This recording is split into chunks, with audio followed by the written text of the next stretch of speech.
No stress. You guys just have a beautiful day. Good morning. Good morning, Lauren. Good morning, Jared. Good morning, Blue Barbie. Good morning, Lisa. Good morning, good morning, good morning. How are we? Make sure everybody is in here.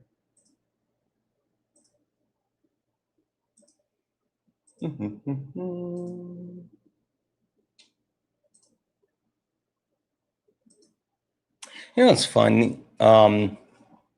So today is Thursday. And the most interesting thing about being Thursday is I feel like I have a case of the Mondays. Right? I don't know what it is, but it's just kind of like, I don't know what it is, but you know, sometimes I just feel like, but then I get into it and it makes things a lot easier. I'm hoping, you know what I should have done? I should have actually listened to some music before I started my live, but that's fine. You know, we have our intro and I think that'll get me to where I need to be. Yeah, I don't know. I don't know. Anyway, guys, if you don't mind, as we get in, tap the screen, share the live, send your daily heart me. It's only one coin. It will boost the live and push us out to the FYP. I forgot to send the daily gift goal. Here, let's see. We're going to do 100 of these heart puffs. 100 of the heart puffs. If we can knock that out, if we can continue to knock out the daily gift goal a couple of times, that'll help boost the live. And make sure that you share the live to your stories. That's like one of the most beneficial things that you can do. Like, we don't need to share it to like a bunch of random people, but if we can share it to your stories and then repost it to your FYP, that would actually absolutely boost the live. So that would be absolutely awesome, please. And thank you. Good morning, good morning, good morning.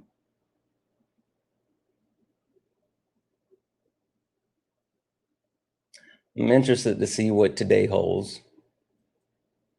I'm legitimately interested to see what today holds. If you're over on YouTube, hit that thumbs up button for me, please. Hit that thumbs up. That'll help boost the VOD. When you guys actually like do all the things, right? When you actually tap the screen, share the live, and then you send your daily heart me and all this other stuff, make sure you go back in and collect your points, right? You have to collect the points. One, it adds you to the team. Two, it like boosts us in the algorithm. It protects the live. It does like all the wonderful things. So if you guys don't mind, let's go ahead and do that, please. I'm resetting the daily gift goal to the little pink heart puffs. If we can get the likes up to 25,000 likes, that would be absolutely awesome.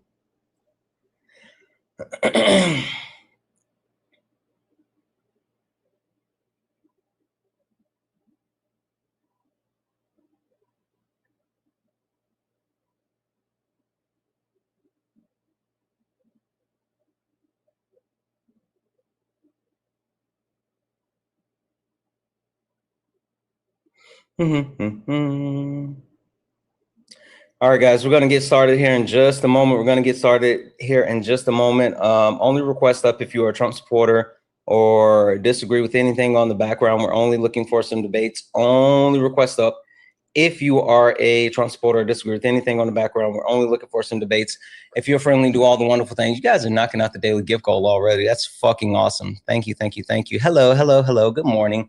One more round of good mornings to everyone. Who do we have? We got Gabby. Good morning, Gabby. I don't know who this person is because you don't have a name by it. You said, am I going to sing? No, I'm not going to sing. Good morning, Strawbee. I think that's how I said. Good morning, the nerd. Good morning, Brittany. Good morning, Alexandra. Good morning, Vassie. Good morning, Nola. Good morning, the reason 210. Over on Kick. Good morning, One Mighty Pen. Who else do we have? Good morning, Callie Alley. Good morning, Jim W. I see you, Jim. Good morning, Shay Shay. You got my live? Awesome. Good morning, Kat. Good morning, Manders. Good morning, Shy Guy. Good morning, Setku. Good morning, Just Devin. Good morning, Jennifer. Good morning, Soul Stealer. Holy shit. That's a heck of a name. Good morning, all you wonderful people. Again, happy Friday, Junior. I hope each and every one of you guys have an amazing Asher. Good morning. I hope each and every one of you guys have such an amazing morning, such a great day. Tap the screen, share the live, send your daily heart meet. It's only one coin and will boost the live and push us out to the FYP. If we can knock out the gift code a couple of times, that'll really, really help. Right now, it's to love you so much. Right now, it's to love you so much. All right, guys, let's go ahead and get this thing started. Yeah, funny how it changed now. Same people that laughed at clips, studying the clips now. Everybody got opinions till the facts land. Everybody loud till they gotta take a stand. Every stream feel like somebody betting they pride. I seen fake scholars fold in real time. Now they screenshot takes, run around and remix it, and pull up thinking somehow they can fix it. Nah, you stepped in the wrong room, donut. Huh. This ain't rage bait, this pressure. Patriarchy, race, class, labor, healthcare. I don't do surface level, I peel layers. And every time they think they got me cornered, numbers go higher. Chat flyer mods working, crowd waiting. Somebody finna get cooked tonight. Welcome to the ring now. Yeah. You talk big till the facts come out. Slap nuts, sit down. Go. Welcome to the ring now. Yeah. Got the whole chat screaming when the logic break down. Yeah. Welcome to the ring now. You ain't built for this smoke. Y'all slap nuts ain't got milk for these old donuts. So pipe down. Yeah. You might drown. You don't want war with the king right now.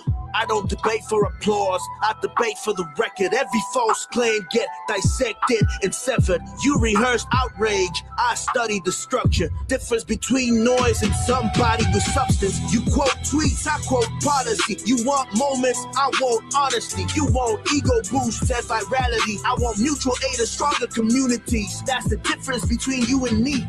See the problem? Different type timing. You came for clips, I came for alignment. Capital this, socialism that. Half these dudes can't define what they yelling in caps. Talking about free market while wages collapse. I watch your pivot arrive, I make it visible live. But this ain't never gonna be a place where evidence dies. You came all the way to be Santana for internet rap, while the whole chat waiting to see who got checked. Next, welcome to the ring now. Yeah. You talk big till the facts come out. Slap nuts, sit down. Oh. Welcome to the ring now. Yeah. Got the whole chat screaming when the logic break down. Yeah. Welcome to the ring now. You ain't built for this smoke. Y'all slap nuts ain't got milk for these old donuts. So pipe down. Pipe down. You might drown. You don't want war with the king right now. Yeah. Welcome to Sparring with Santana. Bring your sources or bring excuses, whatever. Doesn't really matter either way. You're about to get cooked. You should know who I am by now. What?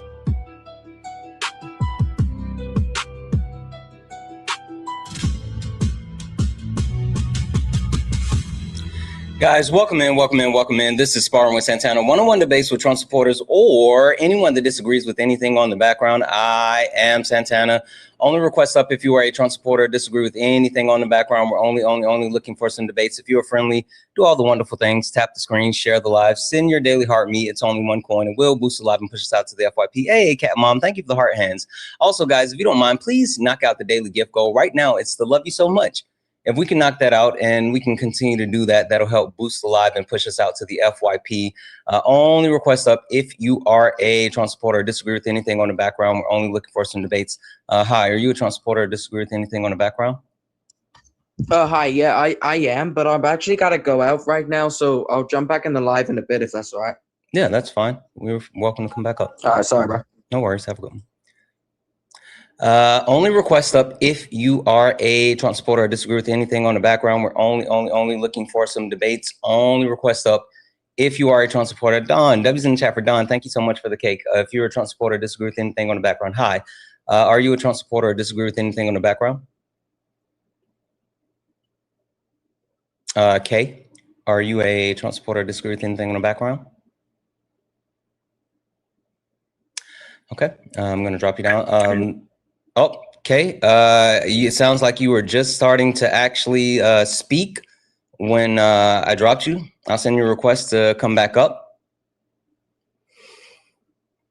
Someone said, how are men the problem in the on the background? Get up here and I'll tell you about it. Debbie's in chat for chicken. Thank you for the cake. Hi. Are you a Trump supporter? Disagree with anything on the background?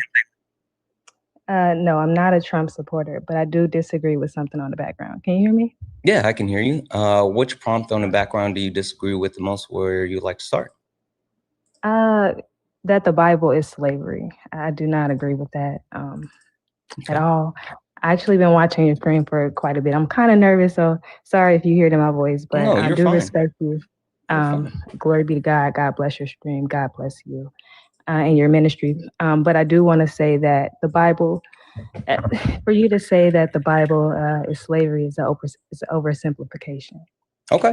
Well, I will give you the floor. Tell me why you disagree with the premise that the Bible is slavery.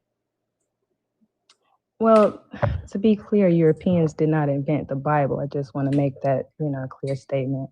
Mm-hmm. The biblical text existed for centuries before Christianity became dominant in Europe. So, just starting there, just want to kind of, Yeah, the oldest recorded text of or known recorded text of the Bible is the Ethiopian Bible. Absolutely. But why do you disagree with the premise on the background? What, that Christianity is slavery? Yeah, Christians, the Bible is slavery.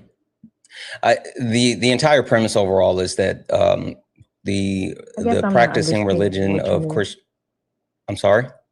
I said, I guess I'm sorry. I guess I'm not understanding what you mean by that. Yeah, the premise is the overarching practice of Christianity, the way that it has been weaponized throughout the history of the world, has led to some of the most oppressive systems, some of the most harmful things, including genocide, colonization, structures such as race, justification for oppressions of multiple minority groups, including non-white people, women, children, queer people.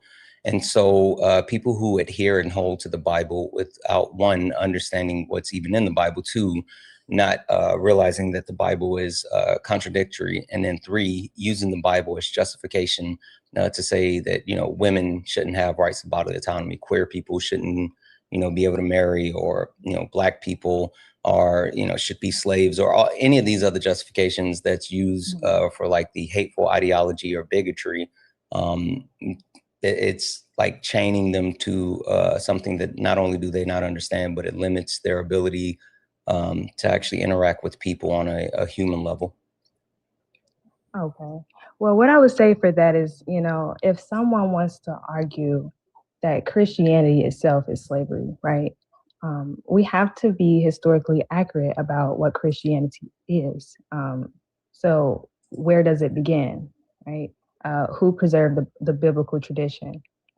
So, I mean, when somebody takes European involvement in slavery for me and says that Christianity is slavery, that is historically incomplete. Okay. So are you just trying to say that removing the European presence from Christianity would leave like the I guess the goodness of what Christianity is? Well, in the context of slavery, because I mean, Europeans absolutely use Christianity and biblical passages to justify slavery and colonialism, right? But that still should be confronted honestly. I mean, we shouldn't just, oversimplify it and say that, the Bible is slavery.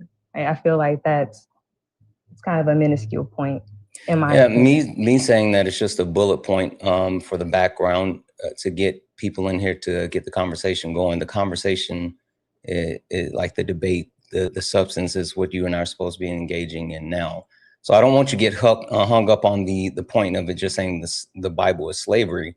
I would really love to engage with the actual premise behind the point, which is the oppressive nature of Christianity, the harmful nature of Christianity, the weaponization of Christianity, and the way that it actually exists today. How deep are you into the word?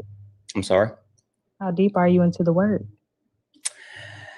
Very, very deep. I mean, like I grew up Southern Baptist. After college, after I graduated, I shifted to a non-denominational church, Church of Christ. I have studied the Bible, and I understand the Bible. I understand the history. I also understand like the religious connections to multiple religions. I understand like the differences between Christianity and like other religions, whether it be Judaism or what is it, Muslims? I'm blanking on the word. Anyway, I understand. I understand. But again, can we address the oppressive and like the nature overall as far as what Christianity does? How do you feel about Christianity being oppressive to women, children, and non-white people in today's society? Well, I feel like it's all about perspective and how you interpret the Word of God. Obviously, I'm not going to read the Bible and, I guess, I don't know. I guess I wasn't prepared for this. I guess I just wanted to say that point of view, but I don't really know if I'm understanding like the claim that I'm supposed to be arguing here. So I'm sorry if I'm assuming the claim that most Christians who come up and want to actually debate this point is they're debating from a perspective of Christianity is like, a good thing. It's something that's more beneficial than negative, and it's something that people should follow and flock to and things like that. While I'm debating the opposite position as far as like the harmful nature of Christianity. How do you feel about women having like a restriction to bodily autonomy, the fact that they can't make a decision what they do with their body when it comes to abortions due to the pushing of Christianity? I'm sorry. Are we switching the topic? Just to be clear, No, it's the same topic. It's just like that's one of the premises that I'm speaking of when I talk about like the oppressive nature of Christianity.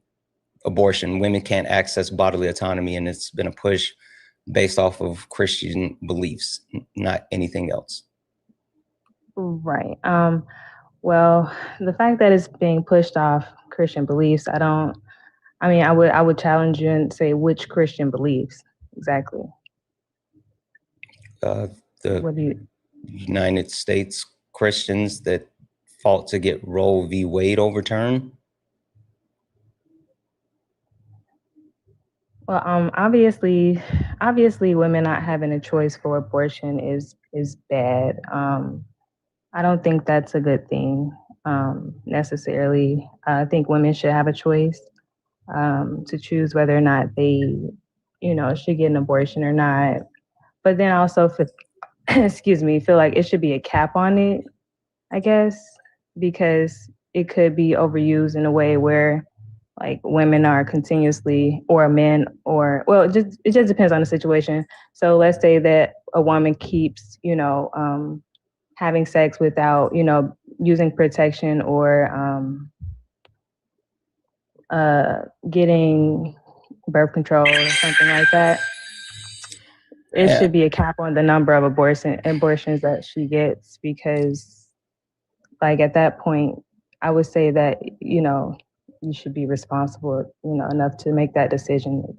I think you misunderstand what I'm aiming for, because I'm not trying to argue the validity of whether or not people, in what aspects they should or should not be able to access abortion. The point that I'm trying to get to is the premise as far as like Roe v. Wade being overturned and the justification being Christianity, and like they're saying the Bible doesn't agree with abortion.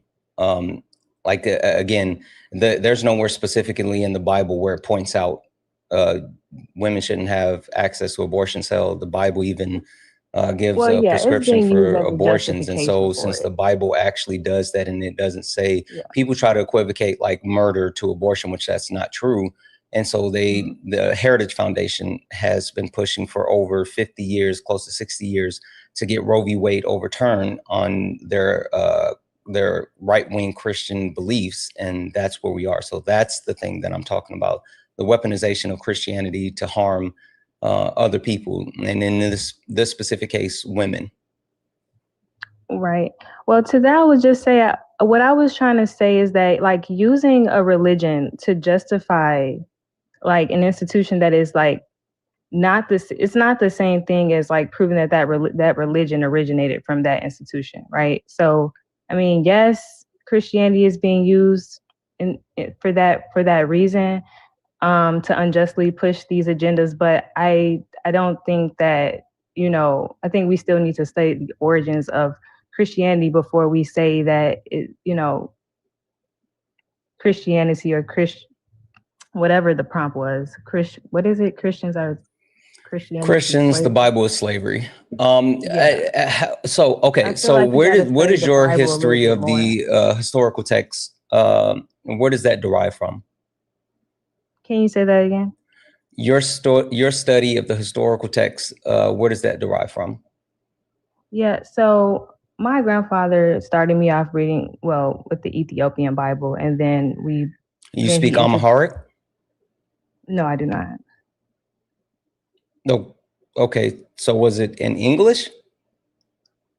Yes, so what he translated for me was in English. So I'm Wait, still did a learner. your grandfather spoke Amharic?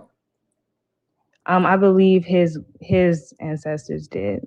Are you all Ethiopian, Eritrean, anything?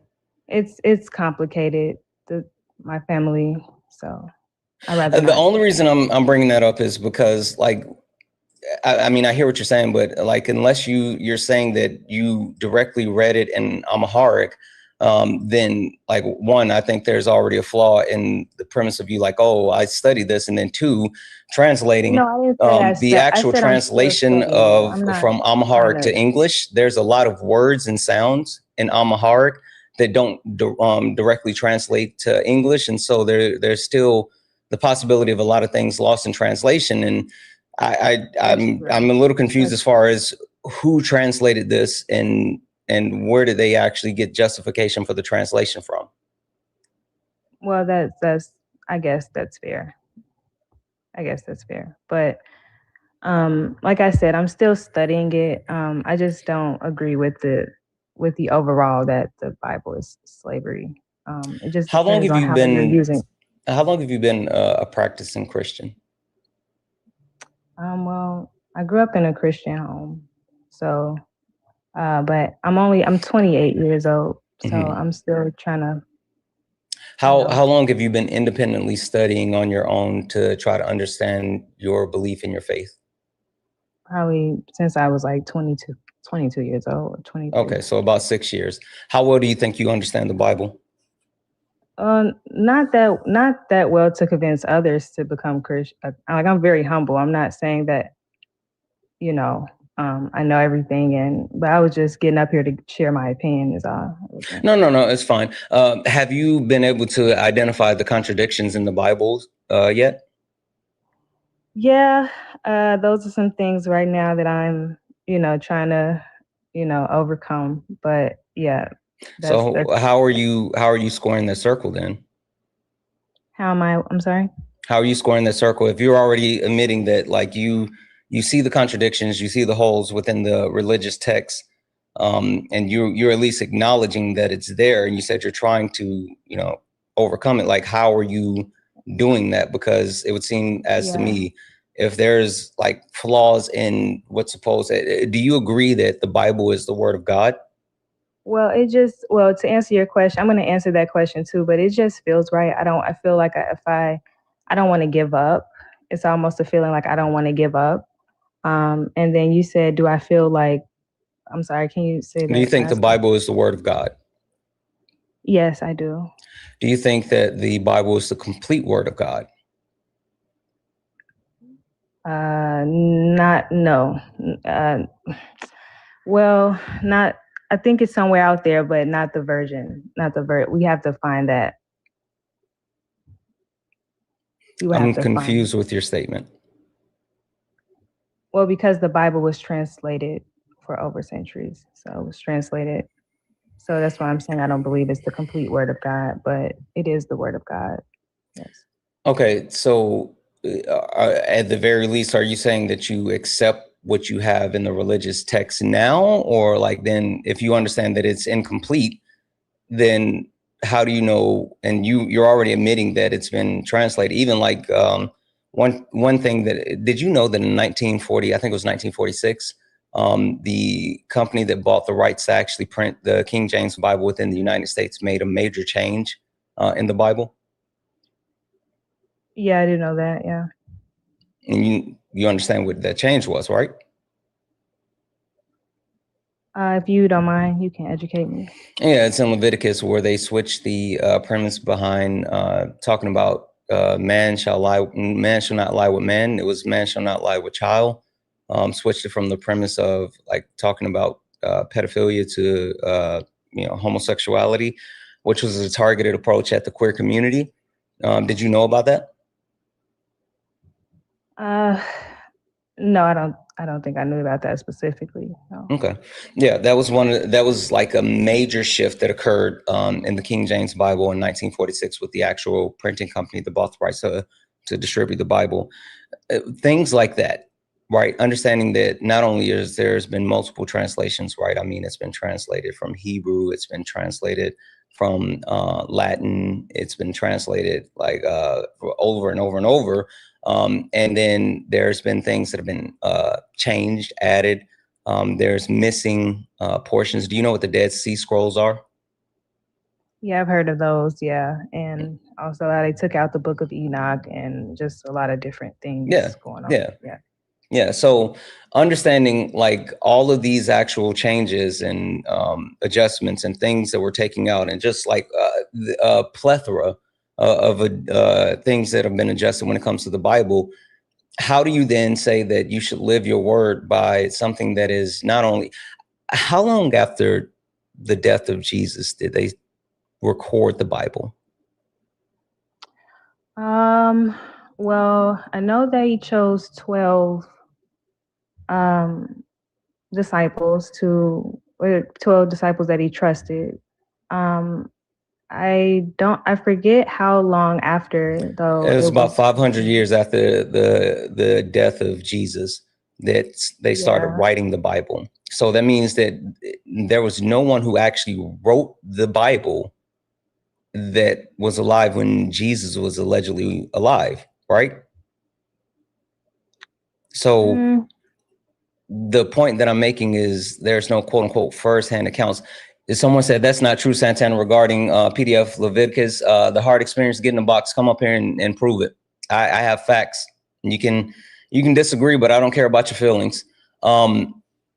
So anyway, the knowing that it's been like there was not a first-hand account, is just, it was hearsay. It was written prior, post the death, and like it's been translated, portions have been taken out, portions have been changed. What up, Brett? Like all of these different adjustments, but yet you say that this is like the actual religious text that you should be living by. I think that's a little bit hard to actually get to that conclusion, especially when you talk about the fact that, again, it's literally being used against people today, not even speaking about the way that it's been weaponized against people throughout the history of the world. Right. Well, because it's been changed, and that's how they're able to weaponize it against people. But I think that also there are some important stories in the Bible that we can, learn from and, build our lives from. I don't necessarily think that it's all bad. Like the way you're explaining it, it just seems like, there is no good at all that you gain from the word of God. And it's also I guess the thing that I'm trying to get across is, like, if you want to say that you take like lessons from the book, sure. A lot of people read I'm not just saying that. Like a lot of people read different things, and they take like different life lessons away from it. I make fun about the way that I live my life, but one of my favorite TV shows is My Name is Earl, right? And the whole premise behind what he's saying is like, I'm sorry? I'm sorry. Just people are in the. I'm so sorry. Go ahead. No, don't worry about the chat. Stay up here with me. Yeah. One of my favorite shows is My Name is Earl, and I make fun about the line, do good things happen, do bad things happen. My name is Earl. But I took from that show an actual lesson in the premise of like just day to day trying to be a good person, right? And the energy that you put out, you often receive back. So if you put out positivity and you try to do things the right way, then that comes back to you. And that's literally how I try to live my life. I try to live my life as far as like just understanding that I need to try to be the best person I can be on a day in, day out basis and help as many people as I can help whenever I can help them. And, things will come back to me whenever I need it. And so like you can take things away from stuff, but like I would never use the show My Name is Earl to implement governmental structure. I would never use My Name is Earl to actually tell people what they can and can't do with their bodies and things like that. And so even if you want to take the Bible and say, oh, there's stories that we can take from it, and sure, that's fine. I'm not trying to say like there's nothing that you can't actually take from it or whatever. But what I am saying is the way that it's been integrated into our society as this thing that we should use to shape society as a whole. And hell, even like the right wing Christian nationalists are saying that we need to use this to shape how we run our governmental system. None of that makes sense. Mm-hmm. Yeah. I just know, I guess for me, know how to identify, the word of God, what I'm actually reading versus what is being put out into the rest of the world to control us. And I think that's like just thinking of it like that helps me. I get what you're saying. I totally understand what you're saying, but I don't want to take too much of your time. I know you got other people to debate. Because I don't really have much left to say on this topic. But, okay, I'm going to let you go because just I don't want to come off as being disrespectful or anything like that. And it seems like you are trying to actually figure out your faith, and I wish you the best of luck. I do want to say that I understand the need and desire, especially someone who grew up and lived in a Christian home, to try to figure out or let Christianity guide your life and all this other stuff. And I'm just saying, for me, right? I'm too logical to not see contradictions and then question contradictions. And that's the only thing that bothers me. And when something is illogical as a whole, then I don't think it's something that should be held to the standard of this is how we should run our lives, or this is how we should run our country, because it's illogical. Anyway, thank you for coming up. I appreciate you, and I'll go ahead and drop you down. No problem. Thank you. All right, thank you.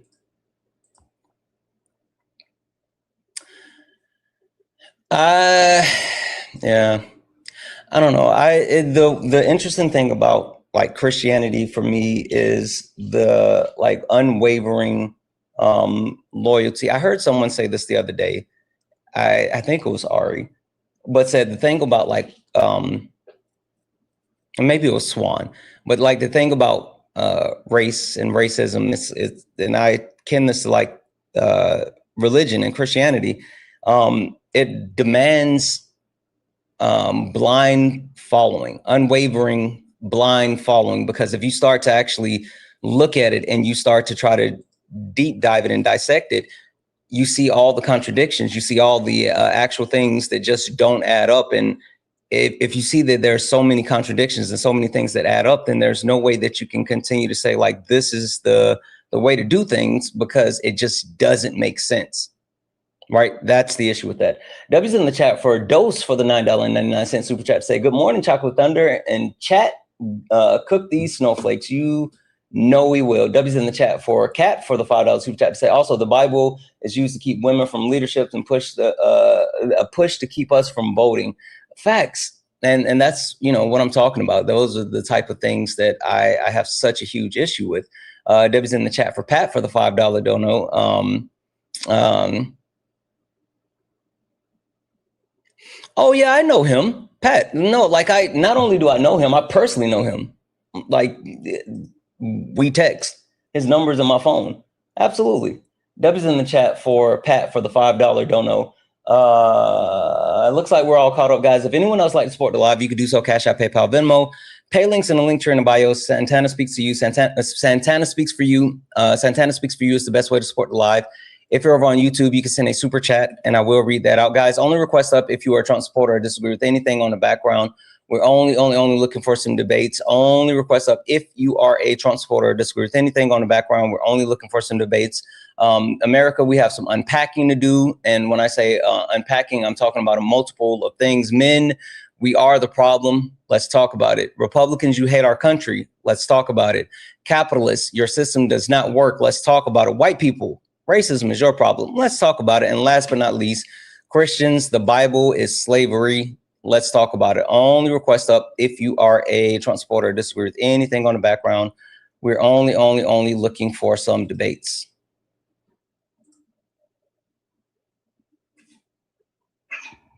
Hi, are you a Trump supporter or disagree with anything on the background? Yes. Yes, Trump supporter. Yes, disagree. What exactly? What do you mean with white people racism is your problem? Are you white? Yeah. Are you an American citizen? Yeah. What state do you live in? Nevada. Nevada? Okay. What's the massive landmark that separates Nevada and Arizona? I don't know. Only request up if you're a Trump supporter or disagree with anything on the background. We're only looking for some debates. Only request up if you are a Trump supporter or disagree with anything on the background. We're only looking for some debates. If you're friendly and like to support the live, you can do so. Cash App, PayPal, Venmo. Pay links in the link tree in the bio. Santana speaks for you. Santana speaks for you is the best way to support the live. If you're over on YouTube, you can send a super chat, and I will read that out. Hi, are you a Trump supporter or disagree with anything on the background? Hi, Tommy, are you a Trump supporter or disagree with anything on the background? Okay, I'll drop you down. Again, only request up if you are a Trump supporter or disagree with anything on the background. We're only looking for some debates. Guys, I do want to take a moment, and I didn't realize that that was today. Guys, you all know our brother Brett Cross, one of our favorite people in the whole wide world, and he just brought to my attention that today's Uzi's birthday.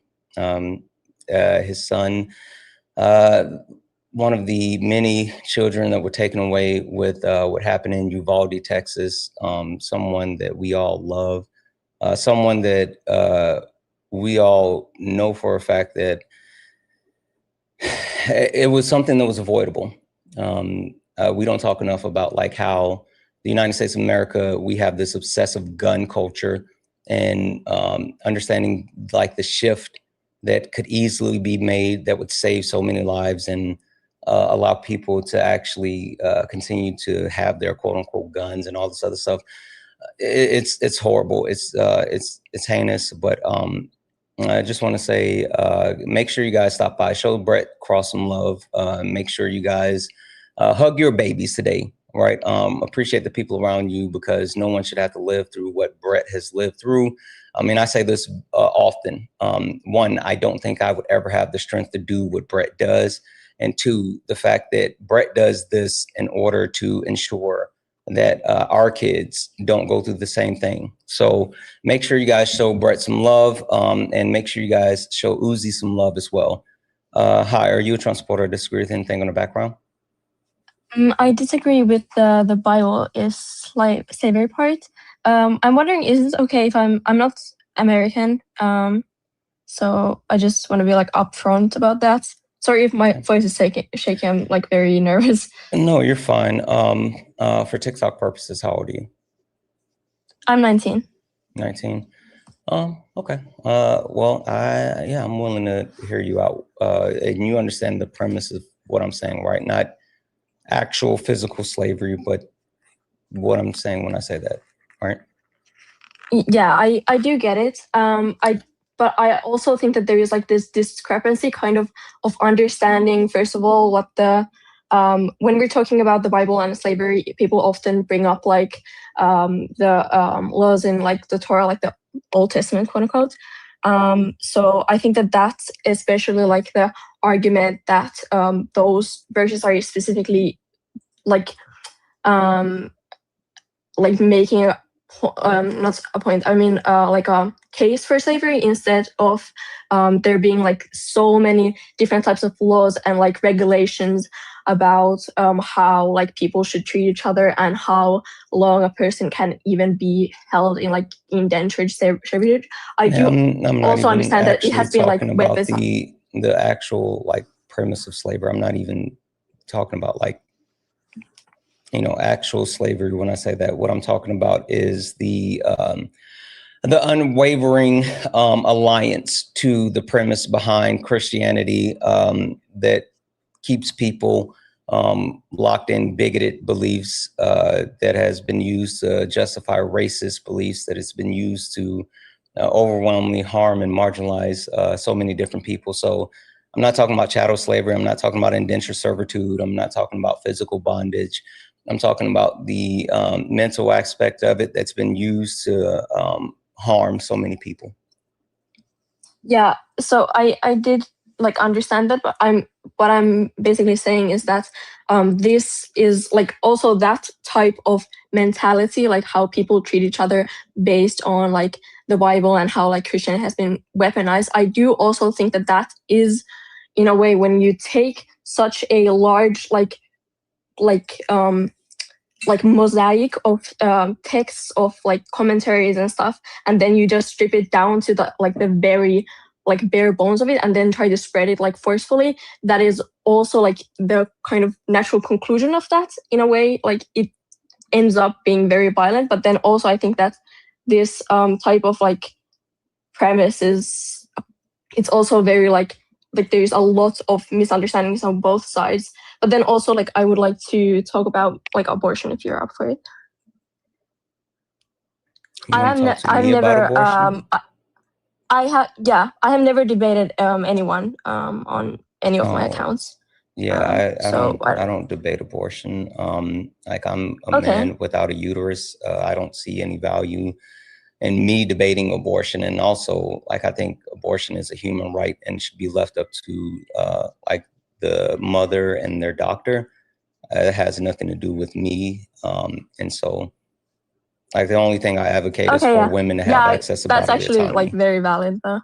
Yeah, that's very valid. But yeah, but also I think that it's just something that like stood out to me. What you said earlier when you were talking to Kay was that you said that the Bible wasn't recorded until after Jesus was dead, and this is like historically not true. There have been archaeological finds of portions of the Torah written in like the Proto-Sinaitic alphabet. Like as an example, the 10, like part of the 10 commandments or the 10 utterances have been found on the Sinai Peninsula. Yeah, I understand that there's portions that have been wrapped into the Bible and also portions of the Torah, and even, God damn it, why am I spacing on, what's the, God damn it, what's the religion for Muslims? Why am I spacing on that? Someone help me. Someone help me. Quran? Islam, God damn. Yes, there's Quran. Yeah, Islam. That's what I was looking for. There's like specific pieces that relate to Judaism with the Torah and Islam with the Quran that predate the Christian text of the Bible. When I talked about like the actual premise of like 500 years, it's the actual documentation of the Christian Bible as we know it, even though it's been changed in multiple forms. Also, I would like to like ask you about it, because you said that the basically the prohibition of laying with a man. I would like to also like point out that that's like the original text in Hebrew, which still exists. And it's not. Well, I've already went down that entire dialogue tree. We've already looked at the original Hebrew text. That it's not. That's literally not what it was talking about. And then it was also talking about forceful sex. It says Zachar. So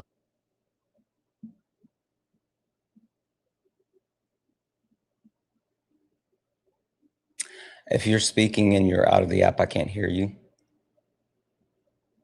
Sorry.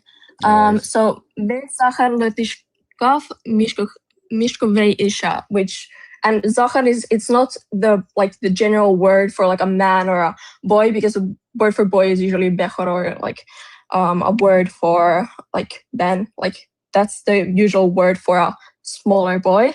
And there's also nar, which is like, it literally means a youth. But Zachar is the like regular all-around name for a male. Like it's used also for animals.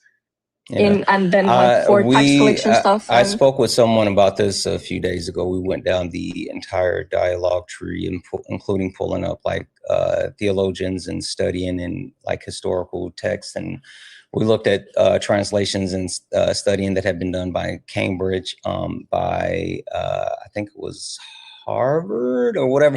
And there were multiple universities that backed up the translation and things along those lines. So I mean, I hear what you're saying, but you're the original, like the argument, the flesh of the argument is that it has been translated to Greek, to Aramaic, and then to English. But that's not like true, because we do have like old scrolls, like we do have like the proof that it was originally in Hebrew and still in Hebrew, and like the actual original premise said men in Hebrew.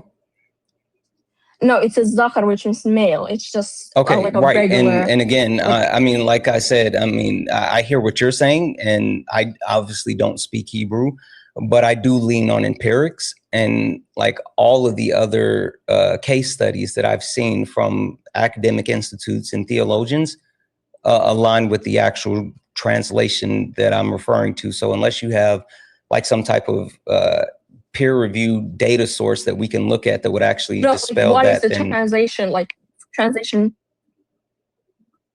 I'm sorry. So what is the argument is that has been translated? You're breaking up. I can't hear what you're saying. It has been translated, but I have not seen any of this.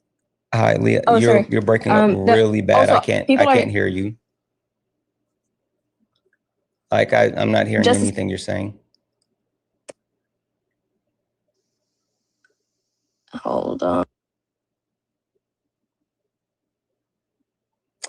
While they figure out their actual service, give me a second. Debbie's in the chat for Darius for the $1 dono. Yeah, absolutely. Happy birthday to Uzi.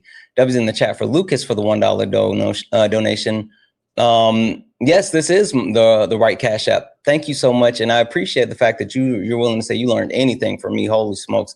Debbie's in the chat for Thomas for the $5. Thank you so much. Oh, it's okay, Thomas. You're good. I thought you were coming up here for a debate, but thank you for the $5 and thank you just for being here and listening. Debbie's in the chat for Thomas. Looks like we're all caught up, guys. If anyone else likes to support the live, you can do so. Cash App, PayPal, Venmo. Pay links in the link tree in the bio. Santana speaks for you. Santana speaks for you. It's the best way to support the live. If you're on YouTube, you can send a super chat and I will read that out. Only request up if you're a Trump supporter or disagree with anything on the background. We're only looking for some debates.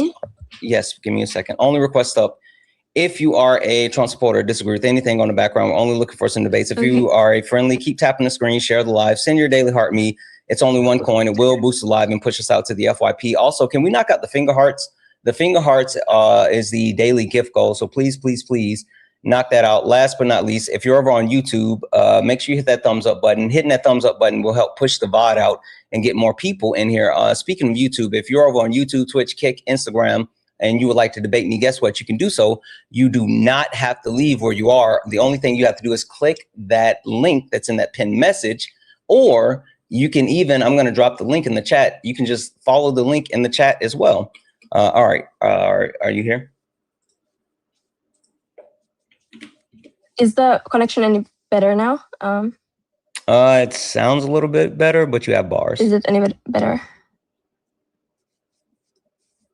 Okay, yeah.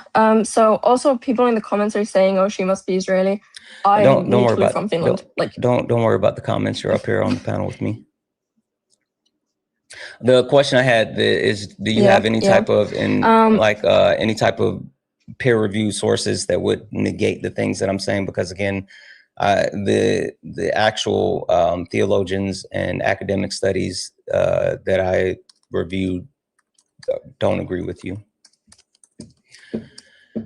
Also, I would love to get to. I haven't I would like. Oh. I was going to say I would love to get to the actual premise of the entire argument. I mean, I'm really trying to extend a little bit more grace and leeway as far as what we're doing here. But the big thing is talking about the actual way that the Bible has been used to harm so many people, and how it's even used today to justify harm. Yeah, I do definitely agree that it has been like used to justify harm, because like when you don't understand like the source material and you try to make like legislation based on that, you lose a big part of, like, as example, I see a lot of Christians like arguing for like very strict pro-life, like there is like no exceptions and stuff like that, when that's like also from like the like perspective of Torah law, that's very problematic, since the woman has like a obligation to guard her own health and like life. Yeah, so I don't have like anything against that like argument, or that like that it has been used to cause harm. Okay, and so yeah, in that case, I meant like legislation, I would really love to get to. Okay. I would really love to get to like the overarching premise of what you're looking to debate. Then can you tell me, it's simple, plain words, how is the Bible and Christianity being followed blindly not bad?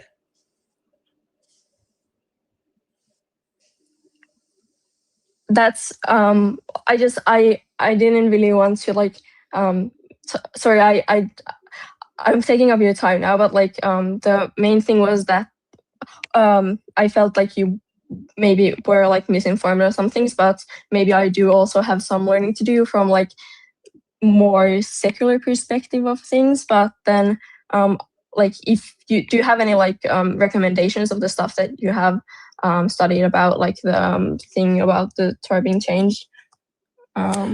Yeah, you can just go look up the change that occurred here within the United States of America, and the reason behind the change, and the company that purchased the right to actually distribute the. My argument is that the original, like the Hebrew text, hasn't been changed, but of course, like the translation into English has holes in it. Like it's kind of like given. Okay. All right. Well, I'm going to sorry drop it down. I appreciate you. I'm stuttering. Yeah. Okay. No worries. Only request up if you're a Trump supporter or disagree with anything on the background. We're only looking for some debates. Only request up if you are a Trump supporter or disagree with anything on the background. We're only looking for some debates. What up, Liv? It do.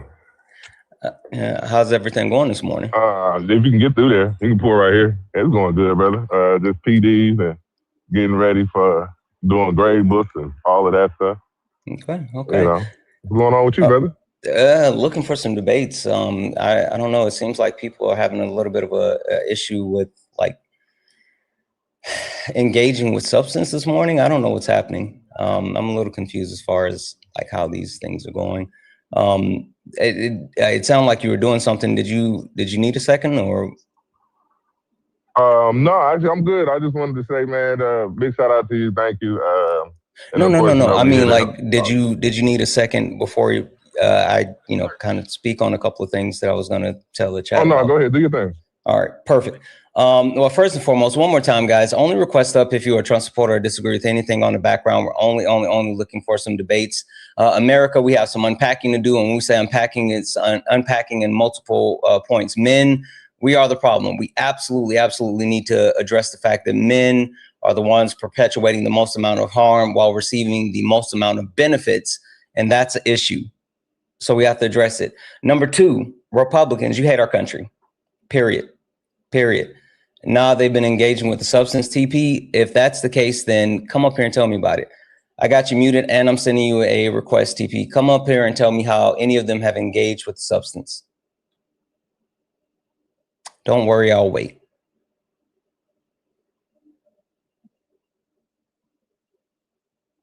Yeah, that's what I thought. Republicans, you guys hate our country. It's super interesting that people who claim to be like the right and the actual people who care about defend the country and all this other stuff are the ones that are literally destroying the country. Oh, you said they meant they were doing. Oh, that's harmful too. Holy shit. That's super harmful. Hold on one second.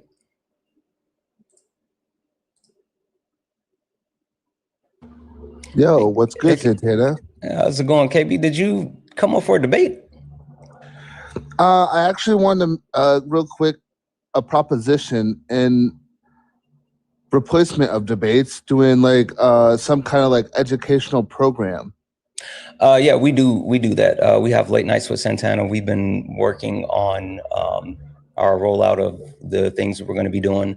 But it's just that I've been traveling so much and we've had other things that I haven't been able to get back to late nights. But I do late nights with Santana Sunday through Wednesday. 4 nights, 2 hours, where we have different topics. We look at different things, whether it's like intersectionality, abolition of like the prison system, just a bunch of different stuff. So like that's I do forget that you do that. I'm trying to like build more of these things within bigger creators like Sis and Jeff and like you, as opposed to like letting people like Andrew Wilson have a platform that it would be educational and big time like Jubilee creators and everything wouldn't like necessarily not you but like right winger Jubilee quote unquote stars not to have a platform, and they would just be forced to like scroll on or something like that. Yeah, no, for sure. I mean, like I said, I mean, even I started with late nights, and I think that's super beneficial. And I definitely agree with you. Like, I think there's a space that's needed for people to learn overall. And the part that's kind of got me a little bit upset is that we have something really cool planned for when we get back. It's just that the recent things that I've been doing and the fact that I've had to travel so much, we haven't been able to get back to the normal schedule just yet. But when we do, there's actually some really, really dope things that I think you and a lot of people enjoy that is heavily focused on what you're talking about. Yeah, absolutely. One thing before I go, whenever I was trolling Sean the other day, you say that the Finn Balor comment was wild. Was that you in the comments saying that? Yeah, it was. It cut deep. That's it. It cut deep because I loved Finn Balor. Okay, premise 1, Finn Balor's a jobber. Premise fuck 2, out of here. I reject premise 1. You got a hard stop. You're a jobber. No, fuck that. No, I reject premise 1. That's not even close to being accurate or any type of substance. No.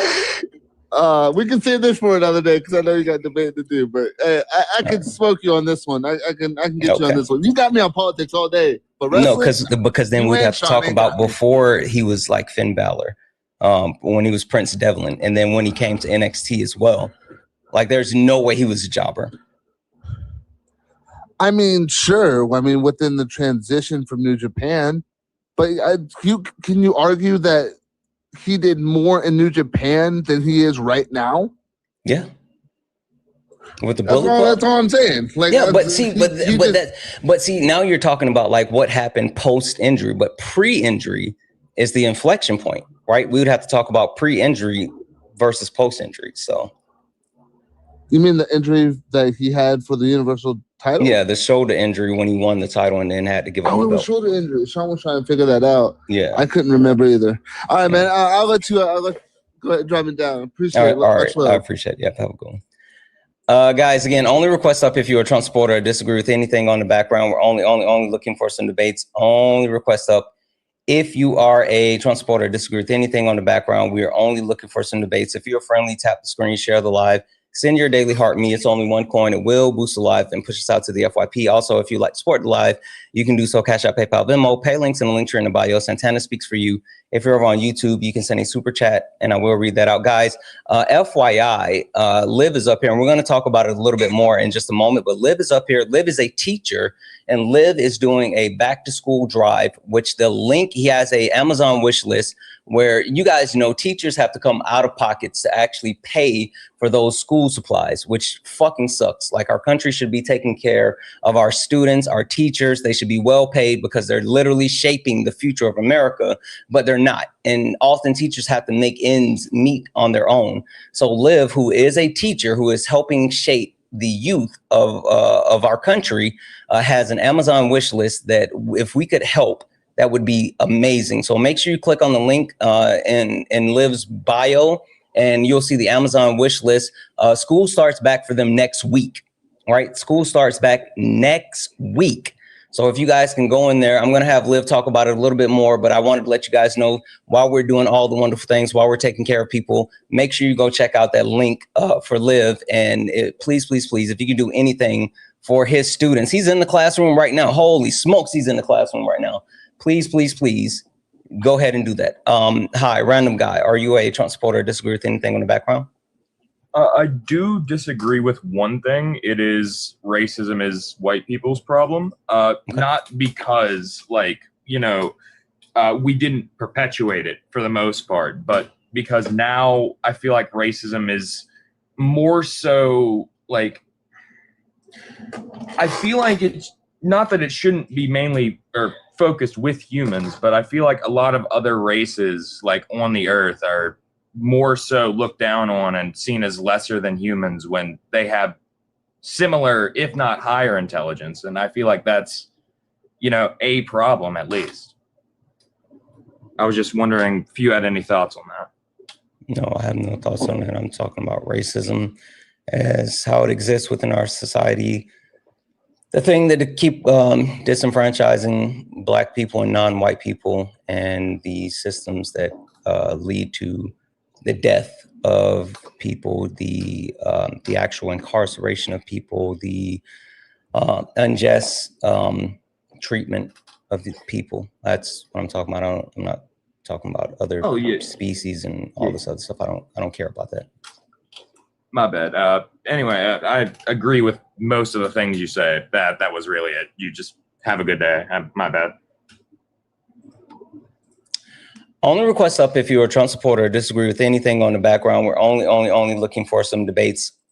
Only request up if you are a Trump supporter or disagree with anything on the background. We're only looking for some debates. If you're friendly, tap the screen, share the live, send your daily heart me. Leah, I'm sorry, I'm not bringing you back up. You can get out of the request. I don't think it serves any purpose to have you back up here again. I appreciate it, but no, thank you. I don't know if this person's going to load.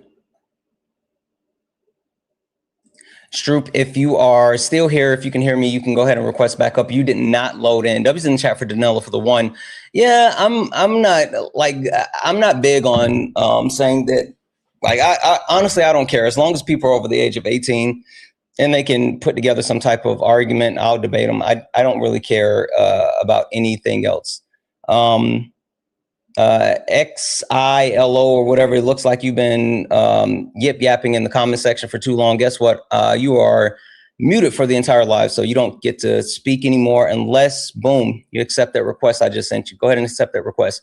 Debbie's in the chat for Anthony for the one. Oh, okay. No worry, Anthony. I appreciate the hell out of you. I'm glad that we, have understanding and like it happens. So don't worry about it. Debbie's in the chat for Anthony. Debbie's in the chat for Big Sid for the $2 super chat. Go my frat. I know that's right. Keep up the good work. Debbie's in the chat. Thank you so much for that $2 super chat. Again, if anyone else likes to support the live, you can do so. Cash App, PayPal, Venmo. Pay links in the link tree in the bio. Santana speaks for you. Santana speaks for you is the best way to support the live. If you're over on YouTube, you can send a super chat and I will read that out. Make sure we are going to Liv's bio and knocking off stuff on that Amazon wish list. All right. Hi, players or whatever. Plays. Sorry. Hello? Are you a Trump supporter or disagree with anything on the background? Yeah. Yes, Trump supporter. Yes, disagree, or combination.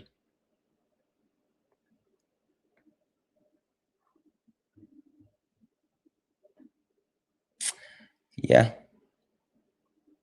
Yep.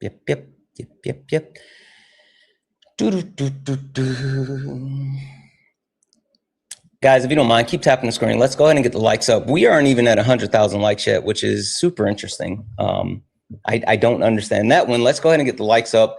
Let's keep doing all the wonderful things to help push the live out, to help ensure that we are getting more people in here. Oh, W's in the chat for Grizzly Fish over on Instagram. I appreciate you. I love you too. Keep doing all the wonderful things. Tap the screen, share the live. Only request up if you're a Trump supporter, disagree with anything on the background. We're only looking for some debates. Liv, while we got a second, you want to tell the people a little bit more about your initiative, what we're looking to do to help you and your kids out? Absolutely. I appreciate you for giving me the space. Absolutely. I am a 7th and 8th grade social studies teacher. I work at one of the best schools in the Midwest, but unfortunately, a lot of financial issues because of this Trump administration and a lot of things that the school normally would do, they just don't have the ability to do. Very difficult decisions have been made between field trips and like school supplies and things like that, where we just want to maximize the amount of opportunities that our young people have. They showed out last year, 100% graduation rate from high school. 100% graduation rate from 8th grade, and everybody that graduated from high school did go to a secondary education and went to college. So we want to continue that, but we need supplies, we need support. So we turn to the community. I'll go back over my classroom, I'll show y'all that in a little bit. But a lot of that stuff is things that either myself or another teacher at the school has put on a list of things that they need to be able to support and educate young people. And so if y'all can help and support, it would be totally appreciated. I actually do have the principal in a little bit. Did want to come up and say thank you as well to you, Santana. Just waiting on her to get out of the meeting. Absolutely. Guys, again, I think this is one of the best things that we can do. I know we push a lot of initiatives around here, and we try to often take care of each other. But I think one thing that we don't focus on enough is the children. It's the youth.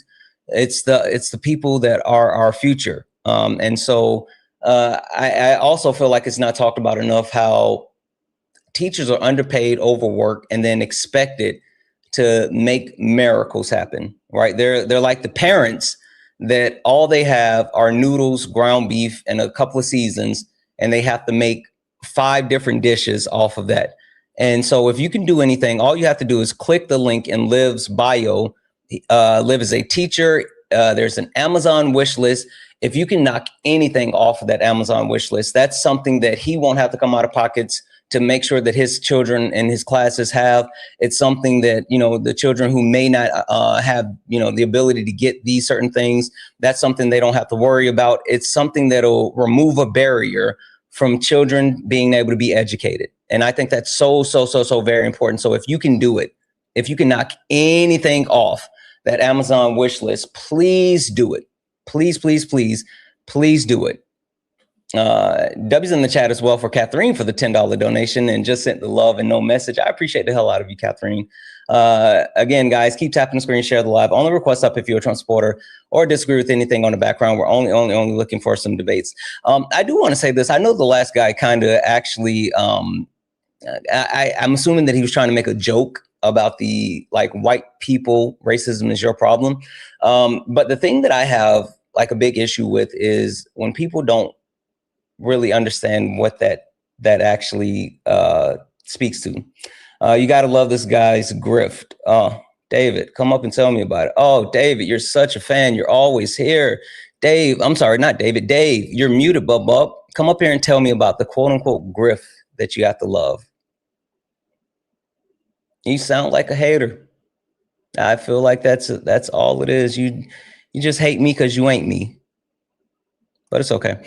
Anyway, as I was saying, it's super interesting to see how certain people have responded to the prompt. You're a suspicious individual? I am? Oh, okay. Sushi, I'm going to go ahead and mute you. Come up here and tell me how I'm a suspicious individual. Like, the one thing that I feel like I haven't said enough lately, and maybe people have gotten comfortable, is I don't do thumb thugs. I don't do keyboard warriors. I don't care about your fifis. I don't care about the things that you would want to say in the comment section. Either you say it with your chest or you don't get to say it at all. I don't give a fuck about like all the weird shit that you want to try to say in the comments. You don't get to do that. The comment section is for us. It's for the cool people. It's for the good looking, good smelling, highly educated, well paid, well articulated people. It's not for you. It's not for you. So you're not going to get to hide in our comment sections because, one, my mods will put you in the cocaine clutch and you have no option but to get up here. Two, the chat don't play that. You can try to hide in our chat, but our chat will sniff you out and put you on blast. They don't play that. So just FYI, if you for some reason think that you're going to be able to get your weird shit off in the comment section, you're not. You're not. Come up here though. Like I'm willing to go band for band with the weird shit in hell. If you're willing to turn on your camera, I'll let you say whatever you want. I don't give a damn. If you're willing to put your face on the screen and say it with your chest, I'll let you say whatever you want. You said a lot of power you got. Yeah, I do. I do, Ghost. You know how much power I have? Boom. Guess who doesn't get to complain about me anymore?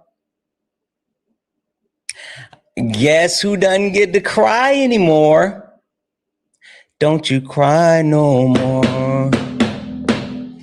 Only request up if you're a Trump supporter or disagree with anything on the background. We're only looking for some debates. Only request up if you are a Trump supporter or disagree with anything on the background. If you're over on YouTube, Twitch, Kick, Instagram, and you would like to debate me, guess what? You can. All you have to do is click that link. You do not have to leave where you are. We can bring you up. You do not have to leave where you are. The point that I was saying and I was getting to is like when it comes to like white people, racism is your problem. A lot of them want to like cast that premise off just because they want to absolve themselves from any type of responsibility. That's it. That's it. The only reason that they want to pretend as if racism is not their problem is because they don't want to be responsible for the shit. They want the benefits, right? Because they're not actively trying to dismantle white supremacy, racism, race, any of those things. But they'll take the benefits. They'll say, oh, I don't engage in racism while benefiting from redlining, while benefiting from discriminatory hiring practices, while not actually having to do anything, white gloves, but still reaping the benefits from it. And I think that's the biggest thing that they have the problem with. The fact that saying that like, oh, well, anybody can be racist or like racism, that's not a big deal anymore. It's literally just them wanting to be like, oh, I don't have anything to do with it. Hi, Val. Are you a Trump supporter or disagree with anything on the background? I'm so sorry. I did not mean to join. No worries. And so the entire premise is just like, oh, I have the ability to say wasn't me while still getting all the benefits from it. That's the most interesting dynamic of all this. There's also one other interesting dynamic. It's the premise behind like the certain like mouth frothing racist that would just openly say, well, I just wish Black people would leave us alone. I just wish Black people would move away. Black people would separate and do your own thing. If you don't like us, then leave us alone, and then you guys can go do your own thing. Hey, every single time that Black people have, quote unquote, done our own thing,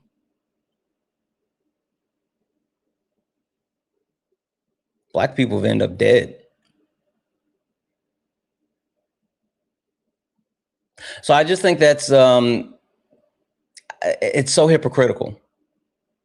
And to be clear, I'm not saying that, oh, Black people need to separate from white people or any stupid shit like that. I'm all for any of the actual mouth frothing racists, the people who believe in like white supremacy and like, you know, all this other shit. If you guys want to move to bumfuck nowhere, if you guys want to move into the middle of Arkansas and have your white only town, which you guys tried to do, fucking go off. No one's gonna stop you, bro. Like, they started to build a whites only town, I think it was in Arkansas, and then got mad that nobody was trying to stop them. Why the fuck would we stop you? Let all the bigots, racists, xenophobes, transphobes, let all of them leave, and leave me and my cool white homies here. We don't care. You can go honor your ancestors in the middle of nowhere and let everybody else have a good fucking time. Let us enjoy Robin Thicke and Justin Timberlake. Let us sing the praises of Betty White. Let us give our shout outs to Mr. Rogers and Bill Nye.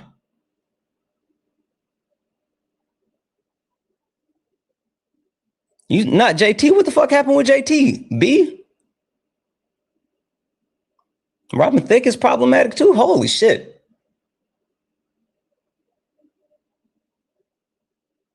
Both of them?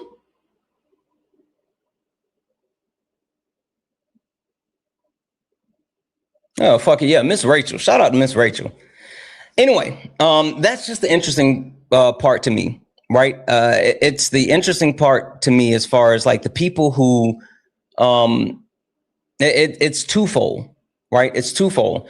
It's the premise behind people who want to be able to walk around with white gloves and say that they're absolved, while at the same time saying that, well, if you guys don't like it, then just separate.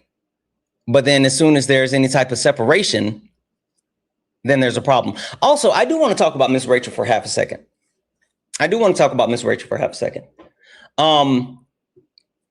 What's happening to Miss Rachel,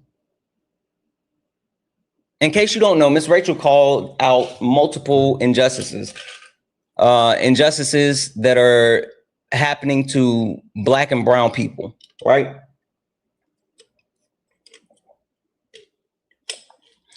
And since Miss Rachel stood up for Black and brown people, what's happening to her, it's not a one for one, but it's similar, is what happened to Alex Preddy and Renee Good.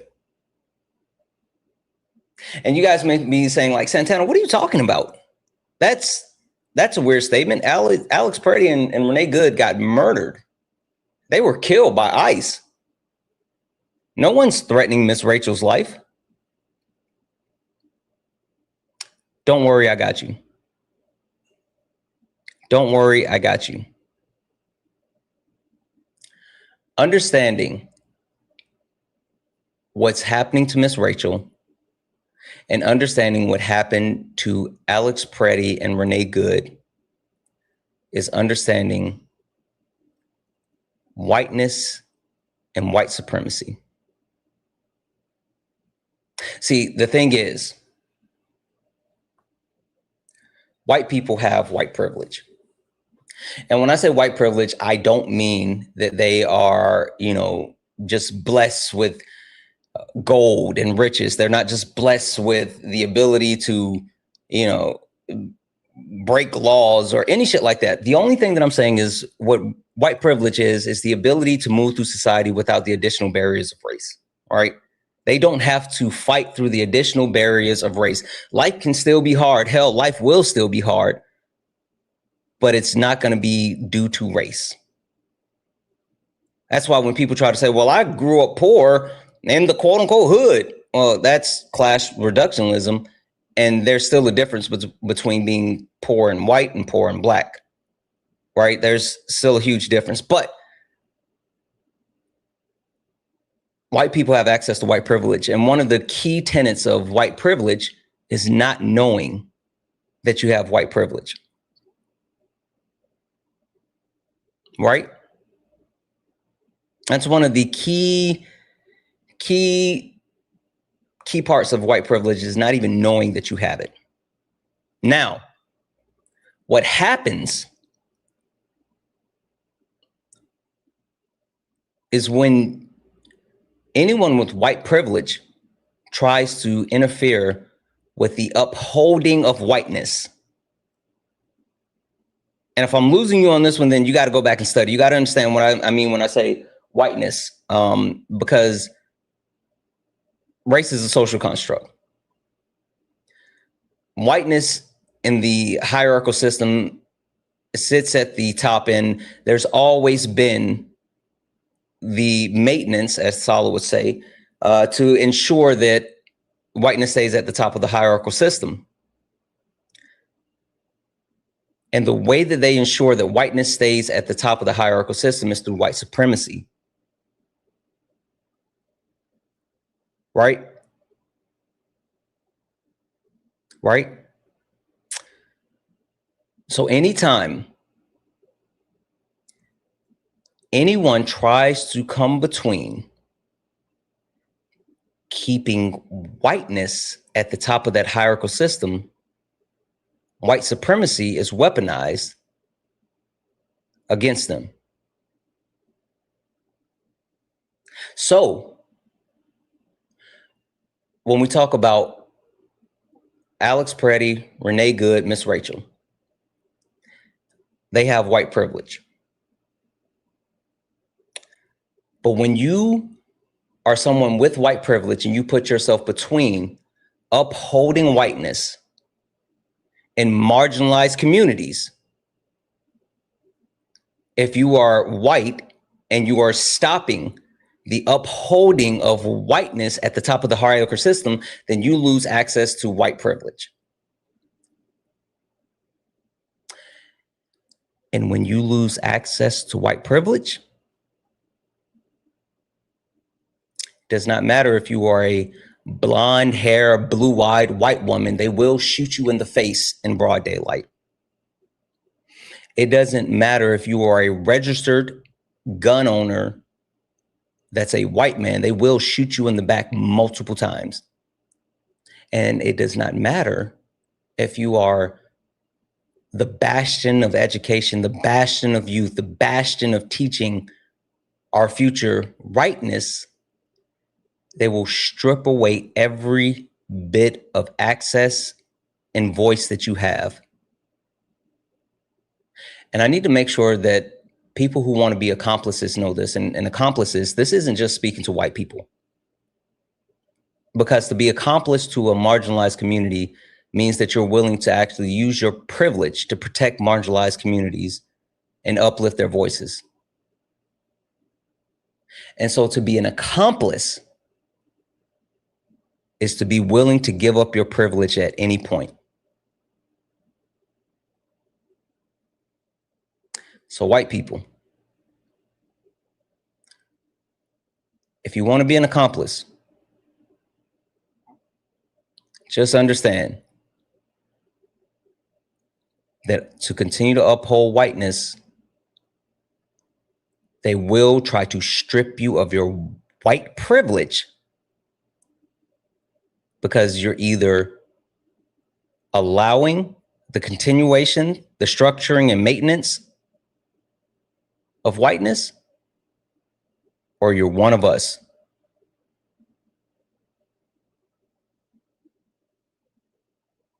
I need to make sure you guys understand that. That's why Renee Good was murdered. That's why Alex Purdy was murdered. That's why Miss Rachel, for just calling out injustices, is losing millions of followers, so much support, and they're trying to quote unquote cancel her.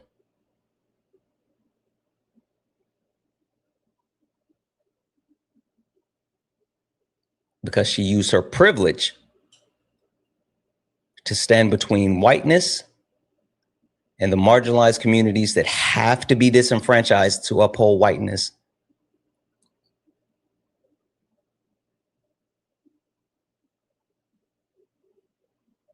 And that's why she's the one on the chopping block. So one thing that I do want to call out is the responsibility of the marginalized communities, right? Because it's not just about the people that have access to privilege using their privilege as a shield for the marginalized communities, and then also uplifting those marginalized community voices. It's also up to those marginalized communities to support people that actually show themselves to truly be accomplices. I'm not saying put your life on the line for them, but in any way, shape, you can help and support. That is our responsibility to people who truly show themselves to be accomplices. Because at the end of the day,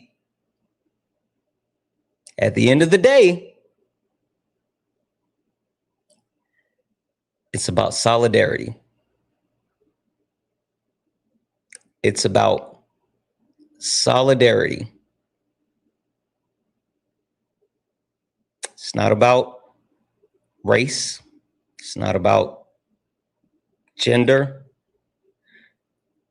It's not about any of the social constructs. It's not about capitalism. It's about solidarity. It's about us. It's about the collective. That's why I talk about the shit that I talk about. That's why I despise capitalism. That's why I despise individuality in the sense of thinking that it's only about you and everybody else better get it how they live. Because the ultimate goal is class solidarity, class consciousness, and liberation of the proletariat. Those are just my thoughts. Only request up if you're a Trump supporter or disagree with anything on the background. We're only looking for some debates. Only request up if you are a Trump supporter or disagree with anything on the background. We're only looking for some debates. If you're friendly, tap the screen, share the live, send your daily heartbeat. It's only one coin. It will boost the live and push us out to the FYP. Give me a second, B. Hi, are you a Trump supporter or disagree with anything on the background? Yes. What do you mean with white people? Yeah, you already came up here and I kicked you before. Like, I'm not sure like why you are back up here and like what the hell is happening. Hey B, sorry about that. I was trying to see if he was going to be an actual argument. I mean, an actual debate. You're good. I was going to add to what you said. For one, there's a really great book I think all white people should read called White Solidarity or White Fragility by Robin DiAngelo. In that book, she talks about a concept that she calls white solidarity, which is this belief that white people have that when they're like, because I'm sure every single white person in this chat has been in public or around family members or somebody they just met seconds ago, and they'll say some racist ass shit thinking that like automatically because these people around them are white, they're just going to be like, chill with it.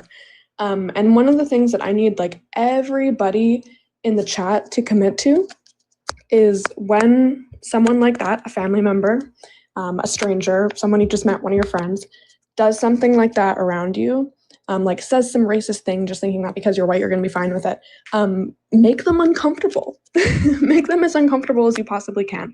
And that's something that I consistently try to do. And the purpose of that is that so next time that racist ass piece of shit wants to go and say that in front of another group of white people, they're going to have pause and they're going to be like, ooh, maybe I shouldn't say this, you know, like maybe it's going to be like not taken well, if I'm going to say this.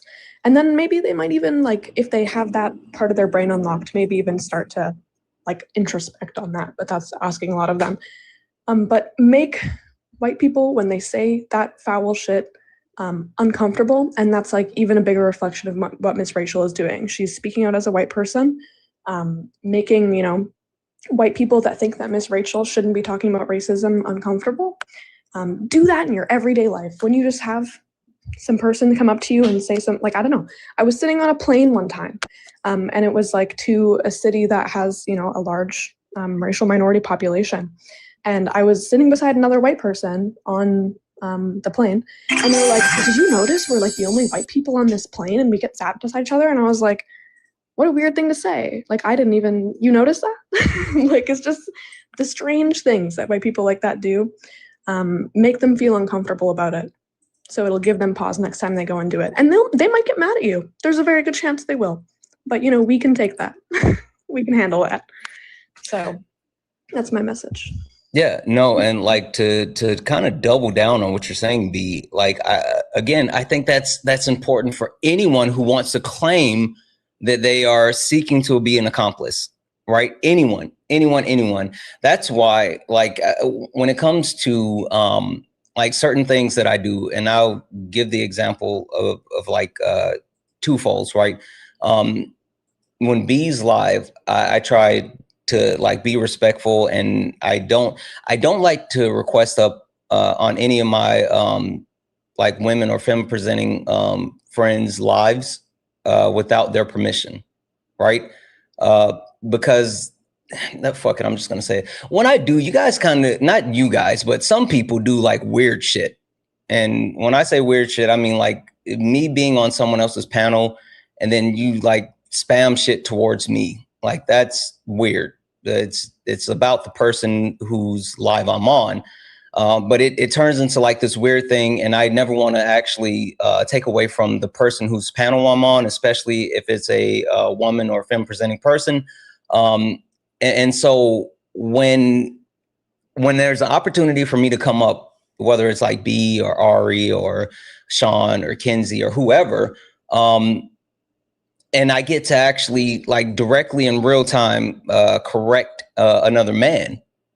Like, that's my responsibility. It's my responsibility online and offline to call out men for the harmful shit that we do. Again, that's why on my background it says, men, we are the problem.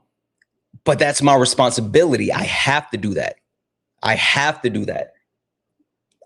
to make sure that I'm making other men who think that shit's, whether it's in private or in public, if they think like the shit that they're doing and saying is acceptable, make them uncomfortable every time. Let them know that there's no space for that. Let them know that they can't even breathe. Not around me with that type of shit. But then also, like, again, if you claim to be someone who wants to be an accomplice, and you can if you have the ability to amplify other marginalized people's voices, then do so. One thing that what they're going to say to you? All they're going to say to you is, you're a simp, you're a cop. Oh, yeah. And then what? Yeah, It's someone, like, okay, where was I yesterday? Was it yesterday, or like, I think I was on Ari's live, and or no, I was up here. I was on my live, and then Goody ended up requesting. The guy was getting so mad. He was like, God, what did he say? He basically, he called me like a race traitor, but for like sex. I forgot what he called me. He was basically saying like, why are you taking up for them? Like, it's fucking weird. But like another thing is ensuring that you guys are highlighting the voices of those communities and those people that you say that you want to be accomplice for. One of the reasons why I tell people all the time, I don't debate abortion, go find B or Kinsey or someone that actually has skin in the game that would do so. If like, I don't debate trans people. There's other creators that actually trans creators on this app that you can go talk to, like Lainey, all across the board. I don't do those things because one, I never want to be in a position where I'm speaking over those people, but two, that's an opportunity for me to highlight them. I know we all know B, right? We all know B. But if there's ever an opportunity for me to tell people about B who may not know B, then that's an opportunity to actually put B in like front and center. And that's me highlighting a woman. So like, I think those are the things that we have to do if you want to call yourself a quote unquote accomplice. Name a nice socialist country. Glenn, you don't know shit, but it's fine. I'm going to mute you. You're also you're in the comments and you're a coward. So whatever. Anyway, B, thank you for that. Anything else that you wanted to add? That's it. I got to do some more nonprofit stuff today. I saw you were live yesterday. I was shocked. Yeah, I was able to be live for at least a few hours. I was able to find some time yesterday because it's been so damn busy. I'm sure you probably. I was just about to say, how's everything going your way? I mean, yeah, it's obviously like taking it day by day with the nonprofit. We're kind of just doing it one day at a time, trying to get everyone taken care of that needs it. I think the evacuation orders are thankfully slowing down, so people aren't getting like kicked out of their house quite as much right now, and people are kind of starting to get situated with being out of their house and finding accommodations and everything. It's just like making sure that these people have what they need while they're displaced from their home is like kind of the biggest thing that we're working on right now. So yeah, I mean, I'm sure you are getting the smoke down there too. It's yeah. Do you want to tell the people quickly what they can do to help if anyone wants to actually support if they're not there, and anything they can do? Yeah, the nonprofit is Mamas for Mamas. We're doing a whole lot of work for people that are affected by the wildfires right now, and like really, really stepping forward for that. It's a really great nonprofit. Like we have been sending trucks out to multiple places in Canada full of supplies for people to get. That don't have, toothbrushes, don't have body wash, like the basic necessities that they need, especially focusing on families, but obviously everyone else is also welcome to come to us to get help. And yeah, honestly, like any donation there, any like sharing of anything that they post on Instagram is like a big, big help. But yeah, I appreciate you for having me, Santana. All right. Perfect. Bye-bye. You as well. Guys, only request up if you're a Trump supporter or disagree with anything on the background. We're only looking for some debates. Only request up if you are a Trump supporter or disagree with anything on the background. We're only looking for some debates. If you're friendly, tap the screen, share the live, send your daily heart me. It's only one coin. It will boost the live and push us out to the FYP. Hi, Dennis. Are you a Trump supporter or disagree with anything on the background? Yes, I'm a Trump supporter. Okay. Dennis, would you like to tell me why today, August 13th, 2026, you still support Donald Jimothy Trump, or is there something specific on the background you'd like to start with? You say capitalism doesn't work, but can you name a nice socialist country like the other guy just said? Sure, but that's not the actual point. Are you name one socialist country, man? I would like to be able to finish my sentence before you start speaking. Okay. You can't name one. I knew you couldn't. Dennis, I have no interest in like talking over people. Okay. I have no interest in like doing the weird stuff. If you are unable to actually engage as an adult, then you can just leave. I'm not going to speak over you, and I would prefer it if you did not speak over me, and then we can go from there. Dennis, the prompt on the background says, capitalist, your system does not work. And by saying, oh, name a socialist country or what system does work or whatever, that's not defeating the point on the background. So if you're interested in actually debating on that actual point, then what you would do is tell me why capitalism works for the American people today as a whole. Sure. Can I have 10 seconds? Sure, as long as you're addressing the prompt. So somebody in the comments said Denmark. Someone in the comments said Norway. Stop. Dennis, I'm sorry to mute you. Those are all white countries. Dennis, I'm sorry to mute you. Those are all white countries. Okay, Dennis. Again, I'm not sure what's happening. You can't even give me 10 seconds, man. What is your deal, dude? Dennis, please stay on mute. I'm muting you. This is the host. I'm going to finish what I'm saying. Because you're wrong. That's why. Okay. I don't understand what the weird shit is about, but I was just about to get to the point of saying, please don't address the comments because the comments are in the comments for a reason. We're on the panel. You're literally up here with me to debate me, not to debate the comments from the panel. That's not what we do. Also, if you are just looking for somewhere that you can actually just word vomit or whatever it is that you want to do, you have to find somewhere else. I refuse to do that. While I welcome a debate, you're not needed. And so if you cannot engage as an adult, you will not be allowed up here. I have no issues with sitting and just talking to my community. You're welcome, but you are not needed. That's for anyone else that's in the request. You are welcome, but you are not needed. And I will not engage with anyone who cannot carry themselves as an adult. Dennis, you can get out of the request. You're not getting back up here. Julian, you can get out of the request. You're not getting back up here either. Again, I know a lot of other lives may run like their things different and they will accept any and everyone. That's not me. That's not how I do things.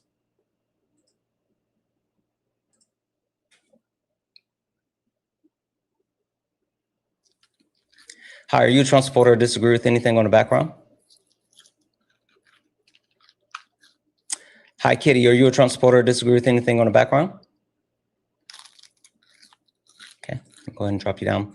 Guys, only request up if you are a Trump supporter or disagree with anything on the background. We're only looking for some debates. Only request up if you are a Trump supporter or disagree with anything on the background. We're only looking for some debates. Julian, I'm not debating you because one, you're not white. You want to talk about a topic that's specifically for white people. You're not white. Two, you're not even American. And three, you lied. There's no reason for me to talk to you if I know for a fact from the very beginning you're just gonna lie. You came in bad faith, so there's no conversation. Hi, are you a Trump supporter or disagree with anything on the background? Okay. Debbie's in the chat for Rhonda for the $5 donation saying, I'm a longtime supporter. I'm also a teacher. Wish list in the bio. Please share. Thank you for all that you do. Absolutely. Absolutely. Debbie's in the chat for Rhonda. Debbie's in the chat as well for Elise for the $5 donation saying black labor ain't free. I know that's right. Debbie's in the chat for Marcelo for the $5 donation saying my dad is black. Mom is white. My mom inherently racist? Yes, all white people are inherently racist. I think that people who struggle with that should learn what's the difference between inherent and inherit. Start there, and I think that'll help a lot of people. Debbie's in the chat for the donos. Again, if anyone else likes to support the live, you can do so. Cash App, PayPal, Venmo. Pay links in the link tree in the bio. Santana speaks for you. If you're over on YouTube, you can send a super chat and I will read that out. Make sure you guys are taking care of Liv. Liv is up here, and Liv has a link in his bio, and the link in his bio is for his Amazon wish list for his kids. He is a teacher, and they start school next week, and we know for a fact that teachers are often the ones left holding the bag when it comes to ensuring that kids have what they need to be able to learn. And so since they are always the ones left holding the bag, Liv has a Amazon wish list of things needed for his students, and you guys can help out. So please, please, please click the link in Liv's bio. If you can do anything to help, go ahead and do so. Please, please, please, and thank you. Only request up if you are a Trump supporter or disagree with anything on the background. We're only looking for some debates. JT said we are automatically racist because of our ancestors. No, that's not what inherent means. Again, inherent versus inherit. Inherent versus inherit. Two different words. It'll really help out. Ja, you request to back up. I tried to load you in. You're not loading again. I'm going to go ahead and drop you. There we go. Only request up if you are a Trump supporter or disagree with anything on the background. We're only looking for some debates. Only request up if you are a Trump supporter or disagree with anything on the background. We're only looking for some debates.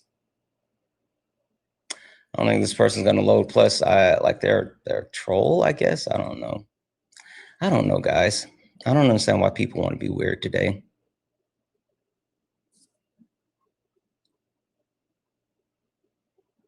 Hi, are you a Trump supporter or disagree with anything on the background?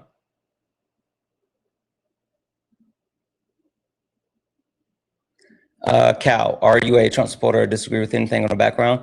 You said, why do you repeat yourself only? That's weird English. No, it's not weird English. It's me putting an emphasis on the word only, since people have a hard time understanding what we're trying to do here. People will request up and say they don't support Trump or they don't disagree.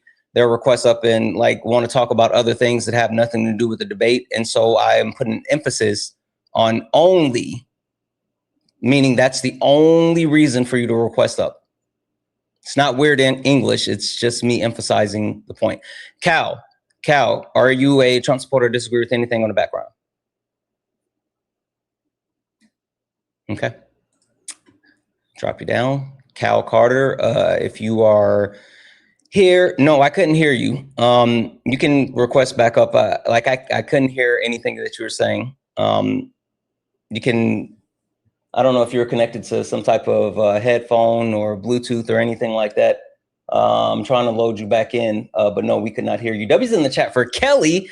Kelly sent a, no worries. Kelly sent a 15 cheer bits to say, smash through the door, rolling, landing, throwing pockets full of glitter. Whoa, whoa, whoa.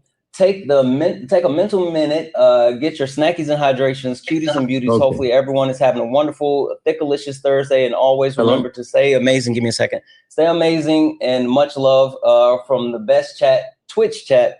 Trips on their own feet, crashes up the stairs, exploding into glitter. Also, W's in the chat for Manders for the one cheer. Yes, one of us.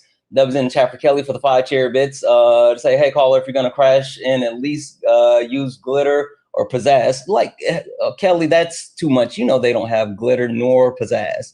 W's in the chat for Kelly. I think we're all caught up. Guys, 1.2 thousand people hanging out on TikTok. Make sure we're tapping the screen. Let's go ahead and get the likes up to 200,000 likes. Also, can we knock out the donuts? That's the daily gift goal. Please, please, please knock out the daily gift goal and make sure you're sending your daily heart me. Make sure you hit that follow button, right? We got 41 new followers on the stream. We're on our way to 200,000 followers. We're at like almost, we're at what? When I last checked, we was at 41.5.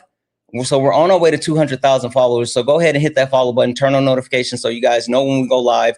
We go live all the time. All right, Cal, hi. Are you a Trump supporter or disagree with anything on the background? Yeah, I disagree with something in the background. Okay. Which point do you disagree with on the background? Yeah, the white people racism is your problem part. I would like to ask you, what would be your entry point to racism? As in, what would make someone racist if they're white?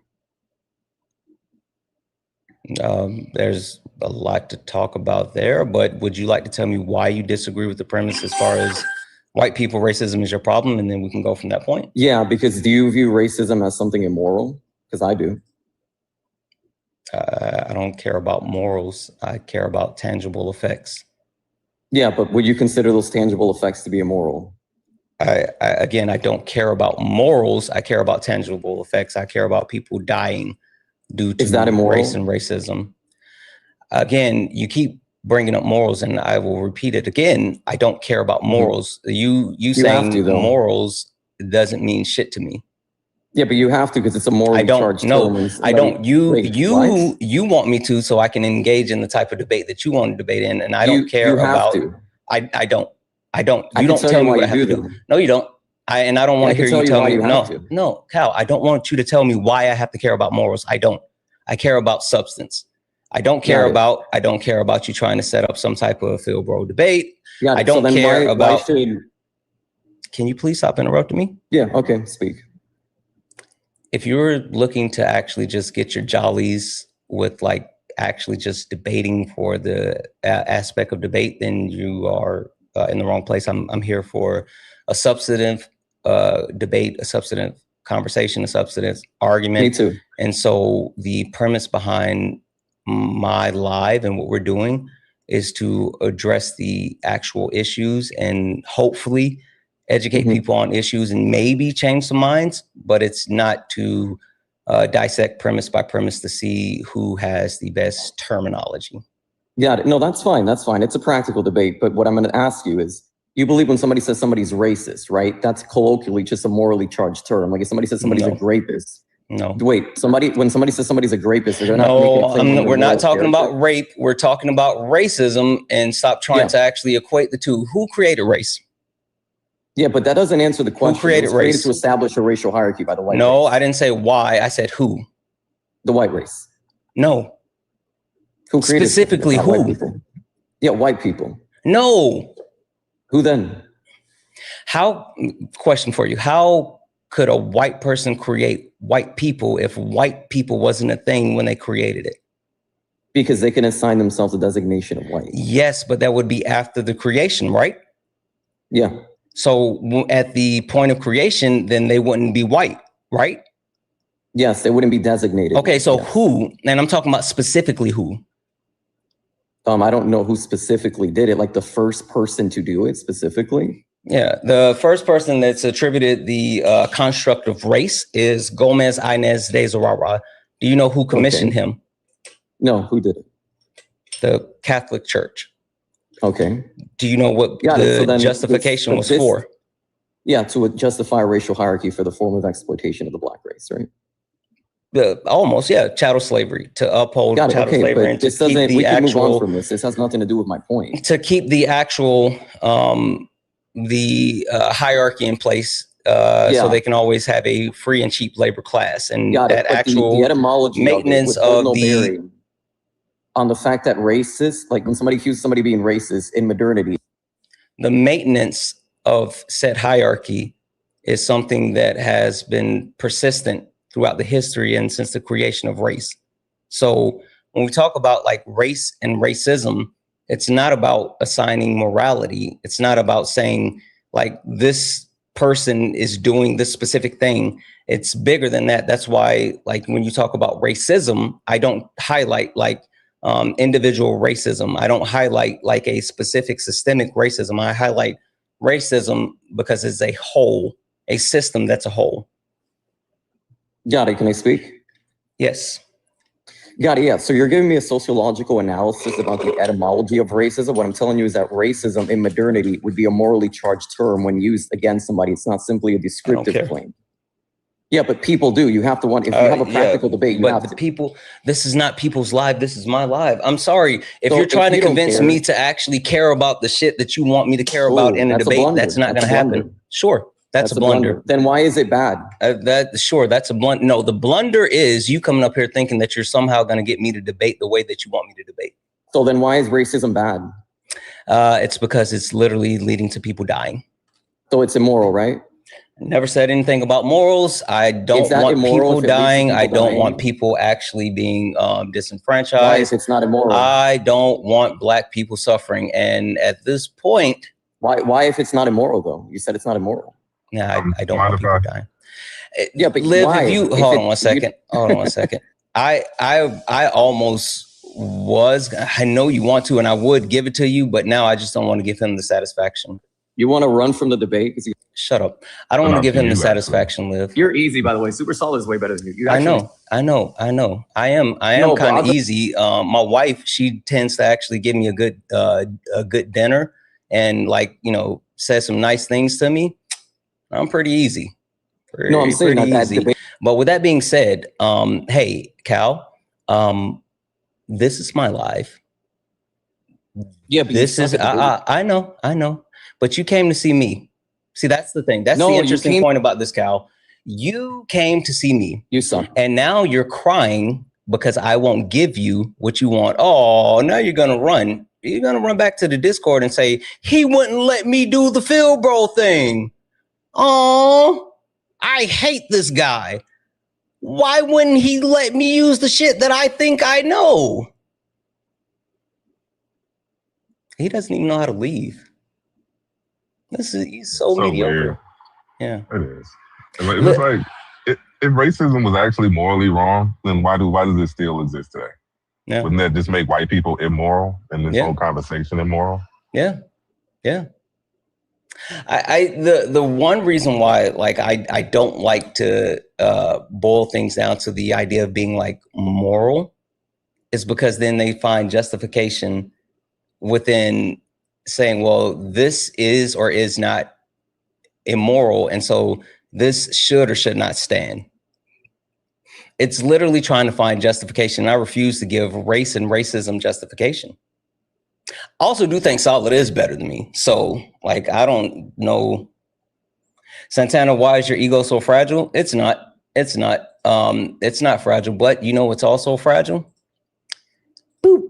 Your voice.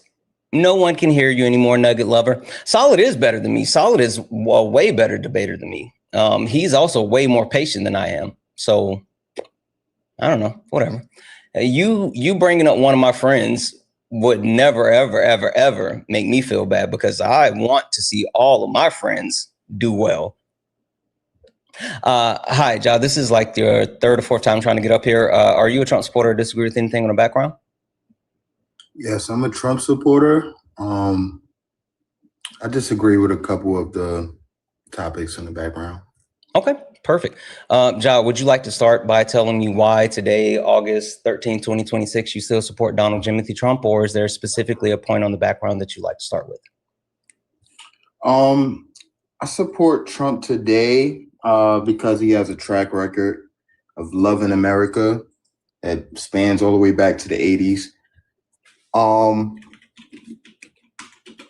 And also he's made America much safer since 2017. Okay. So you support him today because you said he loves America dating back to the 80s and he's made America safer since 2017. So is there anything like tangibly today as far as the reason that you still support him, or is it just vibes?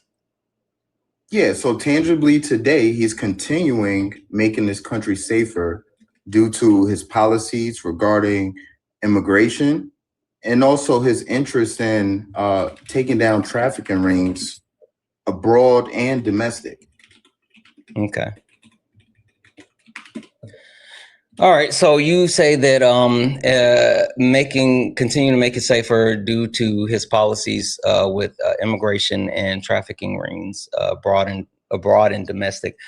So I do notice that you said he continued to make it safer. So I'm hoping that one sticking point that will like be easily to get past, and then we can get to more of the substance, is understanding that Donald Trump didn't change the trajectory of safety in the United States of America when we look at like the reduction of crime.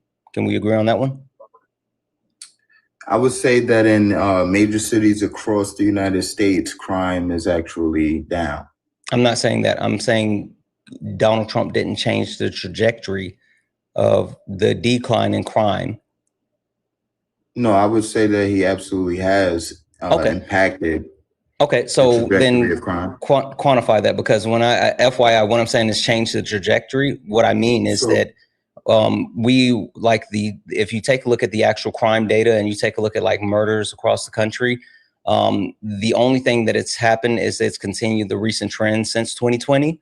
So when people like to tout like 2025 having a historic low of murders in the US, that's accurate, but 2024, there was a historic low in murders. And then in 2023, there was a historic low in murders. In 2022, there was a historic low in murders. So since 2020, since the pandemic, we've been on the same trajectory as far as the reduction in crime within our country. So what I'm saying is, if you're not agreeing with that, then you would have to show me something. No, I actually agree with that. But those statistics are a result of Trump's presidency, his first term starting in 2017.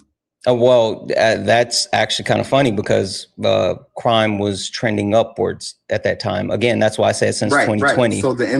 So the implementation of Trump's policies during his first term, right? Because change doesn't happen instantaneous. It takes a bit of time, right? So his changes from his first term led to the result of lower crime statistics in 2020 and thereafter. Okay, I'm willing to accept that. What policies? I can't name any offhand. Off the top of my dome, right here. Do you know what Hitchum's razor is? No, what is that? A claim introduced without evidence can be dismissed without cause. Meaning, if you want to stand on the premise that he did something to actually cause crime to start reducing after 2020, you're going to have to specifically give me a policy that shows that this was a direct correlation and caused the reduction in crime. or we're just going to take that claim that you just made, ball it up, and then toss it in the trash. I mean, you can do as you wish. I think it's pretty self-evident that crime. It is. I mean, it's not. I mean, you can sit here and say like, "Oh, he did this," but unless you can point, unless you can actually. Yes, I did. You mentioned the statistics, and you also agreed with me when I said that those are a result of Trump's first term. I didn't. I never agreed. No. And see, that's why I said I want to make sure that you and I are on the same page. I never agreed that it was because of Donald Trump or anything that he did in his first term. Hell, that's why I'm speaking to the fact that in 2020, Donald Trump was president and crime had an all-time record high. And then from 2021, 2022, 2023, 2024, and 2025, all those years that Biden was president and Biden passed over the torch to Trump in January 2025, and that's when we continue to see the trend. All of those years were the actual decrease in crime started under the Biden administration. So again, unless you can give me some policy that was put in place from Donald Trump. Biden inherited the changes that were made by Trump. Okay, then what changes? And that's why we started. Okay, I'm willing to accept that, but not if you can't tell me what changes. I would have to, just like you have an open screen up right now, you can type and search and things. I can't I can, but I'm not going to go on a silly wild goose chase because I know there's not anything. But if you want to swipe out for a second, you can look it up right now and provide. I'm not going to go on a wild goose chase for something that I know for a fact that doesn't exist. You don't know that for a fact. Oh no, I do, because you just said that Biden. You just said that we started to see the decrease during the Biden administration. So how about we take a look at what may have impacted that change prior to Biden's presidency? Because change does not happen instantaneous. So crime just doesn't magically drop down because Biden's in office. It doesn't work. That's not common sense. Okay. I sat quietly so you could finish saying what you said. Please don't interrupt me and listen to what I'm about to tell you. I'm not leaning on common sense. I'm not talking about common sense. I'm talking about empirics. And the point that I'm making is your claim was that Donald Trump implemented something that actually caused crime to go on that downward trajectory, and Biden inherited that. I'm telling you, I'm willing to accept that if you can prove it.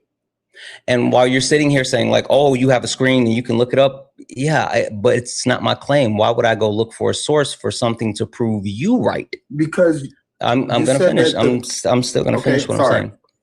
Apologies. So if you want to prove your claim, I'm telling you, I'm willing to accept it, but you have to go get a source to prove that. The reason why I brought that up again is to not only say that one, crime has been going down on the downward trend, but it's also highlight the fact that it's been a year-over-year downward trend starting from 2020. Floor is yours. Okay, so if it started in 2020, then and Biden didn't take office until January 2021, then how is Joe Biden responsible for the decrease in crime? I said if the trend started in 2020. No, you're misunderstanding what I'm saying. I said starting from 2020. That's why I said 2020, there was the actual all-time high.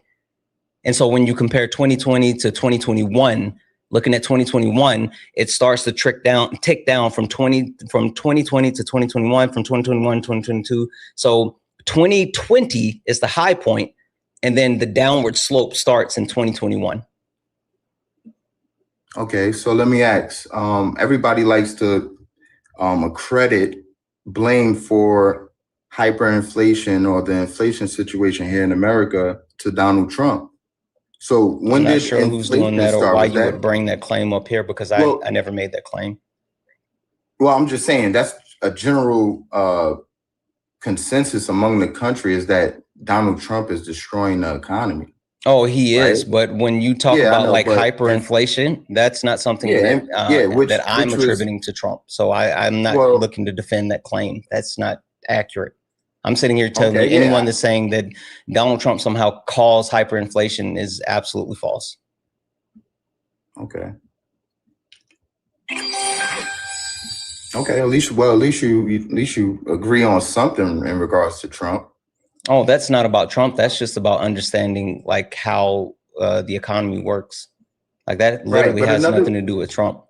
Because those same people try to blame like the inflation that we occurred, the 9.2 record level of inflation. Do you think that was because of Joe Biden? No, I believe it's because of COVID, which and that's my premise. Like I hold the same understanding standards. I don't blame either Biden nor Donald Trump for what we saw with the inflation due to the pandemic. So I've never said that, and I would never defend that point. Okay. But I do think that the Democratic Party is directly related to COVID. But that's a different, I guess. It sounds like a conspiracy. So I guess going back to the point that we were just talking about, did you have an actual policy specifically that you wanted to cite, or are we just going to toss that claim in the trash? No, we can actually use the immigration policy. 66% of the illegal immigrants that are being deported have had past criminal offenses or current criminal charges pending. That's not true. That's not true. That's not true. Also, when you're talking about, we can look it up. We can look it up. I'm willing to take a source on that. But before we even talk about that source, hold on. I need you to come back here for a second. The reason why I need you to understand that, like, that is a moot point is because you're saying that the actual crime reduction started in 2017, and then you tried to attribute the reduction that occurred in 2021, 2022, 2023, 2024, 2025 to Donald Trump. Well, Donald Trump didn't get back into office until 2025, and his current immigration process, the mass deportation, did not start until he got back into 2025. So that would not account for the reduction in crime that occurred all those years prior to him being in office. So that's why I said that's not a thing.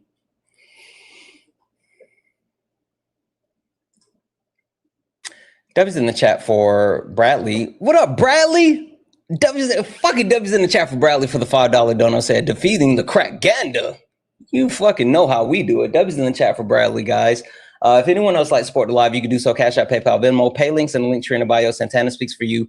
If you're over on YouTube, you can send a super chat and I will read that out, guys. Keep tapping the screen, share the live. Let's go ahead and get the likes up to 300,000 likes. Make sure, can we knock out the donuts? We've been sitting on the daily gift goal for a while. I don't know what's happening here, but make sure we're knocking out the donuts. Also, if you guys, again, we have Liv up here. Liv is a teacher. Liv has an Amazon wish list in his bio.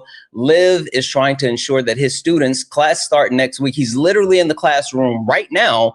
And he's trying to ensure that his students have everything that they need when they're going into the school year. So please click that link in his bio. And if you can add anything to the Amazon wish list for his classroom, please, please, please do so.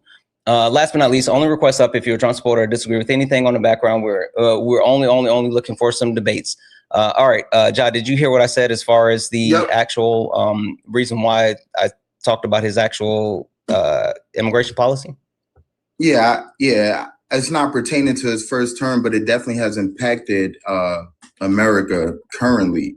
Okay. But nonetheless, I just like to tell you that this is a great platform. This is my first time seeing your channel. I respect the way you conduct your debates. You do it in a respectful manner. Not a lot of other content creators have such professionalism when it comes to these political debates. So I just wanted to tip my hat off to you and say that, you know, although we disagree on some things, I respect the way you conduct your business. I appreciate that. Did you want to get like directly into his current immigration process that you like? I mean, if you'd like to, I mean, it's not much to really get into. I mean, illegal immigrants have to go. You have to go through the process in order to be here in this country. Okay. A couple of questions. And Liv, I know that you're doing your thing, and I deprived you of a debate earlier. If at any point that you want to get in on it, just hop in, feel free. So can we agree that one of the primary focus of Donald Trump, and one of the major things that he ran on and made like the front and center focus of him, his campaign, and his reelection was immigration? I'm sorry, repeat that. Can we agree that one of the largest and centering premises of the Trump campaign for reelection was immigration? Yes. Okay, perfect. Can we agree that he said that he was going to go through the process of mass deportation, securing the border, and like all the other stuff as far as him getting into office? Yes. Okay. If I can quantify the fact that Donald Trump has been an absolute failure in that aspect of like his initiative, would you be willing to concede? If you could prove, I doubt that you could prove that. Okay. But if I could, without bias, without biased research from biased sources, I highly doubt that. Okay. But yeah, if I can prove it, would you be willing to concede? Well, that? it depends on your sources. If your sources are biased to have a track record for the last decade, I'm not sitting here like I hear what you're saying. Like, yes, you're going to put quote unquote sources under scrutiny. I'm willing to accept that. Like, I'm not looking for any caveats as far as like I hear you. I'm saying if I can prove it, would you be willing to concede it? I would be willing to further research what you're displaying, because I mean, I have to look at things for myself, right? I'm an adult. I have to think for myself. I have to form my own analysis of things. I don't just take information and store it in my head just because you said it. Okay, so you're saying that you have a massive claim. You have something that is like a core fundamental tenet of Donald Trump and his administration. And if I can give you tangible evidence, not only pushing back on what's happening, but completely prove, because again, remember what I said is that he's failed. And so that's a heavier burden of proof for me. So if I can meet the level of proving that he's failed, you still wouldn't be willing to concede it? If you can prove that, then sure, I'll concede. Okay, perfect. Sure. That's what I needed. I just want to make sure that you're here in good faith and that we have a reason to go through this entire diatribe. Hold on. Before you start, things are being proven in front of us currently, right now, today, right? It's being proven that the COVID vaccine was ineffective and unsafe. This sounds like right? you're trying to deflect away from what we're talking about. No, I don't want to deflect. I'm just creating an analogy for what it is that you're about. We don't need an analogy. What's the point of an analogy? But what I'm saying is science. Hold on, no. Like, wait one second, John. Just to make sure we understand, what is the point of what's the point in general of utilizing an analogy? What I'm saying is facts and statistics can be skewed. That's what I'm saying. Nothing that you can provide me from a source from the internet will give concrete, definitive evidence of whatever it is that you're trying to.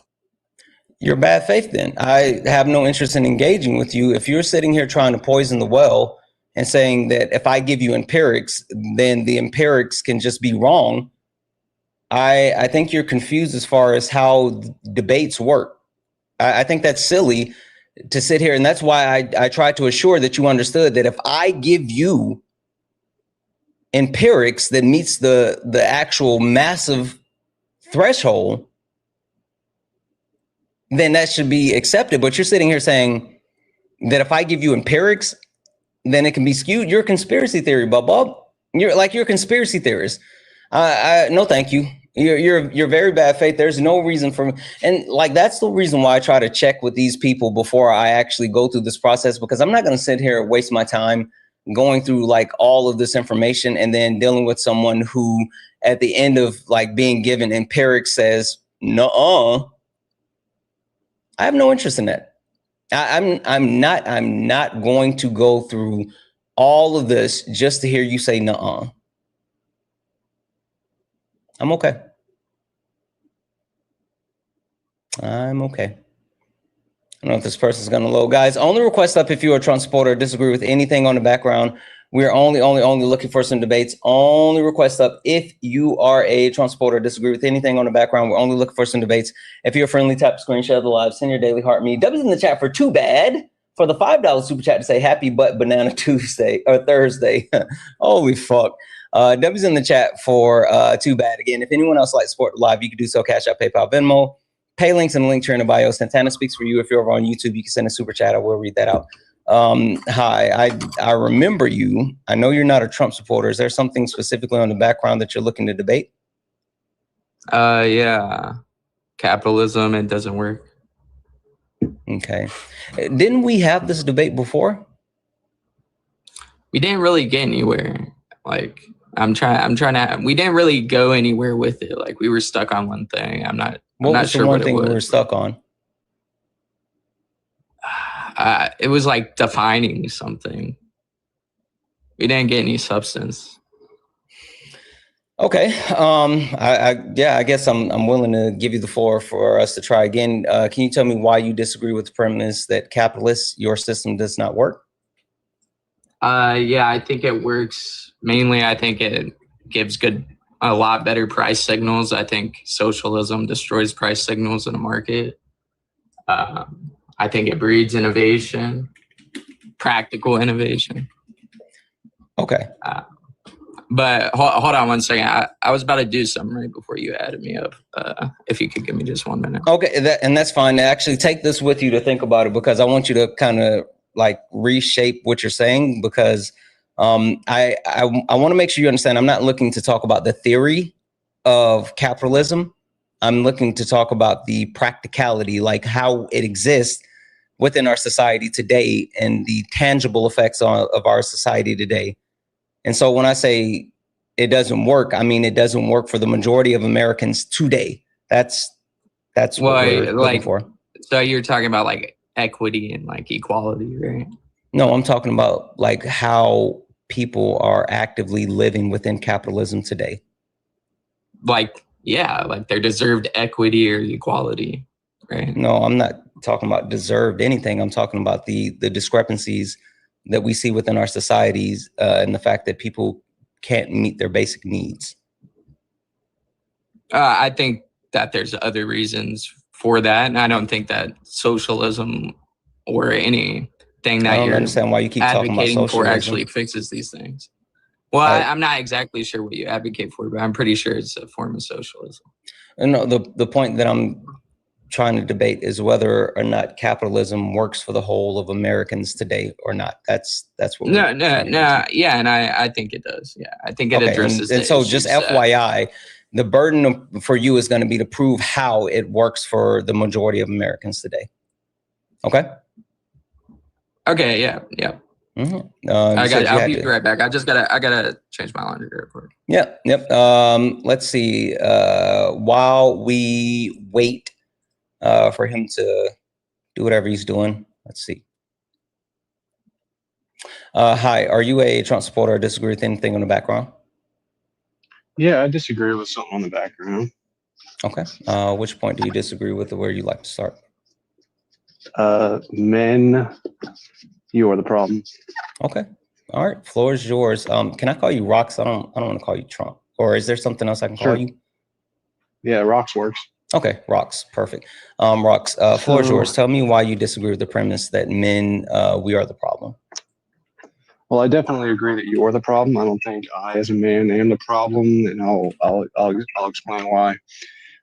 Just a simple example would be such as you refer to your old lady as management. Is that right? First and foremost, I don't have a quote unquote old lady.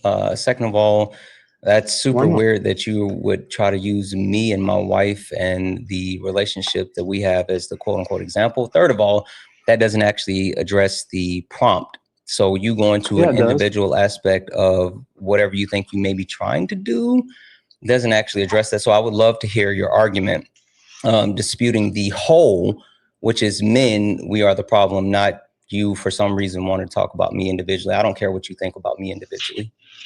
Yeah, the reason I gave of why I'm not the problem, you are the problem, like I said, is because, again, for example, you referred to... Rox, have we done this before? Did you come up here like a couple of days ago and try to do the same thing? Do what? Like, I'm not the problem, you're the problem. You did? No, I said do what? I don't know what what I just said, came up here and say, I'm not the problem, you're the problem. No, I didn't do that. Okay, so maybe to help guide your point, I don't care about individuals, and not just individually me or individually you. I'm talking about the collective group of men. So talking about let me finish. Talking about the collective group of men is how we engage with this. I'm not excluding individual men as far as saying that individuals, there aren't some quote unquote good men or whatever you guys may want to say. I'm talking about the collective. So I don't care about you individually. I don't care about me individually. So with attacking the premise, can you please address the premise, which is men, the whole, we are the problem? Why do you disagree with men, the whole, we are the problem? Yeah, so see, I don't even understand why you keep interrupting me when I'm actually directly addressing your point, but you won't allow me to finish, and you would understand that I actually keep talking about individual aspects. No, I'm not. You're not listening. You do remember. Go ahead. I won't interrupt you again as long as you don't start talking about individual aspects. The floor is yours. Okay, great. Appreciate that. I'm surprised we had to go through such a rigmarole just to get to that. You're crying, and I would love for you to just get to the argument. Wild. Okay, so I would argue, yes, you're exactly right. Beta males like you are the problem. The kind of beta males that will address their old lady as management. You saying old lady is gross. You bore me. I promise you, I don't care about your feelings or you crying. If you guys can't make an argument, then you can't stay here. If you can't make an argument, then you can't stay here. And making an argument has nothing to do with your feelings. I don't understand what you guys think is happening. I'm telling you, like, there's combined, what, about 2,000 people watching right now? This is not your safe space. This is not your therapist couch. No one came here to hear you like complain about your life. There are many other lives where you can go and like do weird stuff and complain and cry and all this other stuff. And like the 5 people in the live will sit and listen to that. No one here in this live came to listen to you do that. We came for a debate. We came for substance. We came for an argument. And if you cannot provide an actual argument, actual substance, actual debate, then you can just leave. Hi, are you a Trump supporter? Disagree with anything on the background? Yeah, I disagree with the Christian and the men one, but before I get into that, I just wanted to address something I saw you say on Dean's live yesterday, on Parker's live yesterday. Oh, no, that's okay. Sure. Would you like to pick up on the point that he was saying? You said you disagree with the men, we are the problem prompt. Why do you disagree with that? Okay, I'm just gonna pretend like you don't want to talk about you saying Jesus had sex with his disciples, and I'll just talk about whatever you want to talk about. Oh, yeah, sure. I mean, you can go look it up, but no, that's not the point. Why do you disagree with men, we are the problem? Yeah, it's just a misandrous take. You know, like I guarantee if I said women are the problem, would you think that's misogynist? I think it would be infactual. I mean, it would be inaccurate because there's no empirics. Okay. So can I hear your empirics then? Yeah. On why men are the problem?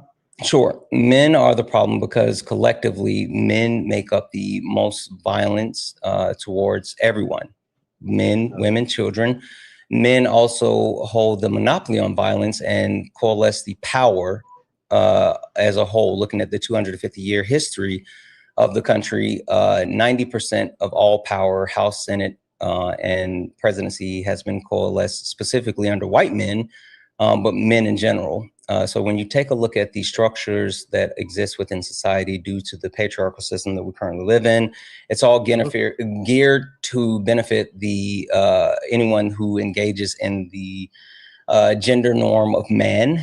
And so it disenfranchises anyone that does not subscribe to man. It's literally the overall disenfranchisement of everyone else. And we have been allowed to use the premise of being a man to be harmful, and that needs to stop.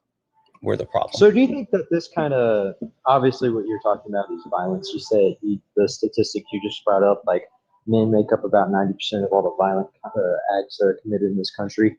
Would you say that's inherent just to men because of our testosterone maybe, or a reason like this? No, there's no empirics, there's no scientific data, there's no study that show men are quote unquote inherently violent due to increased testosterone levels. No, that's not a thing. Okay, so what would your reason be for this thing? Because of the why they are violent. Because of the social construct that gives men a monopoly on violence.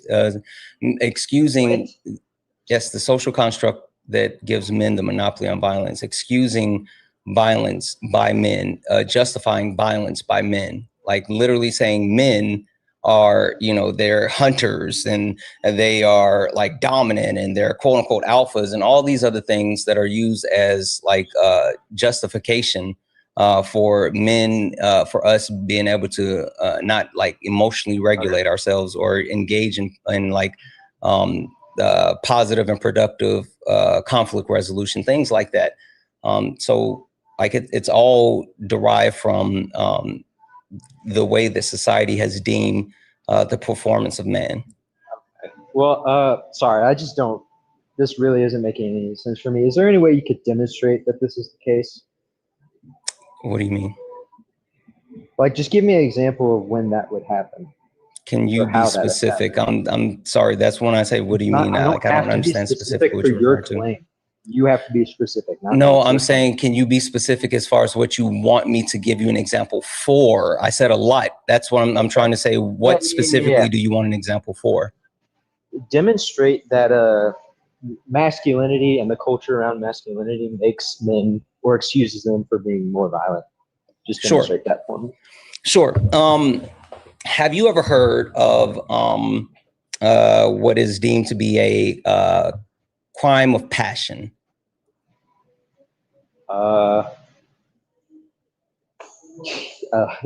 Sure.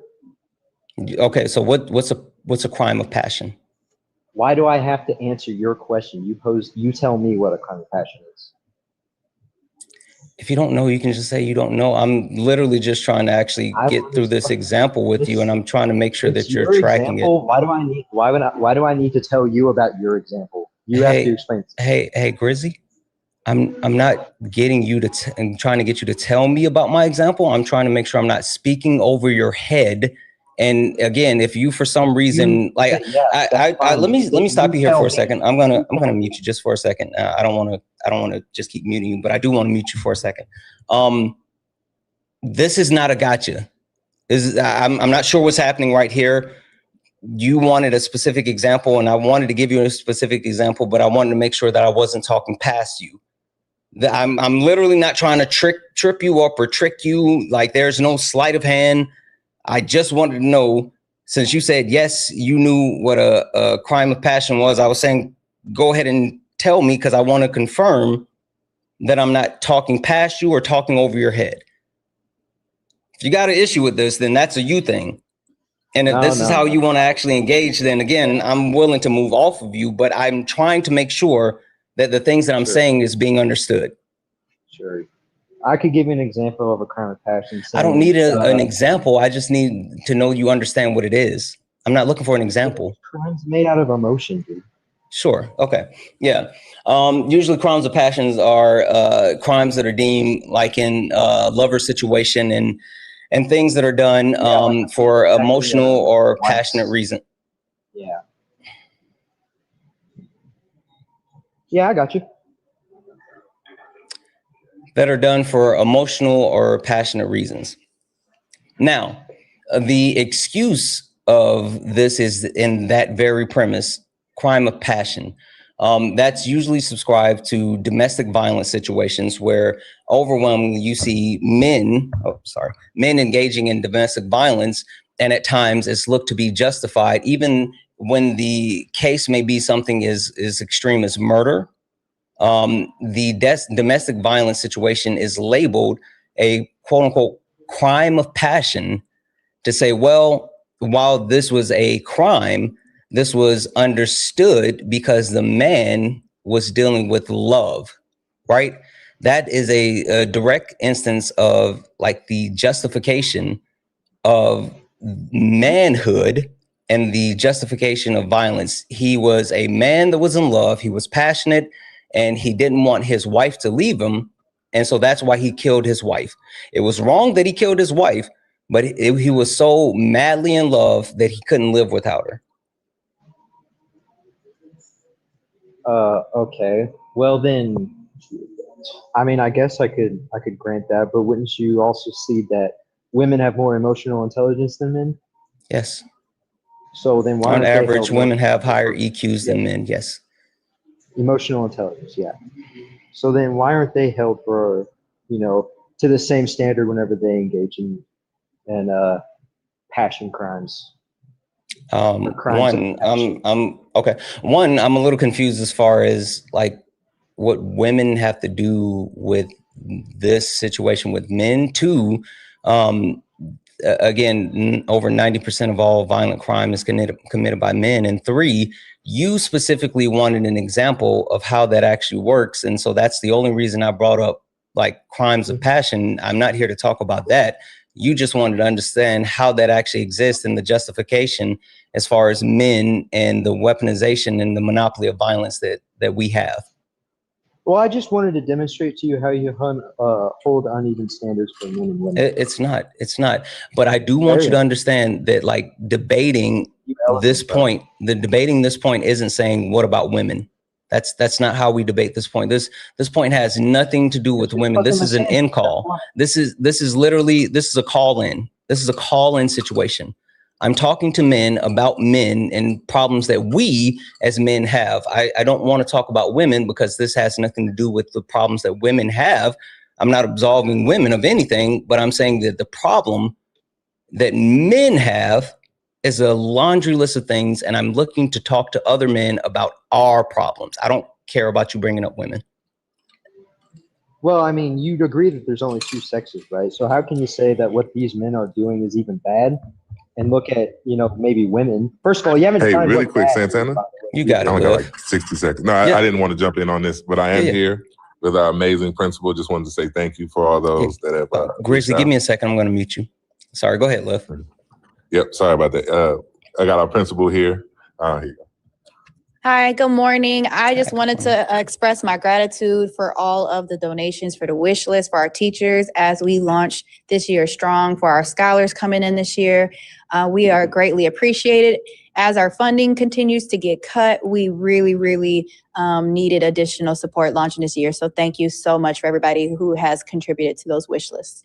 Yeah, no, listen, we got over 2,000 people listening to you right now. Is there any direct message that you would like to get to them? Any other way that they can support anything else that you just want your voice heard on? Yes, we are going to.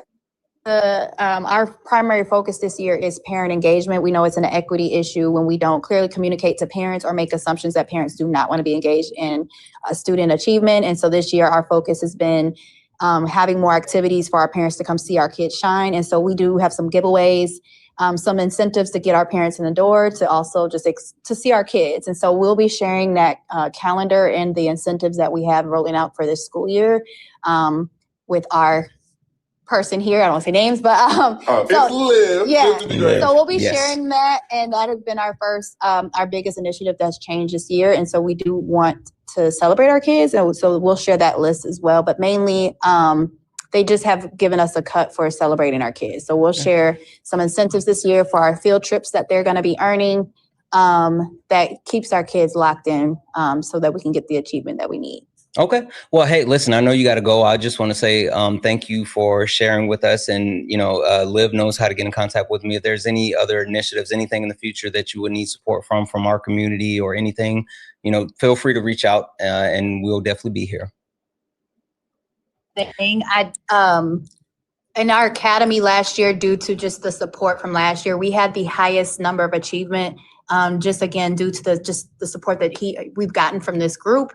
And so that just contributes to the work that you guys are doing for us to continue to stay trailblazing as the highest in performing achievement here in our community.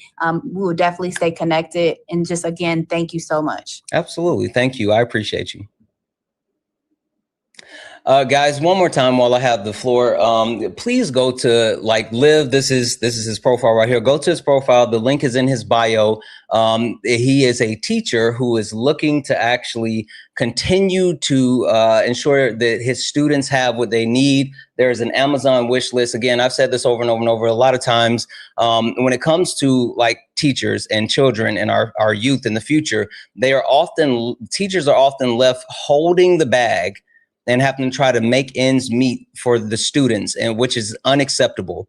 Now, while education is actively under attack, we have to ensure that we do whatever we can do to ensure the children have the ability to learn. So if you can go to the link in Liv's bio and actually knock off anything on that actual list, it will help. It will ensure that not only do the teachers not have to pick up the slack, it will help those students who parents may not have the ability to help and get the things that they need. If you can spare anything, please do so. Check out that link. It's in his link tree in his bio.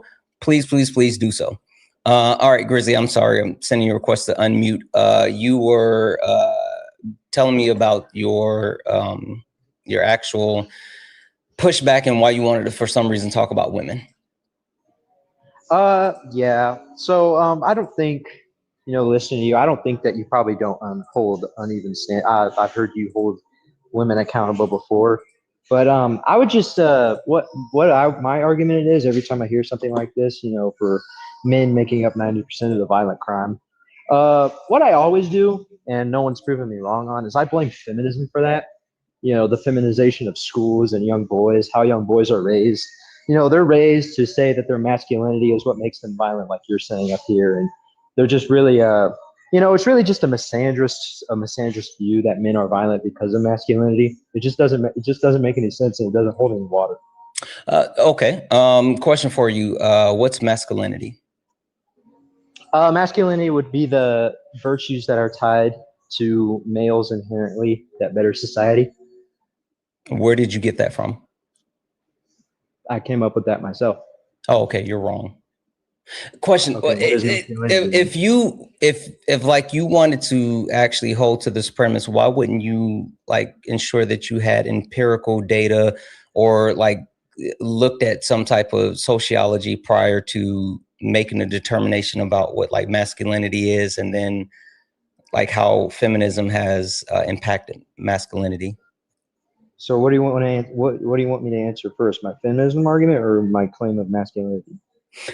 Why would you make up an actual like description of a thing without even understanding what a thing is? What are you asking me? If I had this in my hand and you were like, hey, Santana, what is this? And I was like, oh, this is a flip-em-a-bob. And the flip-em-a-bob is used to actually ensure that the lines go directly across the sky. And then you'd be like, that's not what that is. Why do you have that? And you're like trying to use it when you don't know what it is. Well, you don't know what masculinity is, and you didn't take the time to go look up and try to educate yourself on the social constructs. You're just saying how you feel and how the social construct make you feel when you haven't actually tried to study any of it. What is masculinity then? It's the performance of manhood. It's the things that are deemed to be attributed to man by society, and it shifts based off of the society's performance of men. That's circular, dude. Because you can say anybody can be a man. That's the view that you hold. Yes, anyone can be a man. So then masculinity doesn't exist if anyone can be a man, then, right? If you're performing what it is to be a man and engaging What is a man? in masculinity, then yes. Oh my God. Tell me what a man is. Anyone that is a man, I got you. Anyone that's actively upholding the performance of what society deems to be quote unquote man. So in our society, what we see here in the United States of America, often it is ascribed to, you know, certain aesthetics, certain clothing, certain like way of hell. Men sit with their legs open, right? Versus having their legs crossed or closed. Like that's a thing that's subscribed to men. It's whatever those things that are deemed by society to be subscribed to manhood. Okay, yeah, sure. Even if I were to grant that, that doesn't follow. Why do you keep saying if you were to grant that? Like I don't need you to grant stuff because you can't prove it wrong. I'm not granting your. I don't care about you granting anything to me. You don't know anything. You can't prove it wrong. I don't need you to grant anything. You gotta let me talk. I'm not going to. I'm just saying. You saying if you were to grant that, I don't need you to grant anything. Anybody can be masculine. If anyone can be a man in your view, then anyone can be a masculine. Everyone in the world in the nation could be masculine under your view, and it doesn't mean fucking shit. It has to be associated with just men. You're saying everyone can be man. I think. Hold on. Thank you for the crown helmet, Grizzy. Yes. Anyone that subscribes. There's no masculinity. Stop. Anyone that subscribes to manhood and engage in masculinity, then that's what we're talking about. Not everyone subscribes to manhood and masculinity, so that's not the case of everyone being it. You have to actually engage in the social construct of gender in order to meet those requirements. Okay. So if there's a tomboy, you know, she acts like a man, she dresses like a man, watches football on Sundays, you'd say she's masculine even if she doesn't identify as a man. It's circles, bro. It's circles. It's degenerate and it's circles. It's only circles because you don't understand stuff. Anyone that is circles because you say anyone can be a fucking man, you stupid moron. I'm stupid. I got you, Ari. I got you. 1 second. I'm stupid because you don't understand. That's your logic, right? No. Stop. Don't crash on me. Crazy. I need you to understand that your logic is that I'm stupid because you don't understand a thing. You haven't actually researched anything. You haven't read anything. You don't know anything except your feelings. And so the fact that you don't understand means that I'm stupid. I think you have things confused. It's okay. It happens. It happens a lot, especially within mediocre men. Ari. Yeah. I'm one of the Ooga Booga. I'm one of the Ooga Booga scary feminists, and I'm also a teacher. Ooga Booga scary. I teach your kids. Anyway, yeah, this is really simple. Do you think sex and gender are the same? No, they're different, but they're tied. Oh, they're different. Okay, cool. So then one, right? When masculine. Hi. I'm talking. Right? I can sing the My Turn, Your Turn song, right? If you need that to help regulate yourself in this conversation. But it's my turn. It's my turn to talk. Okay? I need you to regulate yourself. Okay? You got it. 1 second, Ari. Grizzy, that's me putting you on mute. Stay on mute until Ari finishes. You stay on mute. You'll get a turn. Go ahead, Ari. When you're feeling mad and you wanna roar, take a deep breath and count to 4. Practice your deep breaths behind you, okay? To regulate yourself. You got it. I believe in you. Okay, so Great. Sex and gender are not the same. And so we're specifically talking about gender here, right? Because Santana's prompt specifically says men. Men. So we're specifically talking about the social construct that is men. Okay? And then when we see, unless you have a source that disproves otherwise, because I don't care about the feelings in your tum-tum, I care about what we can empirically prove through analysis, studies, facts, historical nuance, things like that, right? And what we find overwhelmingly, because performances of masculinity differ between society and a universal standpoint, masculinity is simply just the characteristics associated with boys and men. Do you agree or disagree with that? Disagree. Okay, what evidence do you have to disprove that that's not what masculinity is empirically? Because I guarantee that you would call a tomboy feminine even though she produces masculine traits. So do you, again, I'm gonna ask again, what are your empirics? I just told you I don't. That's not empirics. Do you know what empirics are? You didn't give me any empirics. Do you know what empirics are? No, what are they? Okay, again, so like I said, the standard here, so the standard for Santana's Live is providing evidence like studies, historical nuance that we can review together, that we could pull up on the screen and things like that. So the feelings in your tum-tum do not qualify as empirics, right? And you can't say what I would qualify because you don't know me and I don't know you. So we're not going to sit here and presuppose what other people would qualify, right? That's why we have sources, and I don't argue from my tum-tum, and so don't argue from me as if I argue from my tum-tum, okay? I'm a lady of stats, data, and statistics.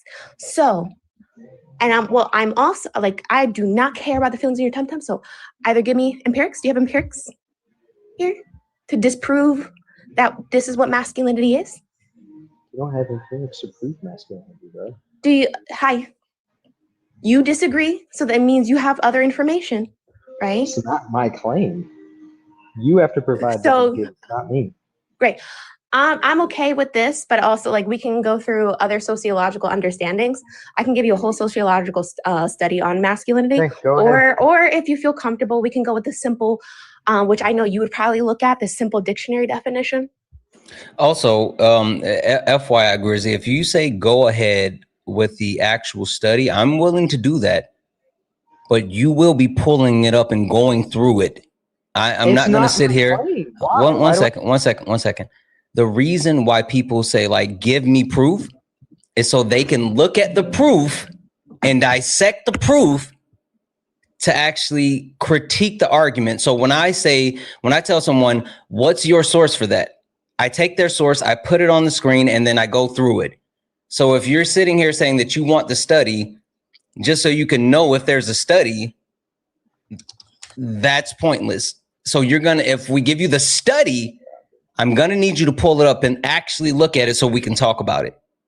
Sorry, you two go ahead. Why do I have to argue for your claim? Why? You're not arguing for our claim, you donut. You said that you wanted a study. No. You're not arguing our claim. You said that you want a study proving the point. So if we give you the study, then it's going to be your responsibility to go through the study and figure out what you disagree with the point. Anything outside that is you just acquiesce and conceding that we're right. That's what I'm trying to make sure you understand. Why do I have to make your argument, Santa? Santana and no one. Are you even listening? No. Dude, I have to pull a study for your arguments? Who's arguing with one citizen? He is. Grizzy, stop. I need you to slow down and breathe for a second. I think, Grizzy, I need you to slow down and breathe for a half a second. Listen to the word. Stop. Listen to the words that I'm going to say. Oh, he just fucking ran.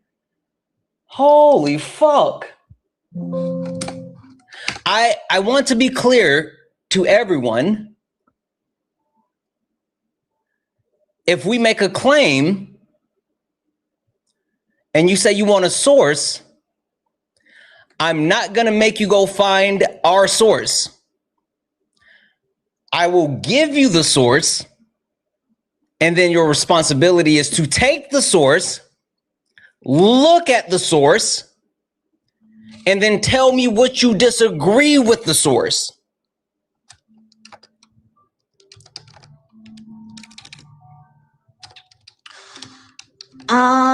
I just want to let you guys know the fragile man who like hates feminists is the one that rage quit because he couldn't regulate his emotions. Oh my gosh, what is happening? I want to call out something else really quickly. The reason why I talk about the men, we are the problem, and I don't talk about women because one, I want to address men, but two, like women, specifically the ones that have been in the comment section and who immediately like lean into internalized misogyny, internalize like sexism or whatever you want to call it. Like you guys, I expect these men to immediately have an adverse reaction to hearing a feminine voice. But when I see the women, femme presenting people doing the same thing in the comment section, that's fucking wild. That's fucking wild. And I think that's something not only that do we have to address and we have to call out in real time, but understanding that as a woman or a femme presenting person, you trying to invalidate another woman or femme presenting person, that gets you nowhere. Oh, who did it? Let me add him. Oh, they were already muted. Like, it's just weird. That's so weird. Yeah. Also, like, part of my feminism is I'm a gender abolitionist, so nothing you guys say will actually affect me. Let me be fucking for real. And like Santana knows, I'm extremely confident in my knowledge basis and who I am. That's part of unpacking patriarchy, because patriarchy feeds on insecurities. So you trying to come at me just more speaks on your insecurities and your projection onto me. I don't give a flying fuck because I don't really care about gender performances. That does nothing. But I did provide the sources. I did pull them up. Maybe he didn't like my tippity tapping because I did unmute myself while I was tippity tapping. I'm sorry. I think it was just the whole thing that like he was having a hard time tracking the conversation anyway. And I think it was just weird because he wanted to do the thing, which is just to say, what about women? And he kept trying to say misandry because he wanted me to engage with that. FYI, to the people listening, to the people watching, misandry is not real. Fuck your feelings. I hate. I say it again. I said it is not real. Yeah, I hate when people try to use that. Stop it. You know fucking what? Stop it. But if you are misandrous, fucking W, right? It's justified, right? I would say if misandry exists in any regards, right? And if we're just going off of because there is no like societal structure that supports this idea of misandry. It's not the opposite misogyny, because misogyny is upheld by the patriarchy, it's the policing arm of the patriarchy. But if you want to act like it's this real thing that you pulled from the dictionary, the people who you would deem misandrous, even men, I would feel like it's justified. Like, I think it's justified to hate men, just like it would be justified to hate white people, and in that how they perform violence onto you. You are allowed and justified to hate your oppressor. Like, what? You can't tell me there's no justification to not hate your abuser. What? That's fucking silly. But I'll drop down and you have fun. Thank you, Ari. Someone in the comments said, isn't that like saying not all men? I'm confused with what it's definitely all men. I don't know what the hell that was, but W's. W's in the chat. If anyone else if you like Support the Live, you can do so. Cash App, PayPal, Venmo. Pay links in the link tree in the bio. Santana Speaks for You. Santana Speaks for You is the best way to support the live. If you're over on YouTube, you can send a super chat, and I will read that out. W's in the chat for too bad. Too bad for the $5 super chat to say, listen to the words that are coming out of my mouth. He wasn't. He just wasn't. Like, we understand that the reason why they don't listen and they can't engage is just because it makes them feel uncomfortable. That's it. It's not a case of like not being able to prove things. It's not a case of being wrong. It's just simply a case of it makes them feel uncomfortable. Hi, are you a Trump supporter or disagree with anything in the background? Miss Plaza, I don't know. Okay. Only request up if you are a Trump supporter or disagree with anything on the background. We're only looking for some debates. Hi, are you a Trump supporter or disagree with anything in the background? I don't support Trump, but I disagree with Trump. Okay. Would you like to tell me which point on the background you disagree with the most? Wait, say that again. I can't hear you. I think. Would you like to tell me which prompt on the background you disagree with the most? Where you like to start? As a black man, I disagree with the white people. Race is your problem. Oh, okay. That's not your topic. Why is that not my topic? Just restate your sentence again. What you just said. I said white people racism is your problem. I disagree with that. No, what did you say after that? Before I said I'm black. Oh, you said as a black man. Full stop right there. That's why it's not yours. Why would I? So why would I let a black man, I'm not? I'm sorry? So you're able to call them racist as a black man, but I'm not? Oh, I didn't call them racist. I think you may misunderstand the prompt. But why would I let you actually defend the community or speak for a community that you're not a part of? Like, that's not how my prompts work. I don't let people because who are you're not trying a part to call of them out for it. Kind of finish my sentence. I don't let people who are not a part of the communities that are listed for the prompts speak on the prompts. So if you are not white, you can't talk about the topic that's specific to white people. If you're not a man, you cannot talk about the topic that's specific to men. If you're not a Christian, you can't talk about the topic that's specific to Christians. It doesn't work that way.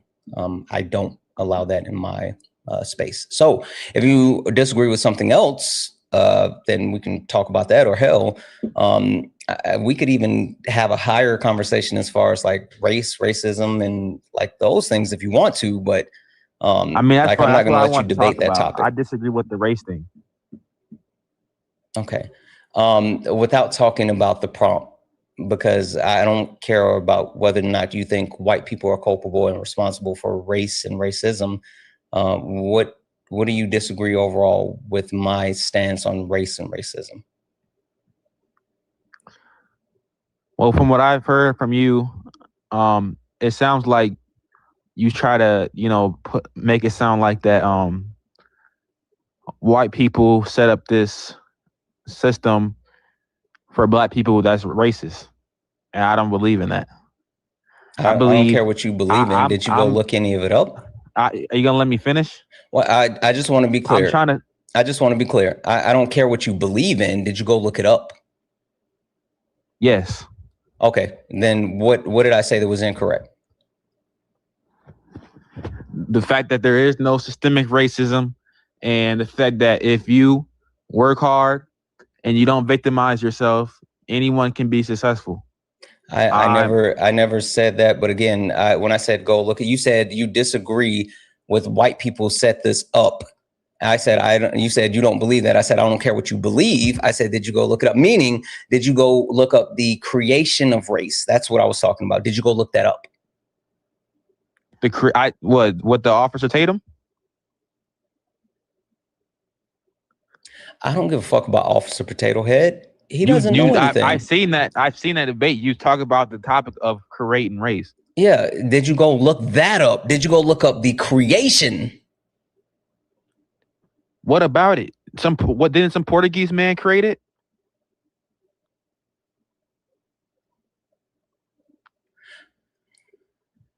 Portuguese. Did you go look that up? Did you go, if you don't agree or believe me, did you go fact check me to see if I was right or wrong? Yes, there's a white man created the social construct of race. Okay, so you saying that you don't. Okay, perfect. So if you saying you don't believe that it was set up this way, like you don't have anything of empirics to prove that it wasn't, when you just admitted that you went to look it up and you verified it. This is what I'm saying. A white male made the concept of race. But for the past 50, 60 years, there has been nothing to stop black people systemically from being successful. Oh, okay. My family is very successful. What's redlining? Redline? I never heard of that. What is redlining? You're not equipped for this conversation. And I'm not even trying to be disrespectful. I'm just telling you that at this point, you are just sitting here and you're upset because it doesn't make you feel good. And since it doesn't make you feel good, you want to like push back on the things. But the issue is you don't know any of the things. I don't care about You don't know anecdotal me, experience. bro. There's hella terms, bro. What do you mean hella terms? For systemic racism, bro. I've heard it all, bro. There's a new term for everything. That's why I asked you to explain what your definition of it is. Or I don't example. care about definitions. That's what I'm trying to explain to you. So you don't care about the facts? What are you talking about? You think definitions are facts? Yes. Or what an example? How are definitions created? I don't know, bro. Like the dictionary? It's a way of knowing what we're talking about. You act like you can't comprehend to explain what that was. What I'm trying to say is that I don't think you're equipped for this conversation. And like me engaging in this conversation would be punching down.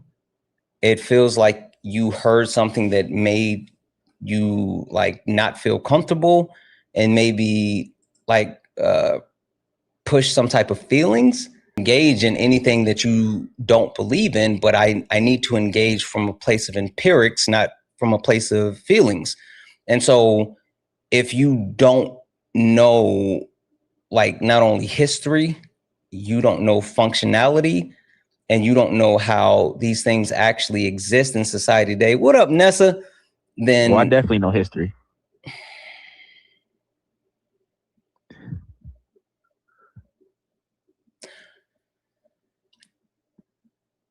You don't even know what redlining is. How could you? You could say I'm simply just. How could you say you know history and you don't even know what redlining is? I'm simply just asking you an example for it because, from what I've heard, redlining is some sort of system like okay, putting certain stuff in certain communities.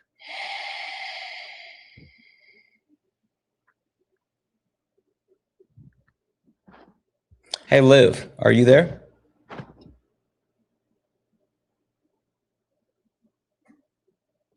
I don't think Liv's there.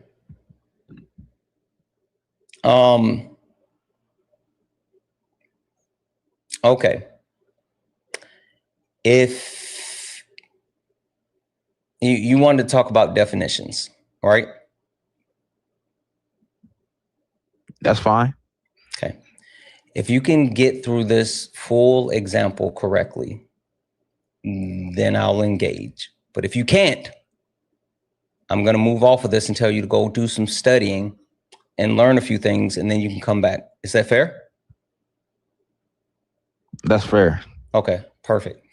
I'm going to put, okay, wait 1 second. I'm going to put a couple of things on the screen, and then we will go from there.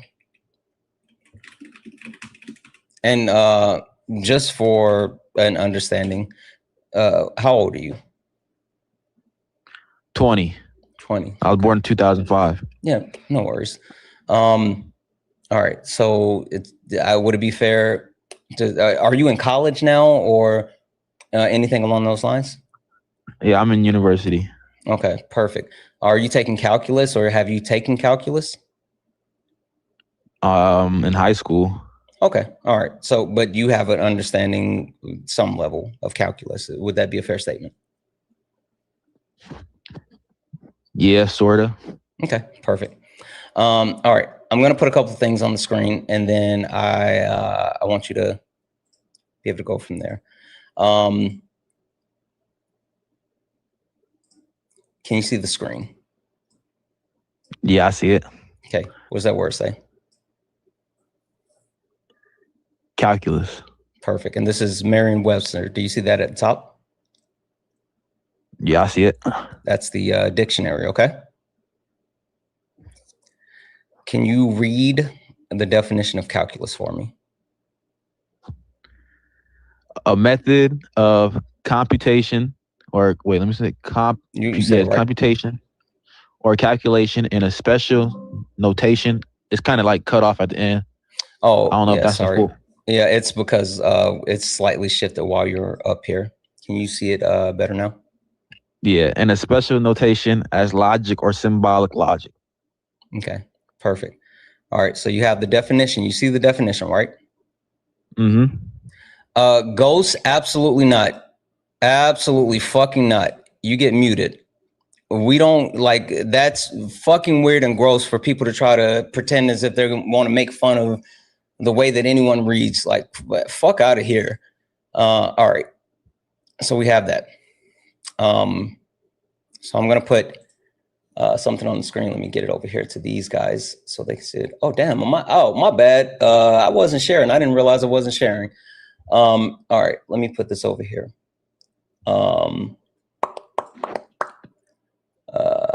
Share items. Okay. All right. So I'm gonna show you 2 images.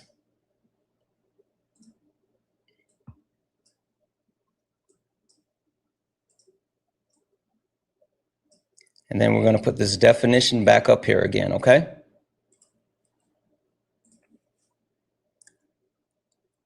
One second here. All right. Oh, wrong one. Here. All right. Can you see the images? Yeah, I see all 3. Okay. Using the definition, can you tell me which one is calculus?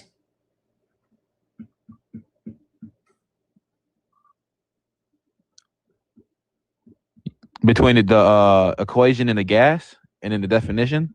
Yeah, using the definition, which one is calculus? I say definition A will go with the equation. No. Out of the 2 pictures, which one is which one is calculus?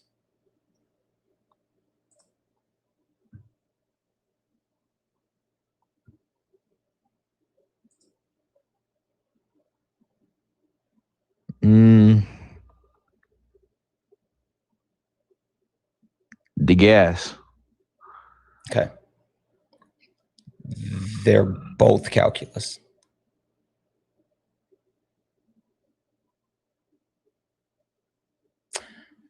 Okay. So you failed the first part of this, but let's see if you can get to the second part. Can you see the I feel like equation? you're trying to trick me because I said both of them was, but you didn't. But that's fine. I said A was the equation, and then I said B. Okay. Can you see the equation? Yeah, I can see the equation. Solve the equation using the definition. I can't solve the equation. But you have the definition. Shouldn't the definition be enough for you to understand the equation? I mean, I can have the definition, but I don't know the steps to solve it. And that's why I don't care about talking about definitions of race and racism. It's because you can read a definition, but if you don't understand the functionality, how it works, how it exists, and the mechanisms, it does no good. So remember when I started this and saying, like, I'm going to give you an actual like problem. If you can solve the entire thing, or if you can get past the entire thing, then I would engage with you. But if not, then you would go back and study, and then we can talk about it again later. You asked me if I remember that? Mm-hmm.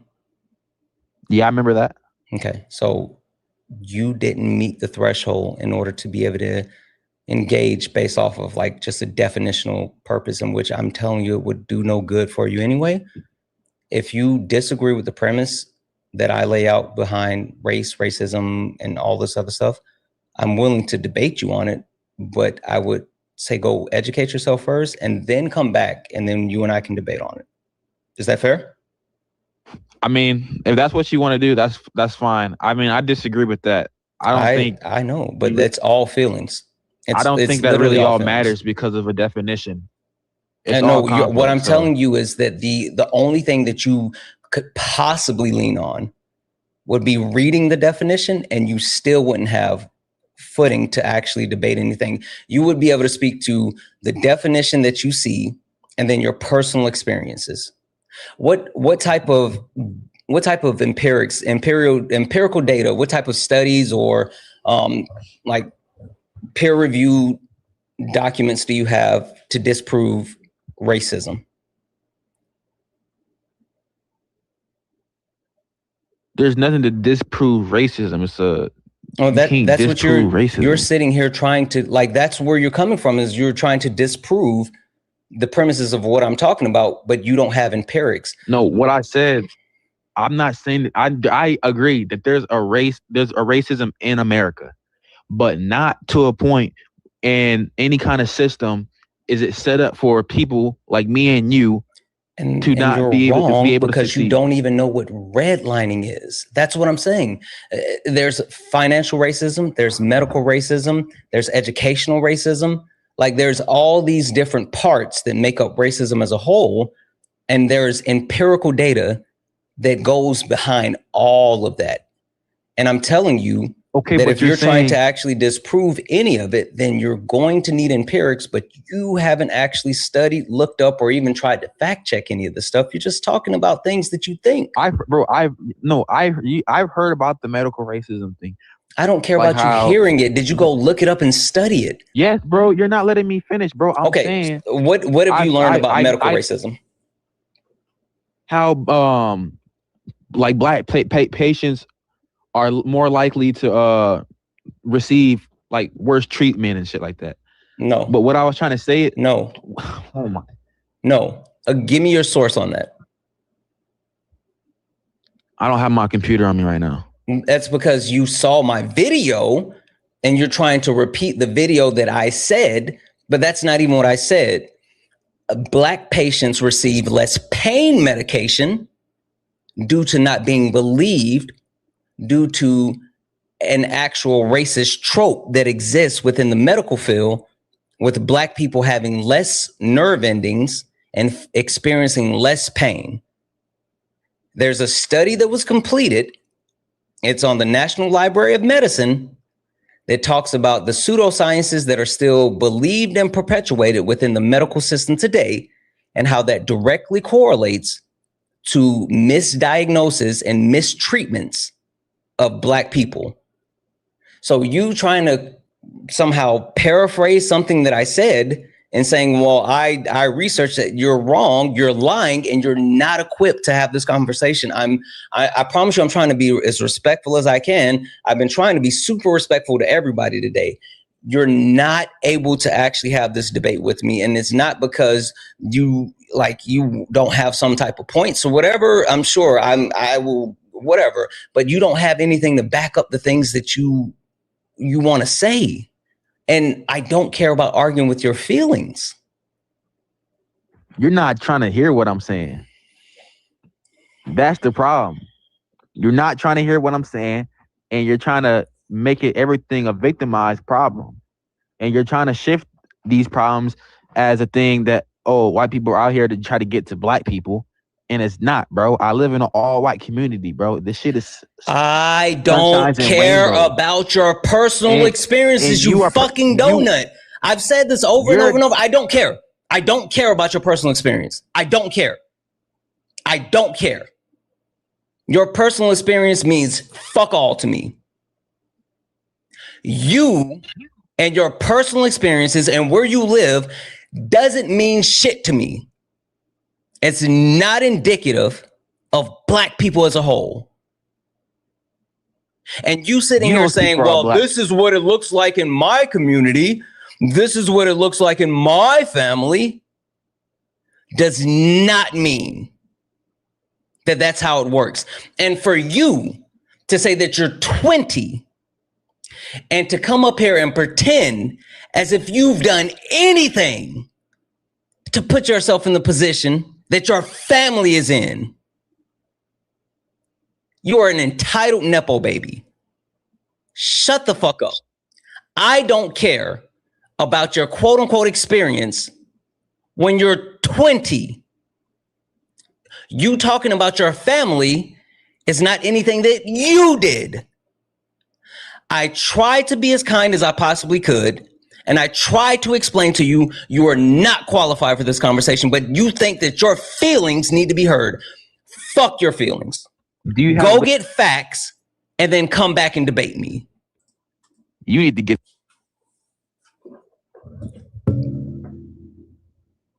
Apologize for yelling. I apologize for yelling.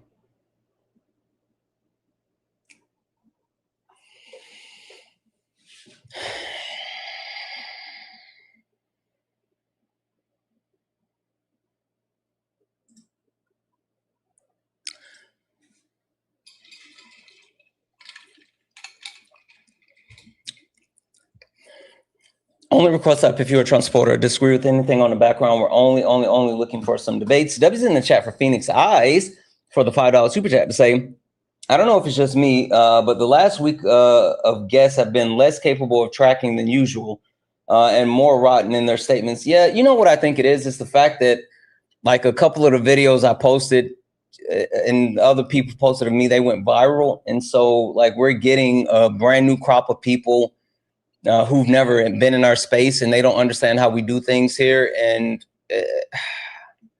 that's what we're seeing. That's what we're seeing. Dub's in the chat. Dub's in the chat for Noex Bane for the $25 dono and saying it's Officer Tater. I do like Officer Tater. I like Officer Potato Head. Dub's in the chat for Ryan for the $2 dono. Ryan, I disagree with your second part, but I do agree that women actually engage in upholding the patriarchy. It's a complete system. But then that's why like it's called out. It only benefits men, but there's different ways that different people participate in upholding it. So like there's a thing. W's in the chat for Lisa for the $4 dono saying keep doing what you're doing. I appreciate you. W's in the chat for Aaron for the $2.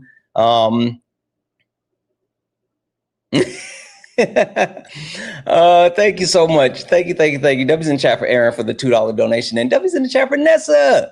Nessa, thank you so much for the $20 donation. Say good morning, twin. Good morning. Just dropping by to say hello. Also, fuck the predator in chief. I know that's fucking right. W's in the chat for those donos over on Twitch. W's in the chat for Manders for the one cheered bit.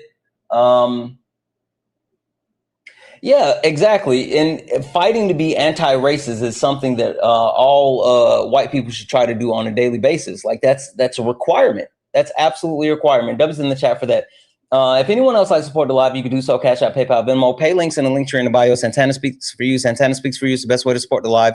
If you're over on YouTube, you can send a super chat and I will read that out, guys. Keep tapping the screen, share the live, send your daily heart me.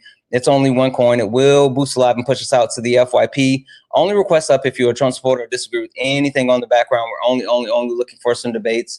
Only request up if you are a Trump supporter or disagree with anything on the background. We're only looking for some debates. If you're friendly, like support the live, you could do so. Pay links and link tree in the bio, guys. Make sure that we're taking care of Liv. Liv is up here, and Liv is trying to ensure that his kids, his students have what they need as they're starting back for school.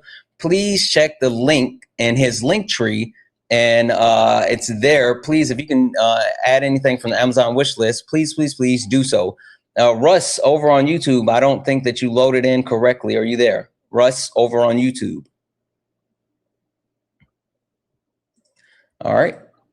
Gonna remove you. Russ, if you're listening and you can hear me over on YouTube, you can actually request back and we'll get you up here. W's in the chat for Rebel for the $5 donation saying no lie, it's National Grab Some Nuts Day. Ain't no fucking way. W's in the chat for the donos. Hi, you are back. You had some stuff going on earlier. Yeah, my bad. Yeah, well, no I worries. was back. It's just that guy. I didn't want to. Oh, okay. From that guy. All right. So you disagree with the premise as far as capitalists, your system doesn't work. Why? Yeah. So I think that America, it is ranked number 4 in median wage, like daily income. I think that's a good thing. I think it's part of capitalism is why we have that ranking. I think that competition and incentivizing skilled workers is America does that best. We lead in medicine innovation. We lead in like skilled medicinal workers in general, like surgeons. We have the top surgeons. Sorry, excuse me. I think we can start there if you can disprove that, or if you don't think that's good. Okay.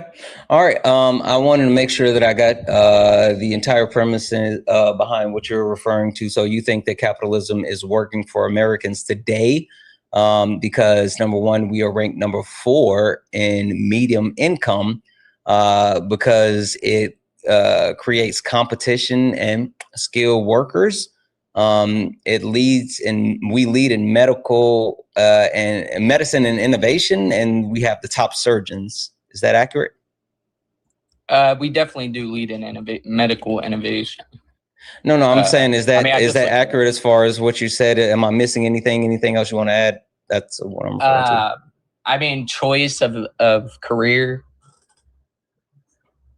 choice of owning career. private property, housing. The U.S. housing market Can I be honest with you for half a second? Yeah. It feels like you're just spamming words.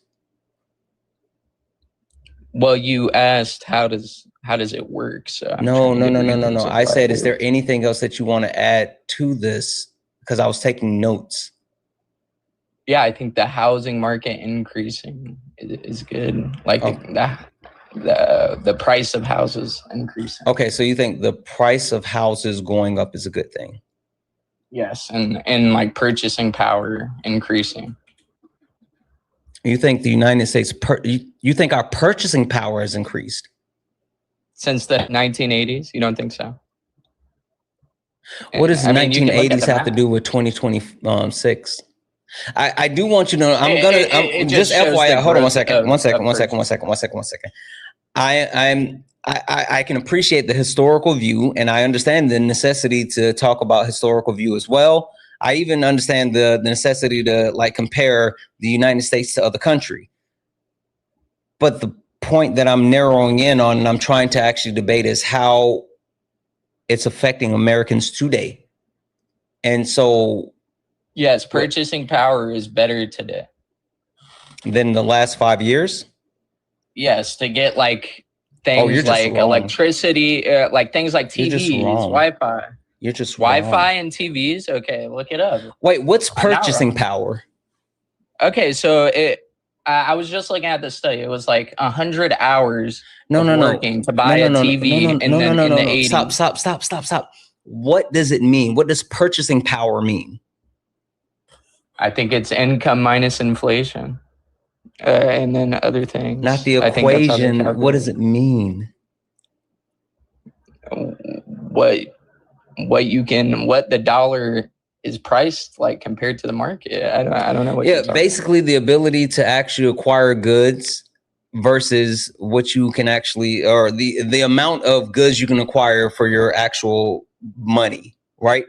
How far does your quote unquote dollar stretch? That's purchasing power, right? I mean, it's literally income minus inflation. Can we agree? Yeah, I know the equation. I'm saying in practically speaking, that's what purchasing power is, right? Yes. Okay, yes. Perfect. So do you think that you're saying that our dollar goes further today than it did 5 years ago? Because that's what you're making the statement. That is not what I said. Did I not say 1980? That's why I said I'm not saying that I don't see the value in looking at an overall historical view, but what I'm talking about is the way that it exists in our society today. That's why I said looking at the last 5 years. So you're saying the market moving is indicative of a capitalism not working? Like, that makes no sense. Just because inflation and things haven't gotten cheaper in the past 5 years. Who brought up the market moving? What are you talking about? Well, you said, is our purchasing power greater than 5 years ago? I would argue probably not, because of external reasons, not because of capitalism inherently being bad. or not what quote unquote external reasons that I don't know, exclude capitalism? Hold on. Listen to the question. What external reasons excluding capitalism has affected the purchasing power of American citizens? You said, say that one more time. Yes. What external features that exclude capitalism has impacted the purchasing power of American citizens? And just to make sure that I'm very clear, I'm looking for something that has nothing to do with money that actually changed the purchasing power. Something other than money that changed the purchasing power. Great example would be if there was like a worldwide plague that killed off half of the population. That has nothing to do with capitalism. Okay, yeah, I think war is external. No, it's not. You think war is only because of capitalism? No, well, war, the fact that we live in a country that's a military state, right? The military industrial complex is literally how our economy runs. But why was the United States economy impacted by the war? Because of the Strait of Hormuz, mainly. So you're saying the ability to engage in capitalism was affected by the war? You don't think that war is I just need a capitalism? direct answer to that. Was the ability to engage in capitalism affected by the war? Yes. Okay, so that still has to do with capitalism. Would the ability of socialism be affected by war? I'm not sure why you're bringing up socialism, because but the point that you're trying to, you made the statement. You made the statement that there are external factors outside of the capitalistic system that actually has impacted the purchasing power of Americans. You said that. ChatGPT is not going to be able to help you in this situation. ChatGPT, I can't type. Are you kidding me? I'm just letting you know it's not going to be able to help you. You type down my arguments. I can't type down what you're saying. That's not what you're doing. You're just being dishonest. Like I'm just being dishonest. Do you want me to show you my screen? You repeating the things that I'm saying does not make an argument. Can you answer the question directly? If you don't know, then we're going to just ball that up and throw it in the trash. And if you put it in ChatGPT, you're going to have to defend it. In ChatGPT. I didn't put anything in ChatGPT. I'm on Google and I was looking something unrelated up. But yes, I think war is external to capitalism. Turn on your camera.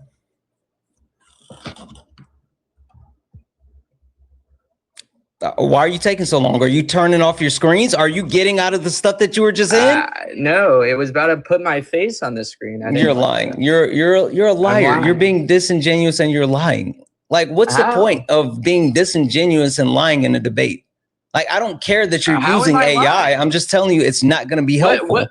What am I using AI for? What am I using AI for? What would I be looking up? Can you give me one thing that is an external impact to the spending power of Americans that lie outside of capitalism? Let's say a natural disaster. Yes, that is an example.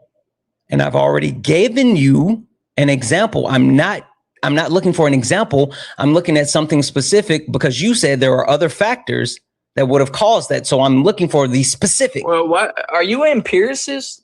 Are you an empiricist? I'm looking for the specific. You said. No, I just want to know. Do I have you to get said your study for you up? Hey.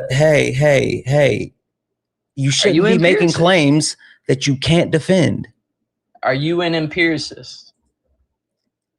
You made the statement that there are other external factors that are outside of capitalism that have affected the purchasing power of Americans. I want you to tell me what that was.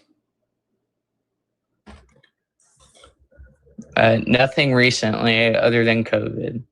Okay, so if there has not been anything that would be outside of capitalism, then all of the other factors of why Americans have less spending power is directly related to capitalism. Okay, there is, okay, so you don't think that there can be recessions within capitalism and like that's just inherent? That there's dips in... If I wanted to say any of those things, I would say that and I would make those claims. Those still have nothing to do with the actual purchasing power of Americans. Again, the reason why you're struggling. My original, my original claim was that purchasing power went up since 1980, which is true. Stop. It's just true.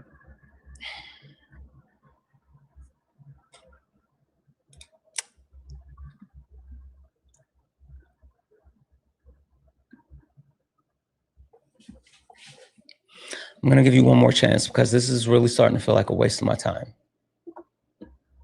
You bringing up your claim about the 1980s, what did I say about that?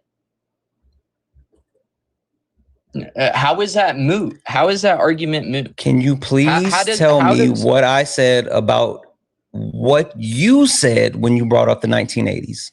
You said, let's look within the past 5 years. Why? Why did I say that?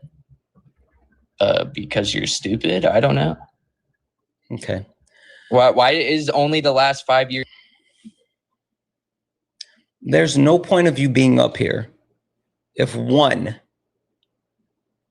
you're not going to engage in the things that I'm saying. Two, you're not going to listen. Three, you're not going to retain anything. And four, you have me fucking debating with AI and you're not even good at it.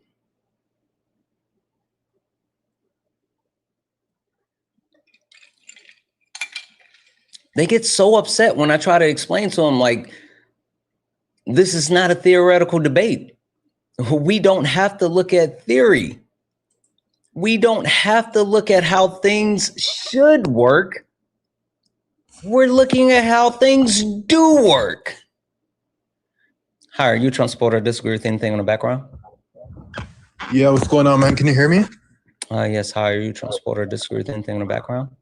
Yeah, I disagree with when you say like, and I also wanted to know what you meant by this, but when you say that the Bible is slavery, like what exactly do you mean by that?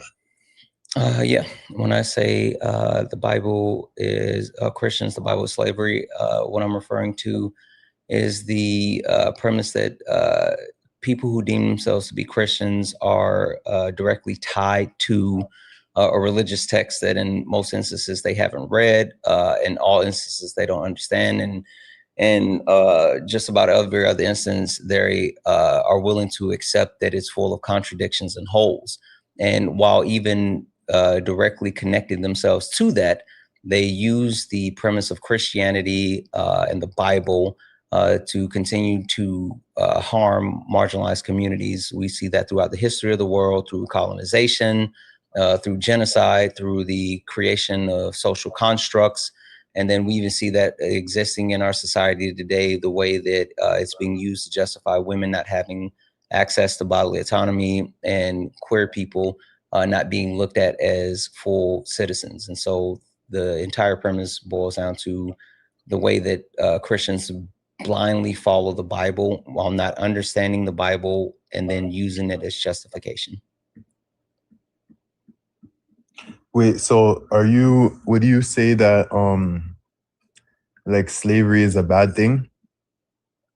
Like, I'm not talking about chattel slavery. I'm talking about like God, like, why would you think it's okay, so for example, like the Old Testament, God is dealing with a society that is pretty barbaric. So he's giving them laws within what is the norm to be able to convict them, right? So because that's what Paul basically explains, that the law is to expose sin, basically. Like it literally just shows that you sin, because prior to the law, that came like in the time of Moses. So it was more so just these parameters that that God wanted this barbaric time, this community and this time to at least adhere by, but it wasn't ever the fullness. It was just a foreshadow of what was to come, which was Christ. And then basically, according to the New Testament, it's like now we can live according to the Spirit, right? And we're not under the Mosaic law. Does that kind of make sense? Yeah. Yes, it also has nothing to do with my argument. Do we still have slavery today? In what way? In Like the what way do you of mean? slavery. Like chattel slavery? Slavery. Yeah, but I also said that I don't believe that slavery is bad in and of itself. Like you'd have to give an argument for that. I don't care if you think it's bad or not. The question is, do we still have slavery today? Sure. Okay. All right. Obviously, slavery has been justified, and slavery is even justified within America in our Constitution, right? But the perpetuation of the multitude of things that's directly connected to the Bible, looking at a historical lens, has been things like chattel slavery. So you saying like, do I think slavery is bad? I think that's a stupid question. I also think that's a dishonest question because slavery still exists in a multitude of ways and even here within our country. So bigger than that, if you're going to talk about today, then we would talk about the way that Christianity would be disenfranchising people today. If you're talking about a historical lens, then we would be talking about the overarching creation of racism, the perpetuation of the transatlantic slave trade, chattel slavery within the United States, the slave Bible, and those types of aspects. So I'm not looking for like justification in your book of why God said that it was okay when Moses was around. I'm talking about how those real world implications and things that we have, empirics that we can talk about, have been justified through Christianity. Yeah, that's kind of irrelevant though, and I'll tell you why. It's not. Well, if you I don't care about those, why you think it's why it's relevant. It's not. That's literally what I'm talking about. You can't tell me that the specific reasoning behind me creating the point is irrelevant. That's not how it works. Well, I was just gonna point out that when you talk about like the transatlantic slave trade and the slave Bible and what societies who claim to be Christian did, that doesn't actually have any bearing on what Christianity actually is and how you're supposed to follow it. Just be like societies, for example. Race? Pardon me? Who created race? What do you mean by race? The social construct of race. Who created it? I think that's kind of new, like the term race. Who created race? The social construct of race. Who's accredited for the creation of the social construct of race? Where do you see the social construct of it? Like, what do you mean by that, though? What is race? Race, I would like, I don't know, I'd say like, it's like different tribes and stuff, different groups of people. Race was created by a Portuguese man by the name of Gomes Inês de Zarara. He was commissioned. He was a chronicler for Prince Henry the Navigator, but he was actually commissioned by the Catholic Church. Now, there's a lot more to talk about that, but I'm just going to stop right there for a second. The Catholic Church is the one that tasked Gomes Inês de Zarara to create the construct of race. They use this as justification for chattel slavery. They publish Papa Bulls. And that's where the transatlantic slave trade came from. So when you actually talk about people who quote unquote claim themselves to be Christians. It was literally the church that ordained this and then gave verification and justification to all the other European countries to engage in it. Yeah, so I know exactly what you're talking about, but I fully disagree with the stance that, oh, well, because authorities within the church did it, therefore it was a Christian act. That's not necessarily true, because the people within the church, like them doing something doesn't mean that they're doing something that's Christ-like, right? Just because you're a Christian, it was sanctioned by the church. Yeah, but okay, so for something to be like the actions of chattel slavery was sanctioned by the church. You can try to pretend as if the individuals are the ones that aren't quote unquote Christians, but I do not accept that you telling me that the Catholic Church is not a representation and an arm of Christianity. Because then you would have to completely debunk the entire Catholic Church and depart the entire Catholic Church from Christianity. Yeah, but you don't fully understand the Catholic Church, because are you familiar with the term ex cathedra? Yes. And like yeah. So those things wouldn't have been ex cathedra. Those things wouldn't have been infallible. Are you ruling. saying that the Catholic Church is not a part of Christianity? What I'm saying is that through their actions, if it's not ex cathedra or it's not through a council that's deemed as infallible, who would actually make the determination on that? Well, I'm not a Catholic, but I'm just giving you the basics of Catholicism, right? I don't believe. Wait, who would be the governing body and board that would make the determination whether it's ex cathedral? The Pope.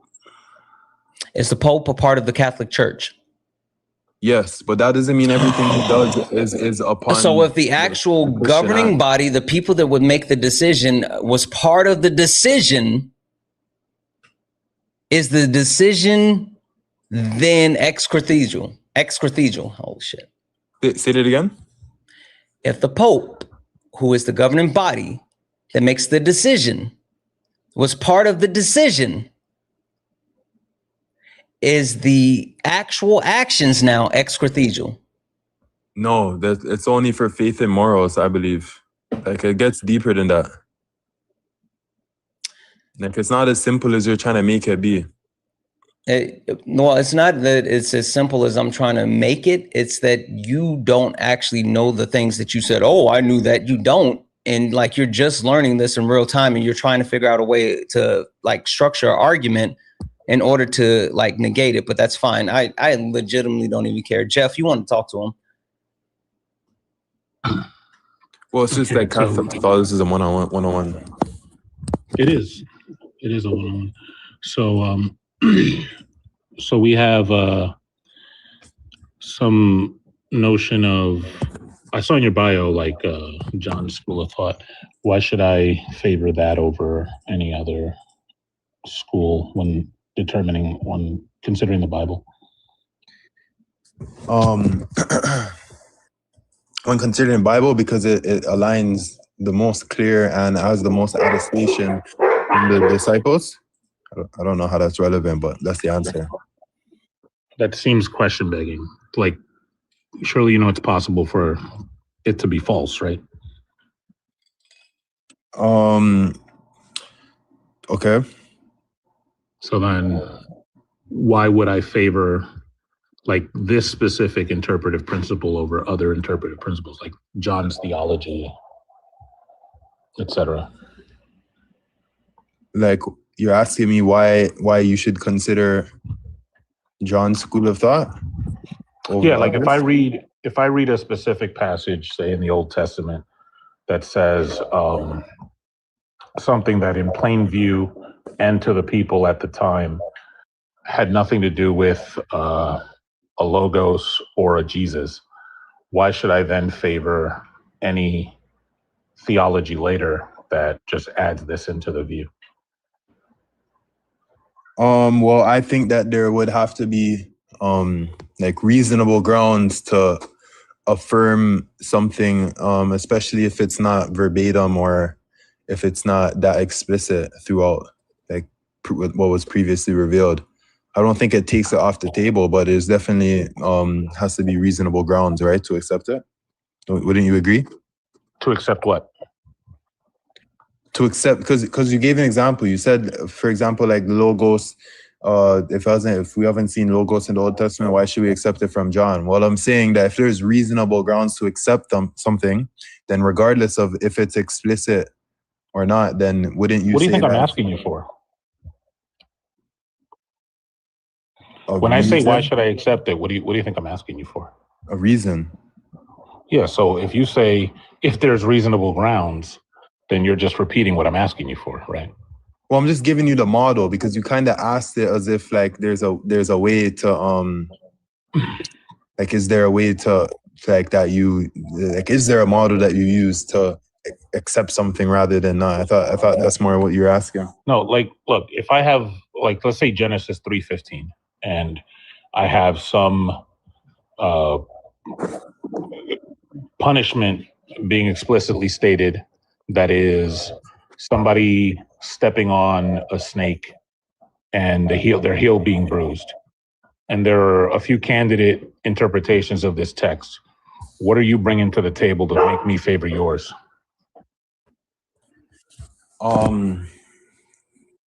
So I believe that the apostles were I believe that they were closest to correct theology. I believe that they were correct, like in their theology. So I would just simply say that when Paul explains when he explains about that verse, he gives additional information that is correct, because he's getting what he gets from Jesus. Maybe you're confused in what I'm asking you. Like, presumably, I'm just going to assume that you're accepting it because you think it's correct. That's true, right?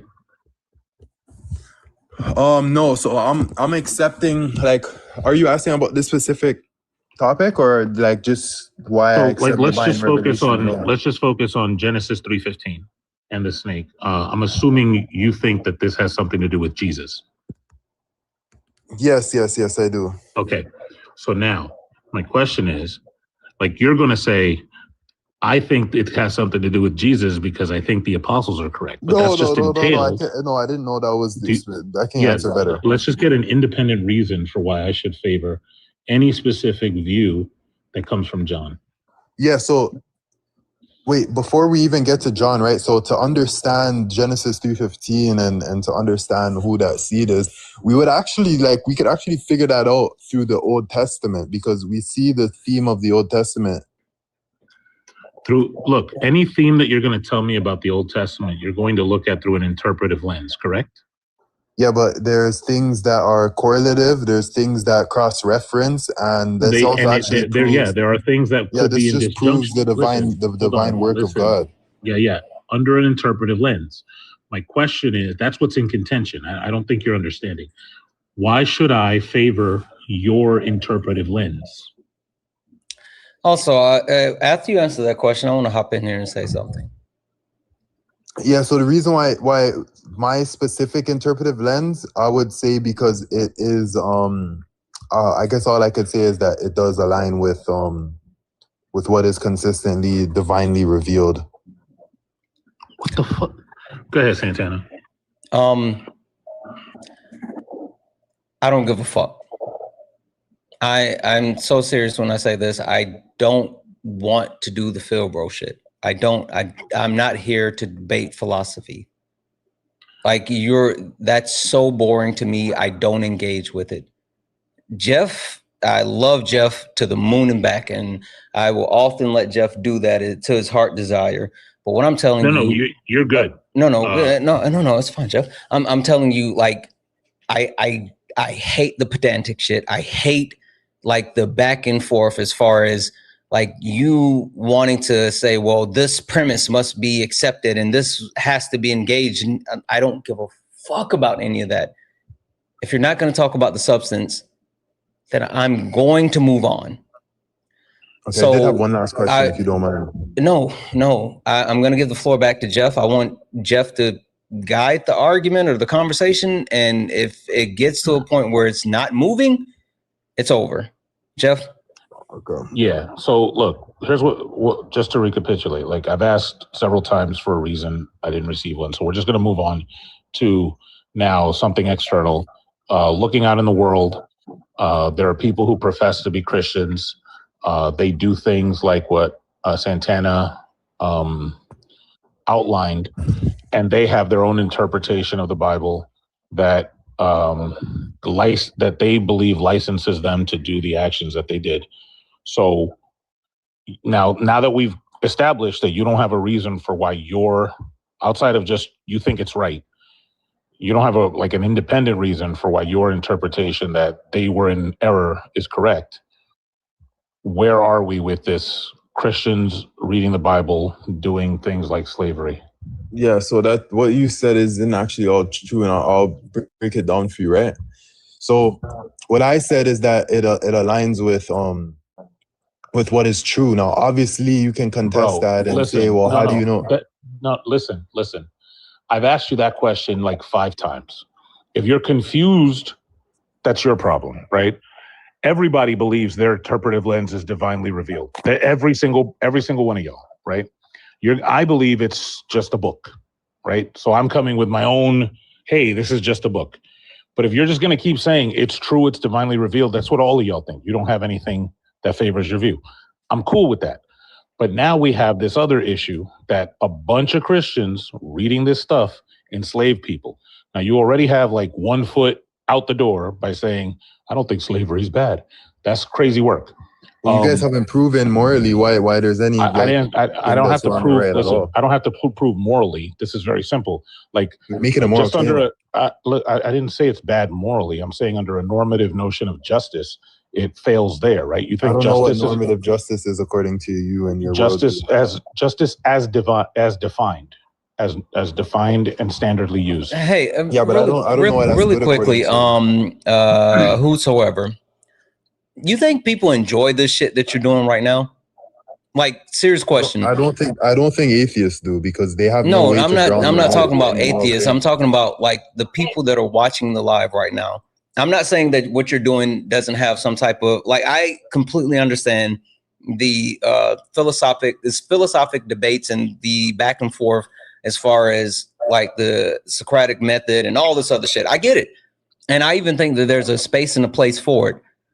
But do you think that people want to sit here and listen to you not answer questions and like not actually engage? Do you think that anyone, over 2,000 people listening to you right now, you think any of these 2,000 people are actually enjoying what you're doing right now? Well, no, but it's Jeff's fault because he's interrupting me every time I go to speak. I would love for you to answer my question directly, because you were doing the same shit with me before you talked to Jeff. I'm just seeking clarification, so we're not talking past each other. Look, we'll get it simple. Justice is a set of values that should be applied equally. Yes or no? Under my worldview, yes. Under your worldview, I don't know why you think that. Wait, I would have. It doesn't matter why I think it. I just agree. That's the definition of justice, correct? Yeah, but why is that good according to you? I didn't ask about good. I asked about justice. So you keep going to good. You're mentioning good. I don't give a fuck about that. Is That's God what you're just? Implying, but okay, sure. No, I'm not implying shit. You keep saying it. I'm not implying it. I'm asking you about justice. Is God just? Yes or no? Yes. Okay, great. So when these values are not applied equally, that's not justice, correct? What values? Values like slavery? I don't get exactly what you're asking. All right, we got him. That's cool. Look, Santana, today I have a very low tolerance for stupid shit. You're saying values of justice, like you're not making any sense, bro. So yeah, sure, that's fine. So shut up. We're just gonna apply shit. Like when I tell you, like go find a fucking Discord or a live with like 5 people so you guys can circle jerk each other with philosophy all day. No one wants to hear that. Like you doing this is so fucking boring. And there's certain people that love doing it, and I'm not one. Don't come to my live to do this. Yeah, normally I entertain this shit, but the thing is, today I've had my fill because I've been doing this since this morning. And if you cannot tell me what equally applied values are, then you don't belong in the conversation.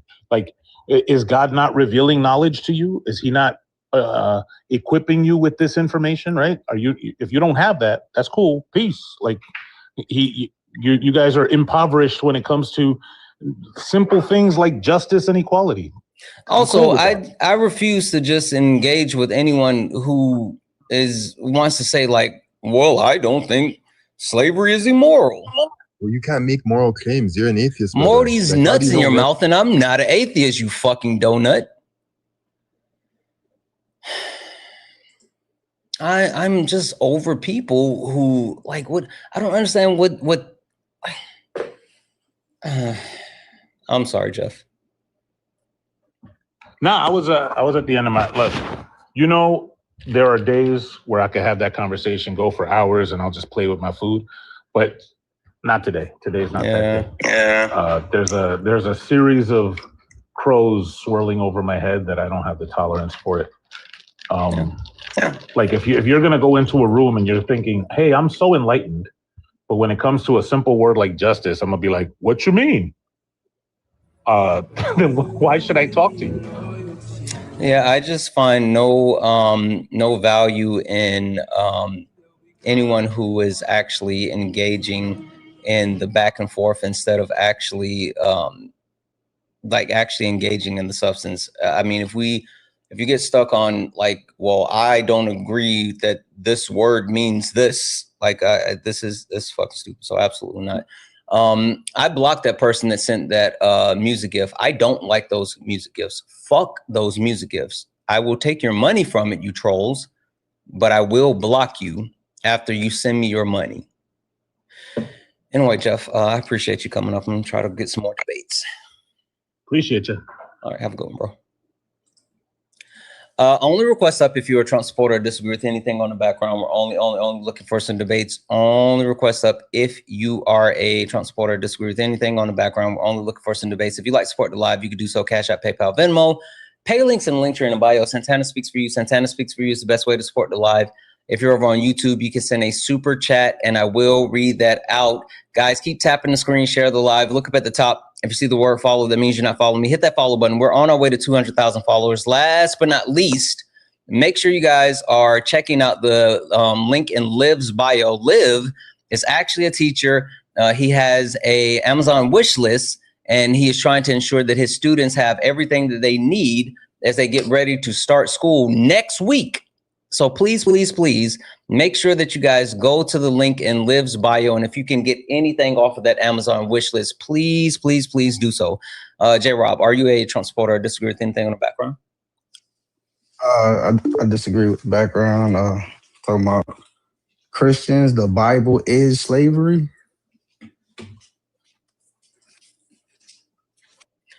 Only request up if you're a Trump supporter or disagree with anything on the background. We're only looking for some debates.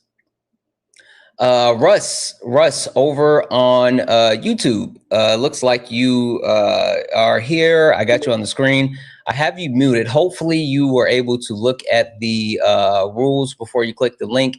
In order to get this debate going, the first thing we just need you to do is turn your camera on just to get through the introduction. You do not have to keep the camera on. But you have to turn the camera on to do the introduction because people are doing the weird stuff over on YouTube.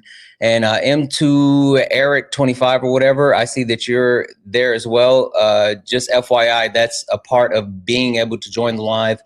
You have to be willing to turn on your camera just for a sec. Perfect. Russ, you can keep it on, turn it off, whatever you want. All right, Russ, I'm going to go ahead and unmute you and add you to the screen. Hi, Russ. Are you a Trump supporter or disagree with anything on the background? Yeah, I mean, I'd call myself a Trump supporter. I don't agree with everything he's done, but yeah, that's fair to say. Okay. Well, Russ, would you like to tell me why today, August the 13th, 2026, that you still support Donald Trump, or is there something specifically on the background that you'd like to start with? Well, I was most interested in, well, I mean, looking at the topics, I think capitalism is the one I'm most interested in. The other one seemed to be more of a feelings-based arguments, really. Okay, perfect. Well, I would love to hear why you think that capitalism works for us as a whole today. And just FYI, I understand the theory of how capitalism should work. I understand the implications if certain things are adjusted for capitalism. What we are looking to understand is how it works for the whole of Americans today. Well, I asked myself one question, compared to what? And compared to Americans. I don't really see an alternative that's any better. Right. No, I'm saying compared to Americans, how is capitalism working for the whole of Americans, like Americans to Americans?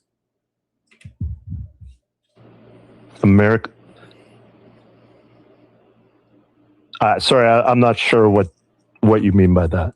Meaning, when I say the whole of Americans, I mean looking across the entire spectrum of Americans and the discrepancies between the haves and the have-nots, the ultra wealthy versus the people living below the poverty line.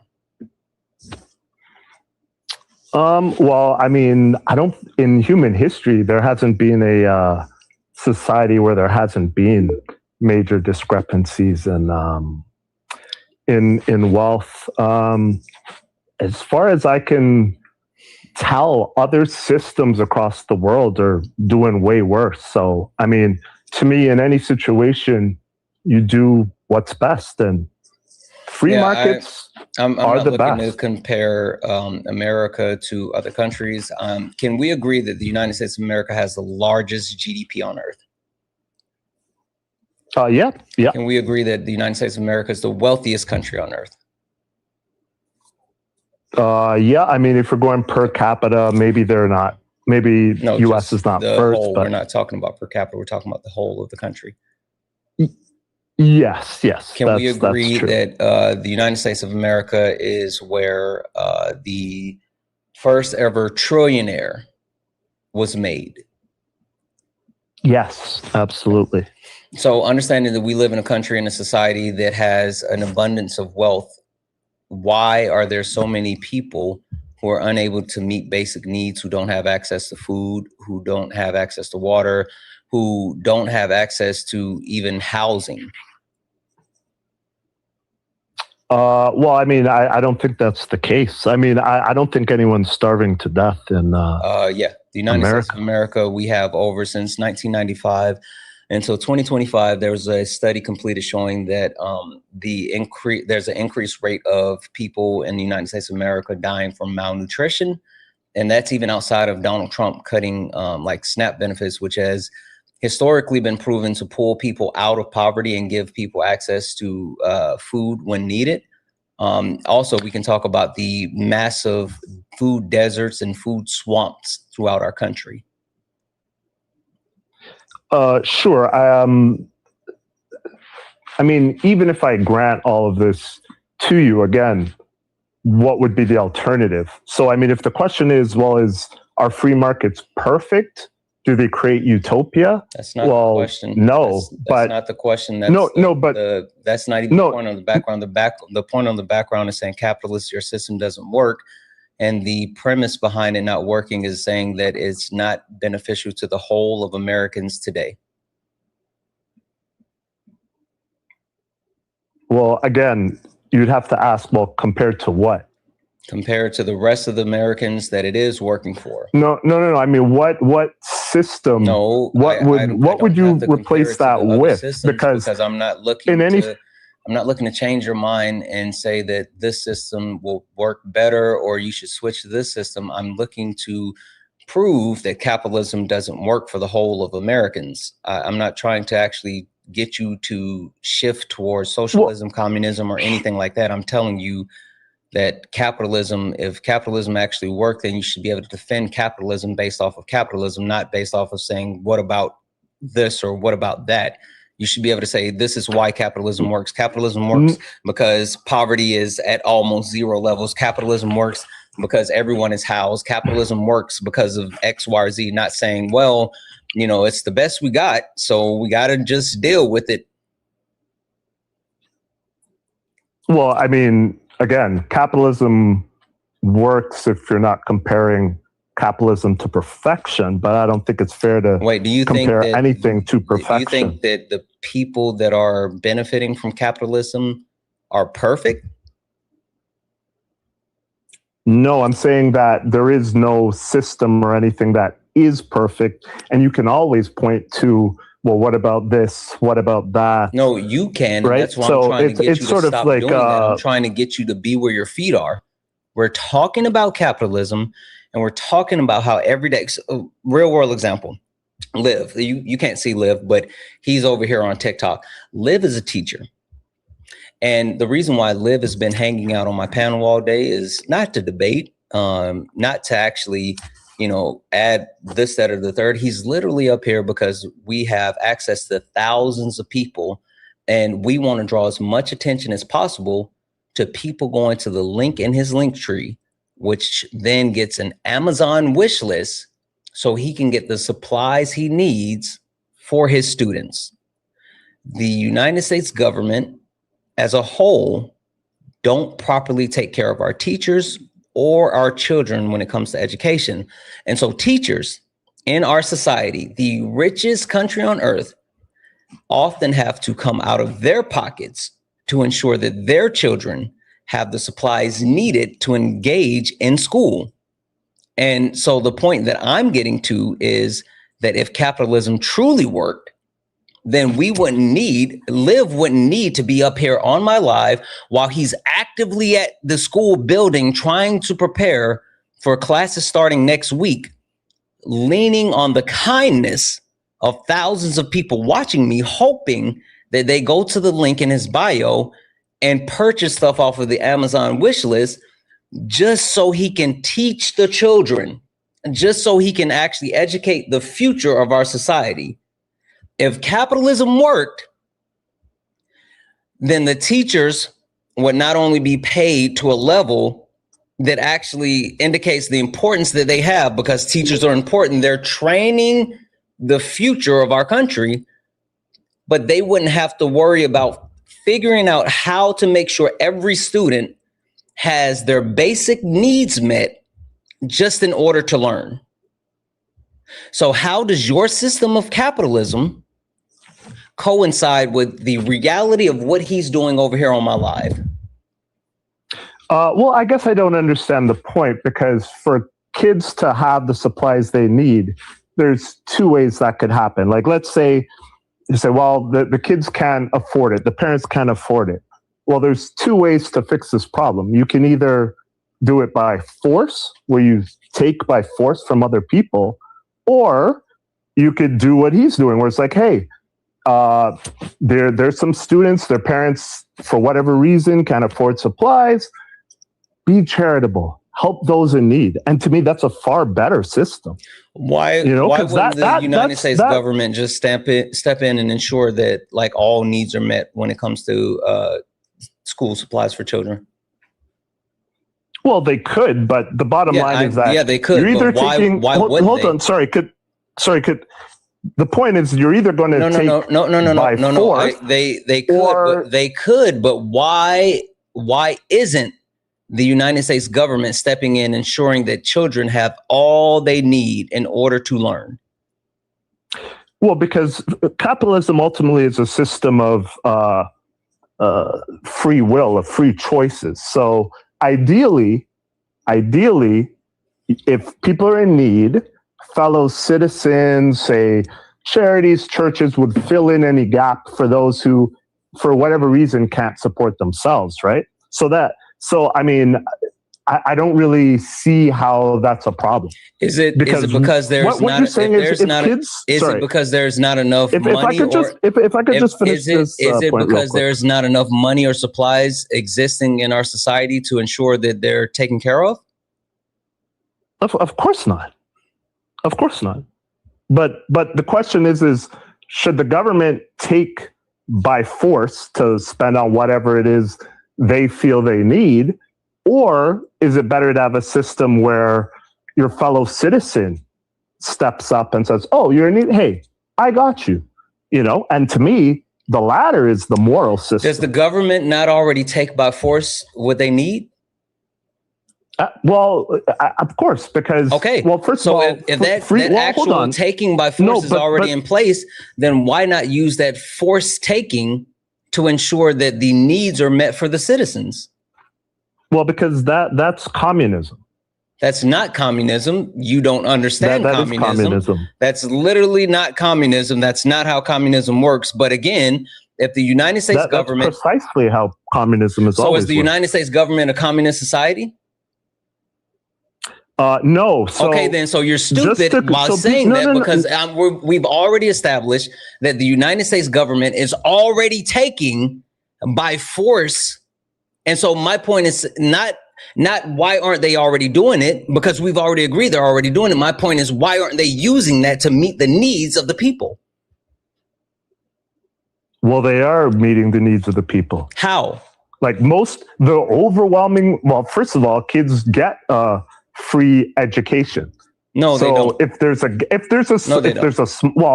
free in the sense of taxpayer funded education, right? Free in the sense of, so obviously, because nothing is really free, right? So the issue is well, because when we're talking about free markets or socialism, whatever, we're talking about an ideal. So there's never been a fully socialist or communist society. There's never been a fully free market society either. But the question is what is social and communist societies? Stop lying or either speaking on things that you don't know. That's also not the point. No, it is the point, because what I'm saying is when you point and say, oh, well, the government already takes money from people. Well, the question is well, should the government, is that the ideal? Is it best for the government to take whatever it wants from people to, make society better, whatever the claim is? Or do people fundamentally have a right to what it is they've earned, and the government needs to actually plead and say, hey, well, maybe we need more? And sure, maybe you can vote. You can vote for higher taxation, whatever. You're talking about ideology. I don't care about ideology. I'm talking about what's happening. Well, but capitalism is an ideology. I'm talking about what's happening. I'm talking about what's happening. The United States government taxes United States citizens. Is that accurate? Of course, yes. And the taxes that are collected by United States citizens are used to fund things like the United States military. Is that accurate? Yes, yeah. 100%. And the United States military, which current budget is $1 trillion, they're looking to not only use current taxes, but to cut other programs that are funded by American taxes to increase the United States military budget from $1 trillion to $1.5 trillion. Is that accurate? I suppose so, sure. Yes. So the point that I'm making is, instead of actually allocating those collective tax dollars and allocating those collective tax dollars to things like imperialism, the United States military, increasing the budget for the United States military, how about we use those collected tax dollars to ensure that children have all the supplies they need to learn? Well, I mean, we're not in disagreement, because what we're talking about is, I believe you do need a government. So obviously they need to be funded through taxation. Now, your disagreement is, well, where that money is spent. I mean, I don't have a fundamental disagreement on that's do we need to spend this much on military? Can we put more money here? Or even better, can we put money back into the hands of the people? You haven't been listening. I've been making that point over and over and over. That's what I've been saying. That's why I said they're already forcefully taking. So the point that I'm getting to is, if we live in the wealthiest country on earth with the highest GDP, and we have $1.5 trillion to allocate to just our military, Why are we not ensuring that instead of adding more to the military, that the basic needs of American citizens are met?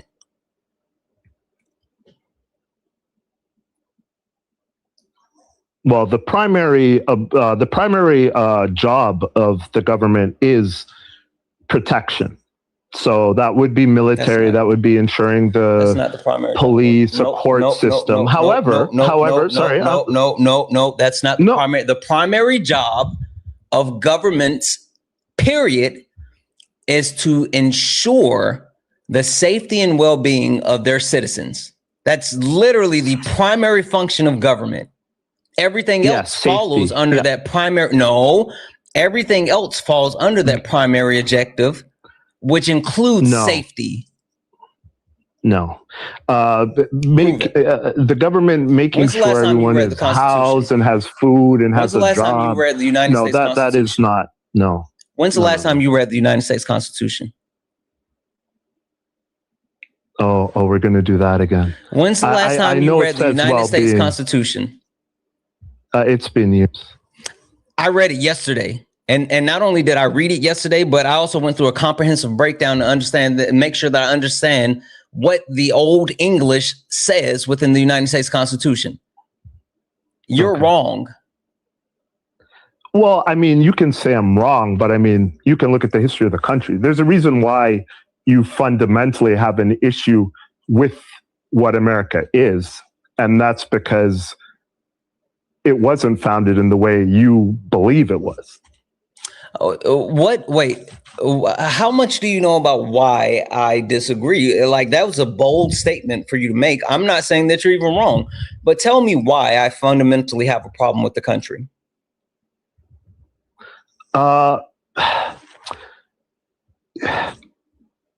You know, what I've realized is that people have fundamentally different perceptions of reality.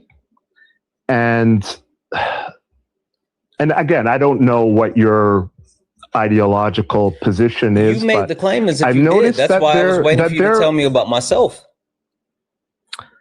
Well, people have different labels. I mean, I'm sure you're a left. Well, actually, it does say you're a leftist. So anyways, but my point is that leftists tend to view what they feel emotionally as truth and reality. And America is really founded on reality that exists outside of how you feel. Sure. Tell me that. Tell me that reality that exists outside of how I feel. Tell me. Well, for one, the idea that you're going to have any sort of system that's going to that no one's ever going to fall through the cracks. I mean, that's not reality. The reality that I think that no one's ever going to quote unquote fall through the cracks. You're wrong there. Would you like to try again? Well, there's things that I mean, there's controversial topics. I don't even want to get into that. Even the whole trans debate. I legitimately I don't want to get into that, but I legitimately want to understand because you were trying to tell me about myself. And so I want to understand the founding of America that I believe in, that's outside of reality, that America was founded on. Sorry, that's what? Outside of reality? Yes, you said my belief is outside of reality. No, I'm saying your belief is that how you feel is your truth and is reality. So if you feel something should be a certain way, you will fight for it to be that way, regardless of whether it's possible or not. And that's really the fundamental difference between left and right, to be honest. It's not that I don't want a world where every single kid has everything they want and everyone's happy and of course, I'd love to see that. But so I just know that you think everyone having access to human rights are outside of the realm of reality? Well, what do you mean by human rights? What does that mean? I just need you to directly answer the question. Do you think that everyone having fundamental access to human rights, meaning every single American has the same level of human rights is outside of the realm of reality. Give me an example of a human right that you mean. Bodily autonomy. Well, this is a perfect example, actually. So I don't want to hear you pontificate. And again, I'm not taking. Listen, I'm not taking. I'm not answer the question. So I'm not going to take a position, but I can tell you the reason why people who are I against just want you to so-called answer the question. I don't want to hear you pontificate. Do you think that everyone having access to human rights is outside of the realm of reality? Killing a human life in the womb, I don't believe that's a human right. And calling that bodily autonomy is misleading. That every person having access to human rights are outside of the realm of reality? You can state that everyone's going to have rights, but of course, people violate people's rights all the time.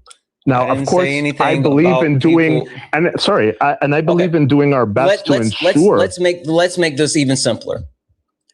Should the United States Constitution apply to everyone equally? It does. That was not the question.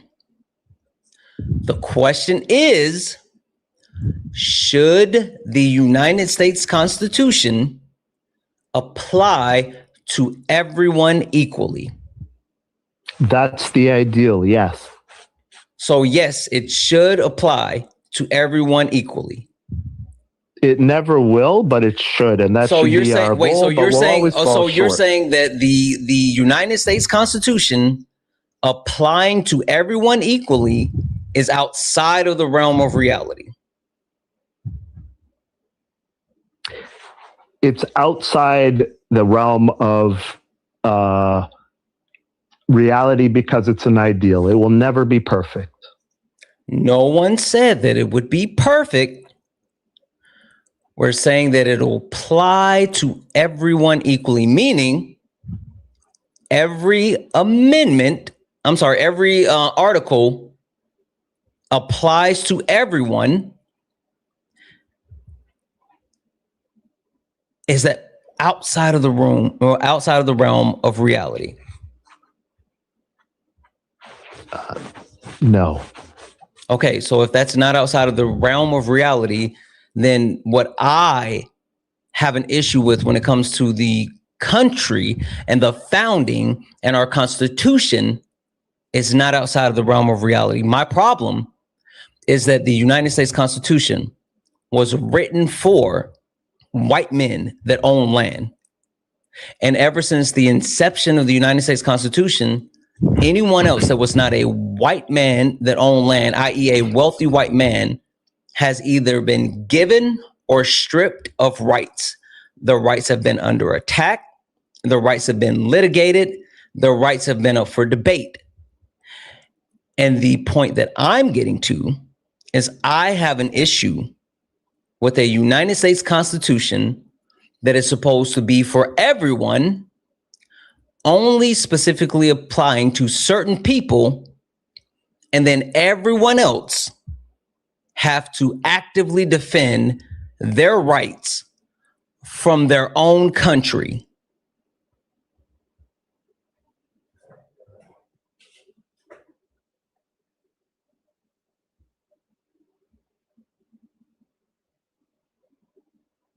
Do you think you have like animosity against white men, like especially straight Christian white men?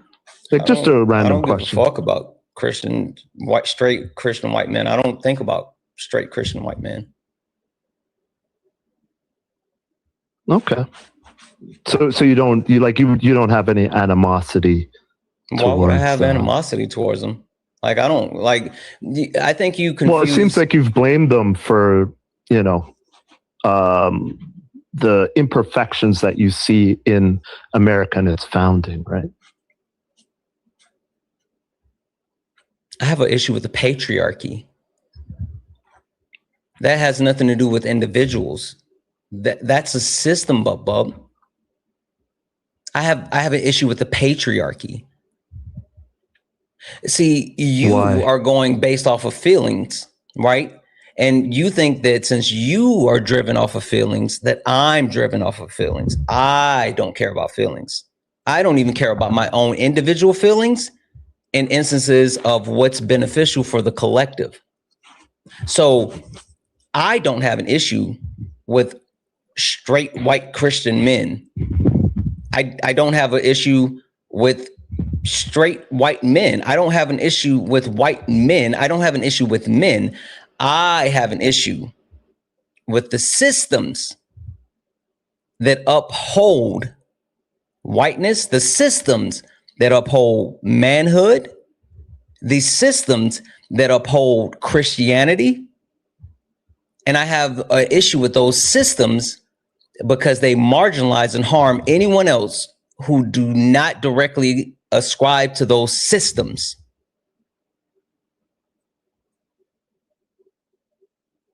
Well, do you think people are responsible for systems, or do you think they sort of come about organically or some other means? All of these systems were not only created, but they are continued to be like managed and maintained. Structural functionalism. Shout out to Solid. If you guys don't know about structural functionalism, if you want to learn more about structural functionalism, make sure you guys get into Solid's Patreon, take his classes. He will teach you more about structural functionalism. But structural functionalism exists within these systems. Who is Solid? We call him Wetzel's Pretzels. He's the guy that always wears a pretzel hat.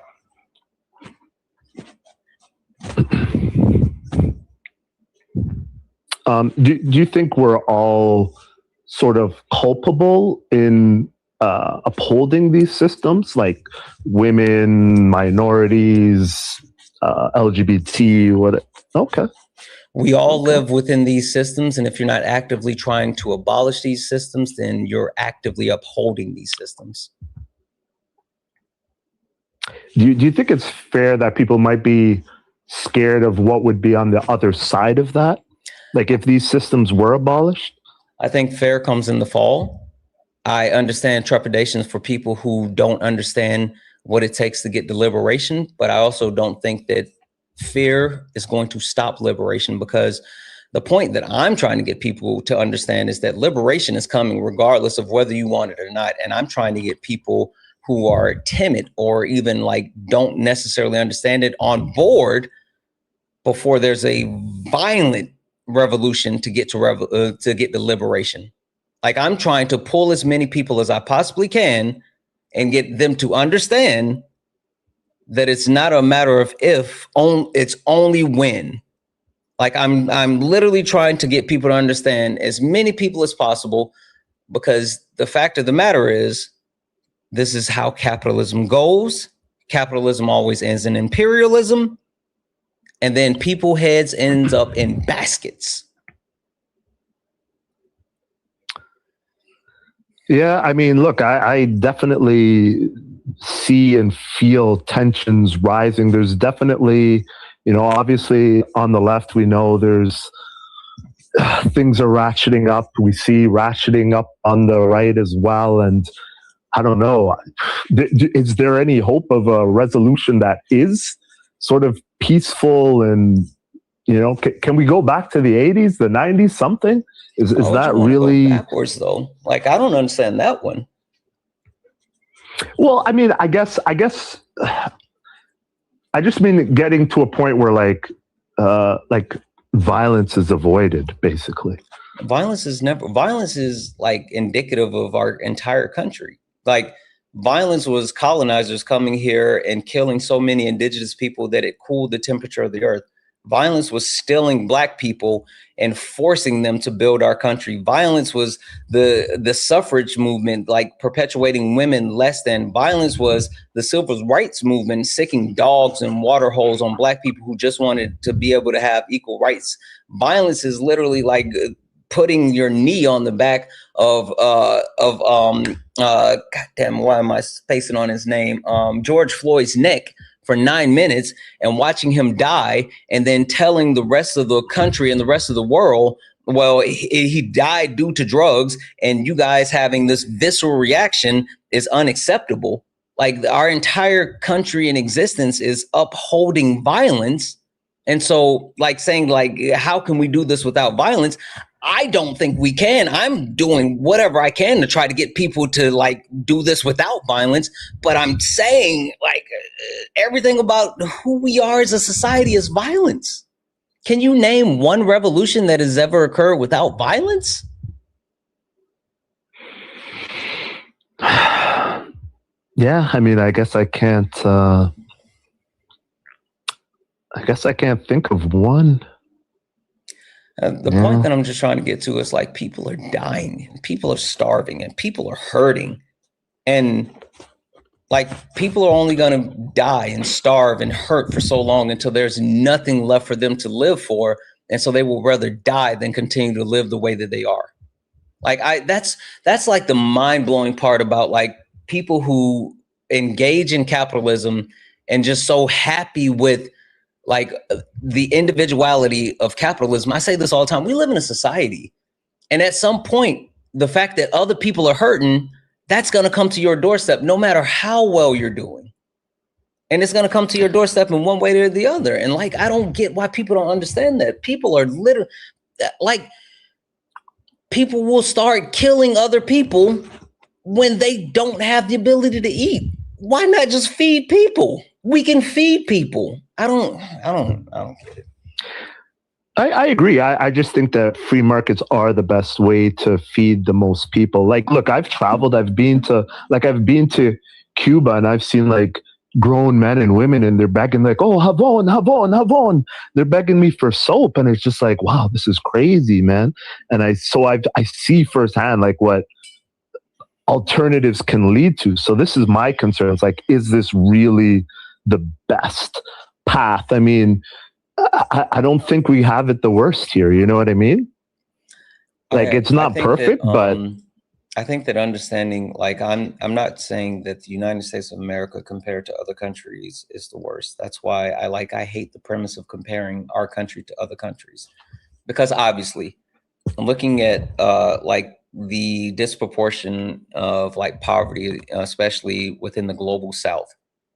Like, it's overwhelmingly worse. Like, that's why even when you talk about the plight of Black people in America versus the plight of Black people throughout the global South, it's not even close. So me comparing anything that we have here to other countries, like, that would be disrespectful to them. And so that's why I don't do that. But I do hold our country to the standard of, we can actually have better quality of everything for everyone, because we've done that before, right? We had a portion of time in our country when the middle class was the strongest than it had ever been.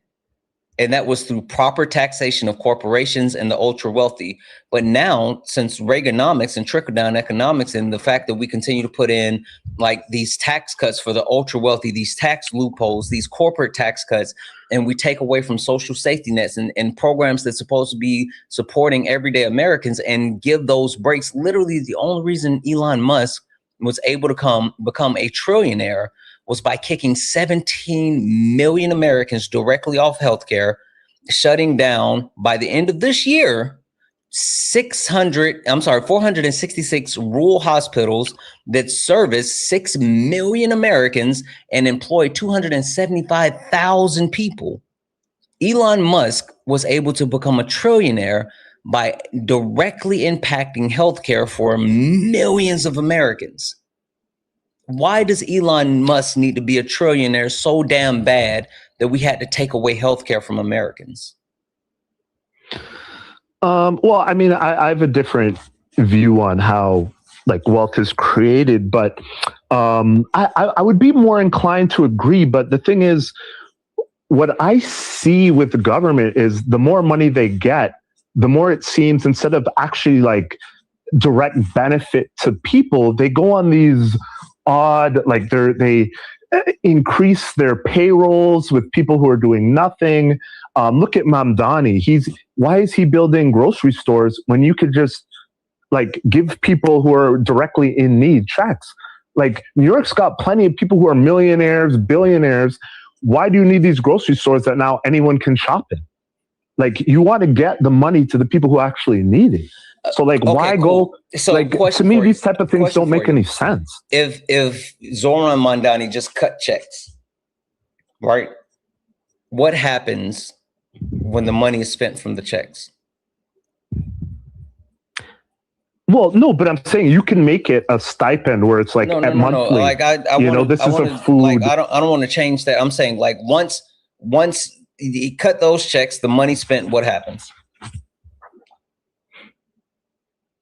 If it's a one-time payment, well, then people would go back to their previous condition, I suppose, right? What happens if you actually have grocery stores that set a new standard and reduce the actual market when it comes to how you engage in groceries? My problem is I've listened to his whole thing, and he's just I would game. love just an answer for that. Though. Let me explain. Answer. What happens when there's more there's more accessibility and cheaper options to the same thing? What happens to price?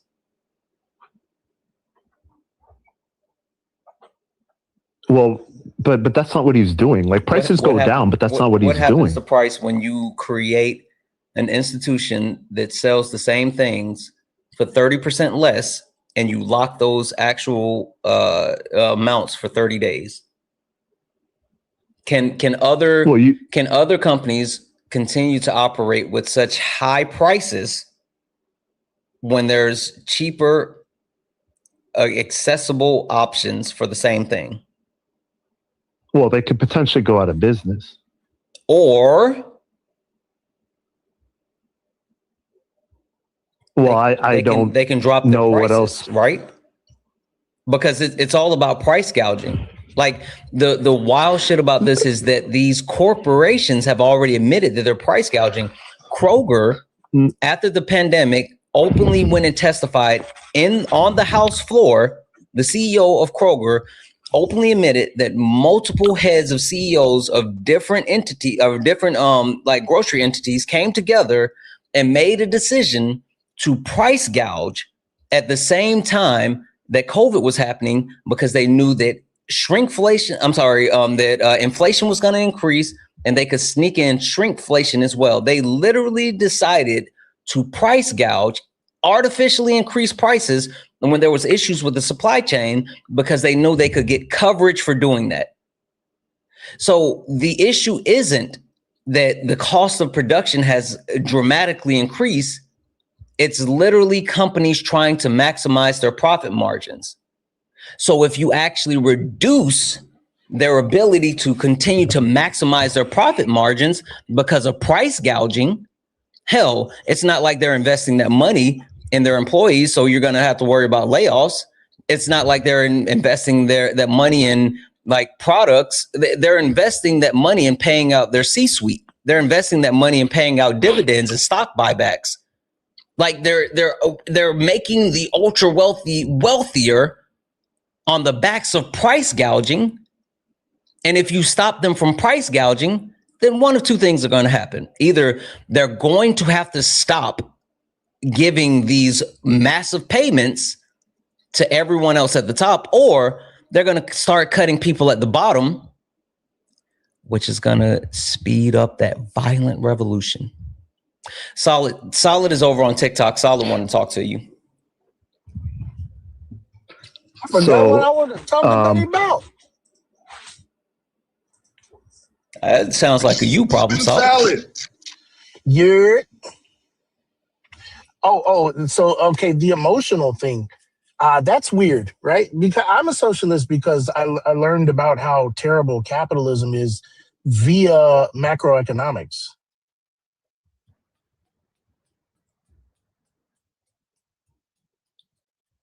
Sorry, what? Am I still on? What am I? Yes, yeah. Russ. Solid is talking to you. He's over on TikTok. He's talking to you. Oh, okay. Well, do you mind if I just reply to what you just said about the groceries real quick first before I address Solid? So, because I was following this whole process, and yes, you're right. The accusation was that there was price gouging. But then I listened to Mamdani speak. He goes, oh, well, we're going to build these stores and we're going to save money on the buildings because we're not going to charge, they're not going to be charged fees and taxes. Well, I mean, those are costs that come from the government. So, I mean, sure, he can save money because he's not going to charge himself taxes. And then the idea was, well, all groceries were going to be cheaper. Now he's saying, well, it's going to be just a basket of goods. So there's only going to be a few. And even worse, he says they're going to be subsidized. So what he's saying is that he's just going to take tax money and lower costs that way. That's not proof that there's price gouging. In fact, it actually admits the opposite. Because why is it, if things can actually be made cheaper, then why doesn't he just do that? What he's admitting to is, look, we're not going to turn a profit here. We're going to keep taking tax money and flood it into these stores. And that's how this is going to operate. So you've never heard of a subsidy before? No, I know what a subsidy is. It's a taxpayer-funded handout to whatever industry or corporation, and in this case, to his own grocery stores. Okay, so grocery stores providing food, being subsidized to do so by keeping prices affordable. That's a problem to you? No. What I'm saying is that the accusation is that grocery stores are gouging, meaning that they're charging prices far higher than they need to. Now, what we're seeing is, well, the Mandani's like, well, I can make groceries cheaper, but I'm going to use tax money to make it cheaper. Well, yeah, how does that prove that there was price gouging? Shouldn't he be able to make it? Shouldn't he be able to lower prices without having to use a bunch of tax money to do it? Were the prices lower or higher before the subsidies? Sorry, I don't understand the question. Well, which prices? Has he cut those subsidies yet? Well, the stores aren't open. He just said what he's going to do. So they can't price gouge if they're not open. No, I'm not saying Mamdani's price gouge. I'm saying that he is making things cheaper, not because he's running these stores better or he's not interested in making a huge profit like these other greedy stores. He's doing it by literally forcing tax money, people to pay their taxes to lower the cost of the goods. So he's not actually running a more efficient business. He's just able to take from others to cut prices. So, I mean, yeah, I don't understand how this price gouging argument makes sense when he can't. Citizens? I really don't care. Are the prices going to go down? Like, are people going to be able to afford groceries? Well, I mean, I don't know if I can have a free TV if someone steals my wallet and goes and buys me a TV. But I mean, that doesn't make any sense. Like, that doesn't actually make things cheaper, more affordable, right? If I'm paying for it on the back end or the front end, like, what difference does it make? If you're setting a price ceiling and then you're subsidizing them to compensate, right, so that they don't go out of business when they lower their prices, is that going to decrease the prices for the consumer? Jeez, man, like no, because you're paying more in taxes, and then you're saving a tiny bit of money. Okay, where did he say he was going to increase It makes taxes? No sense.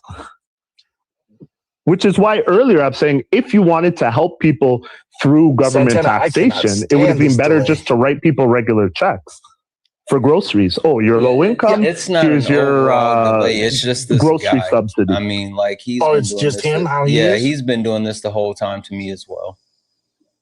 Oh, okay. Yeah, when did he say he was going to increase taxes? Well, whatever. Regardless of whether, regardless. Sorry, it's a bit choppy. I'm not trying to like interrupt anyone. It's your signal. I heard your signal starting to go in and out when you and I were kind of wrapping up our portion of the conversation. Okay. Yeah, Sorry, is this better? Am I better now? I'm fine. Okay. So listen, I need to know for whom he was going to increase taxes and if he was going to increase taxes at all. Well, I don't know if he's going to increase taxes, but he made it clear that he's going to use tax money. So regardless, if he's going to cut taxes or if he's going to cut spending elsewhere to do it or borrow to do it, it has to come from somewhere, right? It's a non sequitur. It doesn't matter. If you're bringing how is that that up a to address non-sequitur? price gouging, right? If you brought that up, a plan, right, to prove that there was no price gouging in the first place, it's literally a non sequitur because it has nothing to do with, right? If anything, it does support that there was price gouging, because why is he trying to get those grocery prices lower at all? Now let's move back on to this emotional thing. No, that's a non sequitur. Hold on, no. This is very clear. So the accusation was that grocery stores. Stop trying. Stop doing that. I hate that shit. Okay, fine, sure. Yeah, you lost that.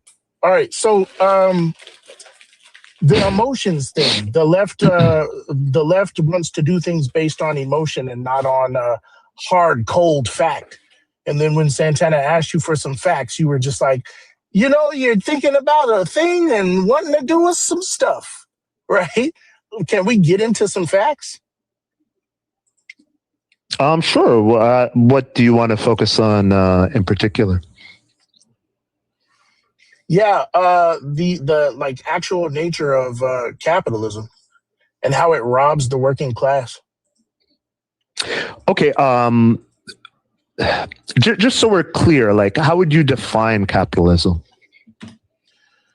A market system where there's private ownership over the means of production, and production occurs for the purpose of profit. Yeah, it's close enough. I mean, I would take issue with the purpose of profit. There's no need for a profit motive, but sure. What? Well, for instance, there are plenty of non-profits in a capitalist system. You don't have to do anything for profit if you don't want. In fact, you could actually have are non-profits or not-for-profits like the majority of businesses or entities within a capitalist system? Sorry, say that again? Are non-profits or not-for-profits, are they the majority of business? No, of course not. Okay, so they're more so the exception, right?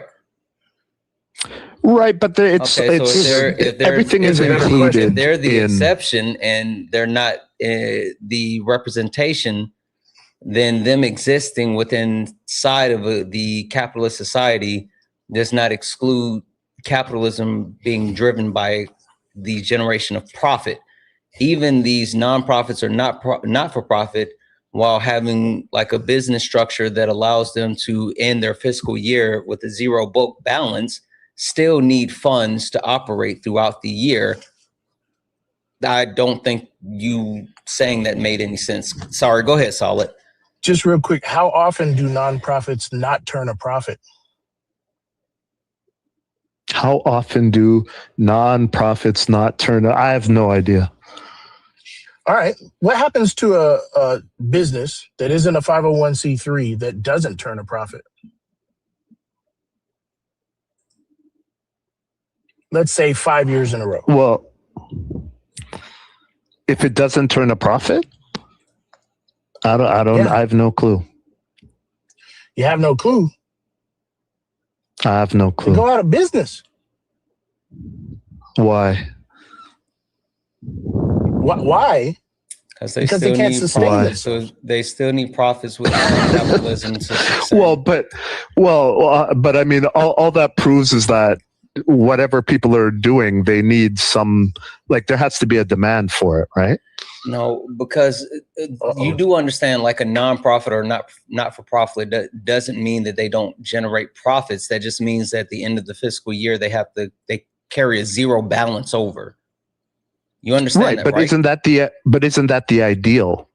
Isn't that the socialist ideal? Literally, the only reason that anybody ever goes into business is to turn a profit under capitalism. Like literally, that's the only reason.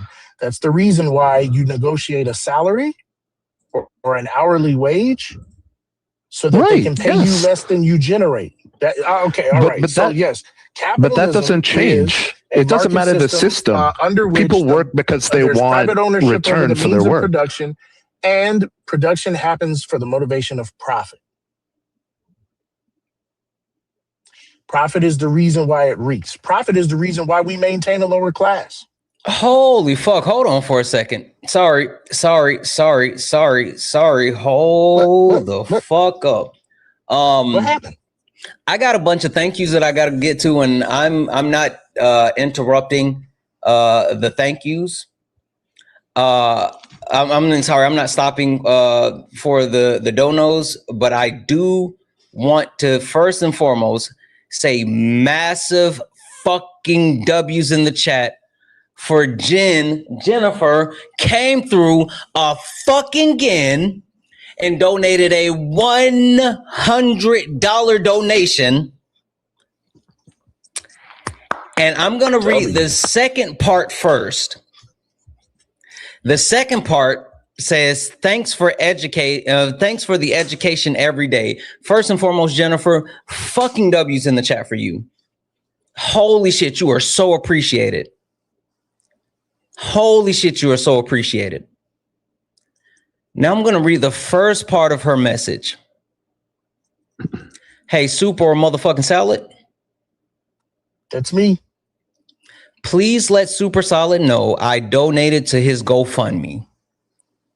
Hey, soup or salad, would you like to know how much Jennifer donated to your GoFundMe? How much? $2,000. Wow. Shut up. Solid's GoFundMe is now at $21,025. Shut up. Solid. What? You are less than $4,000 away from making our movie. Let's fucking go. Let's go. Fucking W's in the chat for Jennifer, who sent a $2,000 to Solid's GoFundMe for the movie. We're now less than $4,000 away from being able to make our movie. Me and Solid, our movie. This is it's our movie that me and him. I'll tell you what. Jen, at this point, you know what I'm saying? I'll oil up the piggies. You know what I'm saying? Whoa. Whoa. Okay, my bad. Okay, sorry. You better save that for Only Feet. Seriously, I apologize for interrupting, but that was just so big. No pause. I just had to like jump in and make it known. Like, I want to see a million W's in the chat for Jennifer. That is fucking crazy. That's mind blowing. The kindness is like breathtaking. And that also has some massive ramifications, which Solid and I will talk about later. But holy shit, W's in the chat for Jennifer. I want you guys to keep it going. Holy shit. That is amazing. That is amazing. Solid, the floor is yours again. She has no idea how big of a deal that is. It's a huge fucking deal. It's a huge deal. Okay. What's his guy named? Robert? Russ. Okay, Russ. I can't even concentrate, yo. I'm ready to rock. I'm ready to go. My battle buddies are going to be okay. I did an interview with one guy, right? A good friend of mine. His name is Fulton, right? He talked and he was prepared. He's well spoken. You know, he was a prime candidate to just have on camera. He's got an awesome beard too, right? but I could tell the before and after that he was so happy that anybody even cared to listen to him. You know what I'm saying? And I know when I deliver this news to my battle buddies, they are going to, they're going to do what Donald Trump does. And everybody pretends like he's not doing Eat McDonald's. I was going to say self-defecate, but yes. Oh, okay. Yeah. But, incontinence is no laughing matter. All right. Okay, Russ. Oh gosh, Russ. The problem I'm having fucking here lock in solid. Yeah, I know. The problem I'm having here is that you don't know what's necessary to have this conversation. I'm talking about profit, right? And you're like, well, there's got to be a demand. Like, do you even know the equation for profit? Oh no, we're gonna do that, huh? Well, yes. it's revenue minus cost generally, but I mean, I don't want to get into like a whole quiz thing. Beautiful. Are wages income or are they a cost? Oh no. If wages are, sorry, you cut off there. If wages are, sorry, are wages income or are they a cost? To whom? To the business entity. Well, they're a cost. They're a cost. So if we want to keep profit high, we got to keep revenue high or we got to keep costs low, right? Sure. Okay. Can you name me an employee whose wages match the amount of revenue that they generate for the company? You can't calculate it. This Marx. What's it called? You can't calculate it. It's impossible to calculate. It can't be calculated. It's impossible to calculate a value. Prove. How are you supposed to negotiate a wage in the first place? You didn't think that through. The market. That's how you do it. The market. The market. So ostensibly, it's an estimate. A company could be paying way too much for an employee. Is that what you're saying? Well, certainly more than what they can afford to pay. Whether it's too much, that's like a value judgment. But absolutely, okay, so then, a business can be paying people too much. A company they're not turning a profit, and they go out of business. Less than a fraction of what they generate. Then you didn't think this through, bud. No, what I'm saying is you cannot. Okay, let's go through an example. Let's go through an example. You shouldn't. No.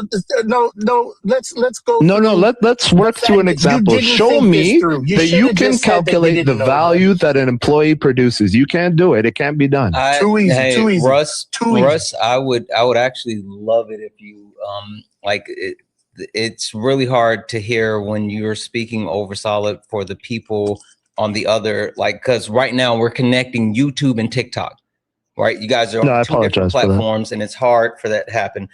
Also, not going to hold you. I'm now officially over the conversation because I'm so fucking happy. And same.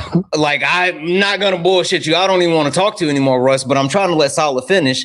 So you guys please get to it because I don't even care about the shit you talking about no more, Russ. But go ahead, you two. Exactly. No, Jen, you're perfectly fine. Listen, I'm going to say this really quickly. And it's so funny because nothing happened, right? Nothing happened. But I said this when I started my live. It feels like a Monday to me. I don't know. I started my live feeling kind of blah. And management was messaging me like, are you okay? You seem like low energy. And I was like, yeah, I don't know why. I have no clue why I've been feeling like that this entire live. But that just made no bullshit, brought tears to my eyes. That made me so fucking happy and just gave me the boost of energy that I need. I'm locked in now.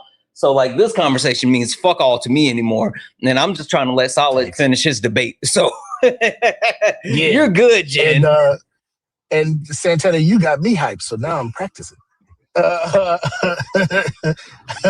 the way, nothing. I'm gonna hit you offline about the videos. The video. Yeah. Just I'm gonna hit you offline. Yes. What was I saying? Oh, calculate. Yeah, 5 floor workers. The store makes $100 for the day. 100 divided by 5. That's what's that? 20. $20. They generated $20. Are they a piece? How do you know that? I'll give you an example. Let's take a very simple example. Did the math.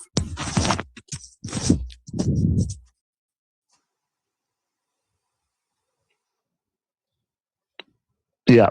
Math is how I know that. No, because people have different roles. People have different roles. So what? What do you mean, so what? Certain roles are worth more than others.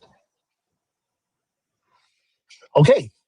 So then CEO, his role, how much you're saying that signing some papers and telling people what to do has more value, has in fact 80% more, or I'm sorry, 30 times more value than the most paid worker?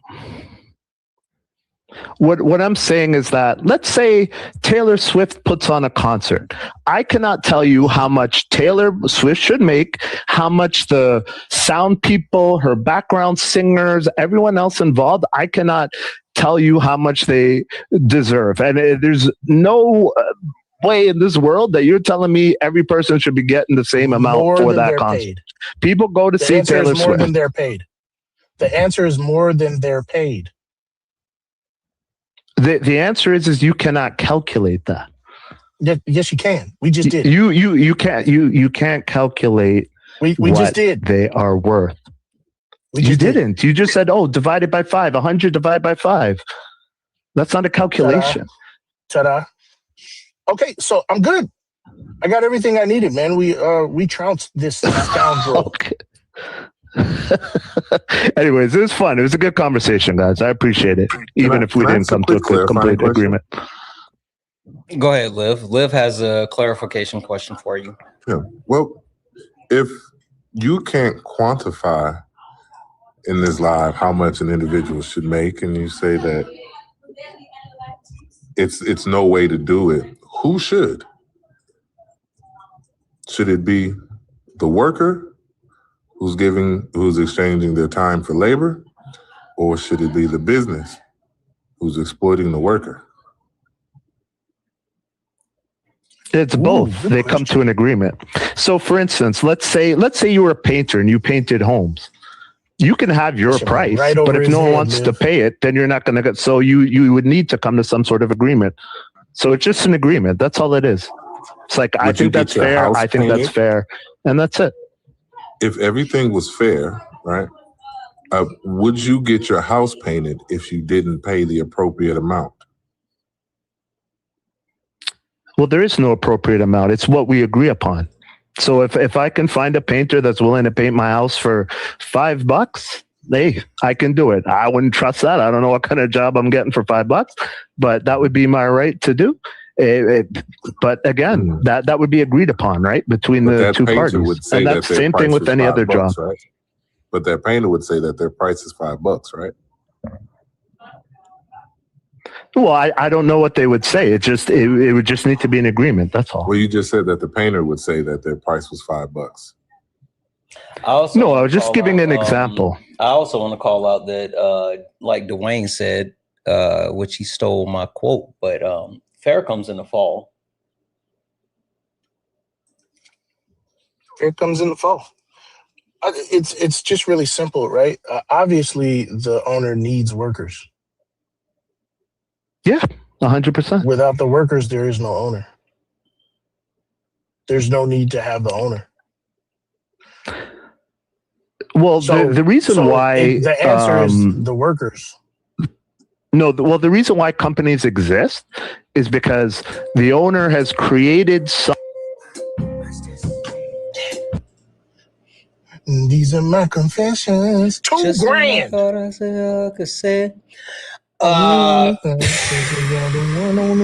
I was over that shit. Man, I'm old and I don't know what to do. Cause I gotta give you part to him. Solid. No fucking way. Solid. Thank you for coming up. And thanks for having me. Absolutely. I'm really legitimately happy, Solid. That made my day. Same. Same. Yo, same. We're gonna make a movie. We're gonna make a fucking movie. We're making the movie, guys. And then we're gonna be movie stars. That's right. That's right. We're gonna get a Hollywood square. Yeah, but we're not gonna do the Book of Sugar. No, we're not gonna do the Book of Sugar. That always happens. What? I want to leave the Book of happens. Sugar out this time. Yeah, this time. Huh? What? Nothing. I appreciate you, Solid. Thank you, Grandma Candy. Man, Dub's in the chat again for Jennifer. Holy shit, that was just so fucking crazy. I like literally I legitimately feel like I have new life. And since I have new life, lock the fuck in. Let's get some more debates. Holy fuck. Let me say thank you to a couple of people. There's more than a few people in the request. So we are going to go ahead and get active. But let me run through a couple of these quick W's. W's in the chat for Kelly for the 5 cheer bit to say 5 questions for Christians. Why do churches and church groups have to beg for money? Hell, even some groups like churches called the RAP. And when they went to the ministry and said, if you have any money, give us the money. I got 50, I got 100 donated, while also having a store to sell merchandise. It's because it's a grift. It's because it's a fucking grift. W's in the chat for Manders for the 1 cheer bit. Holy smokes, I can't read that. I'm surprised Twitch will let you put that up there, Manders. W's in the chat for AF Green, who sent out a Twitch subscription. W's in the chat for, let's see here, Miss Bellasella, who's been a YouTube subscriber for 4 months, who said, from housing to the medical, there's no forced funding going to the people. It goes to the state-owned corporation tax cuts like Walmart. Facts. W's in the chat for Celestia for the $5 super chat to say, nobody's asking for a utopia. We're asking for our basic needs met. The literal bare minimum to live instead of just existing. Fucking right. Holy shit, fucking right. It's just so infuriating. W's in chat for Miss Bellasella. Like it's always Fifi's Miss Bellasella. W's in the chat for Naz for who's been a YouTube subscriber for a month. I said a lot of patience with this donut from Santana. I guess Candles in the Corner has some aroma. Listen, like the horizontal YouTube and then Instagram and Twitch and Kick can see I have a candle burning. The scent on the candle is sweet orange and agave. That's the candle scent. Sweet orange and agave. That was in the chat for Miss Bellasella for the $2 super chat. He would never look past himself. That's not what he does.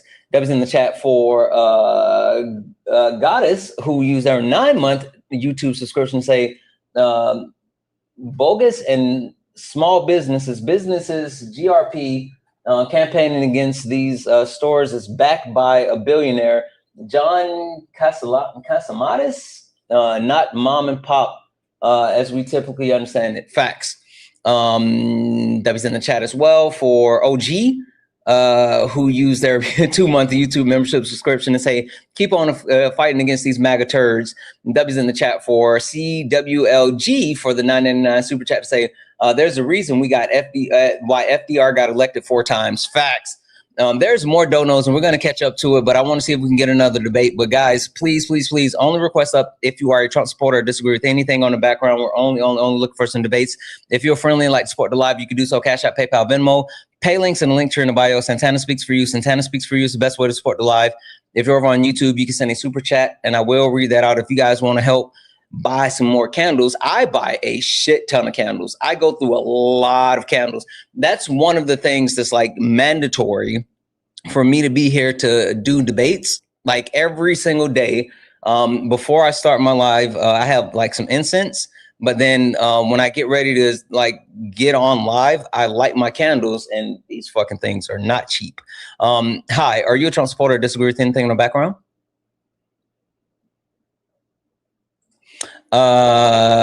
Cindy, are you a Trump supporter or disagree with anything on the background? I order them off Amazon. That's where I get my candles from. And they smell amazing.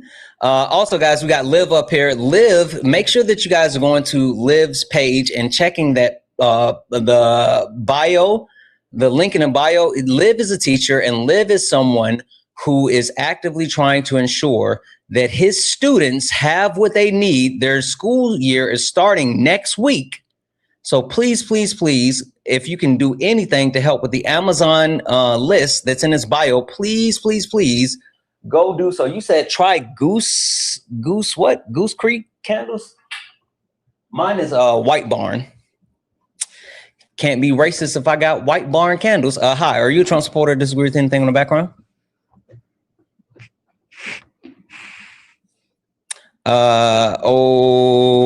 Omega Naughty? Are you a Trump supporter? Disagree with anything on the background? Liv, Jen says she hooked you up too. Did you see that? Big W. Can I just say real quick, thank you. It's all anonymous. So if you have, I want to say thank you now because I won't know until like it comes. But I thank everybody that has donated and participated today. You guys have been absolutely amazing. It's fucking awesome. Fucking awesome. I think we had everybody waiting in the request so long as Russ like sea-lined. Oh, you're good. Hi, are you a Trump supporter? Disagree with anything in the background? All right, guys, really quick, take a look down at the bottom of your screen. If you see like the pink and blue person, that means that you're good. You're perfectly fine. You're just chilling and listening. But if you see the gray person, that means that you are in the request and you are here for some debates. Again, if you see the gray person, that means you are in the request and you are here to debate. Take a look at the bottom of your screen. I'm going to give you guys a couple of moments to actually check that because we are looking for some debates. Let me just run through a couple of quick thank yous while we give everybody a moment to check your request. That was in chat for Catherine for the $2 dono. Yeah, like them trying to lean on morality was stupid. That was in chat for Shannon for the $1.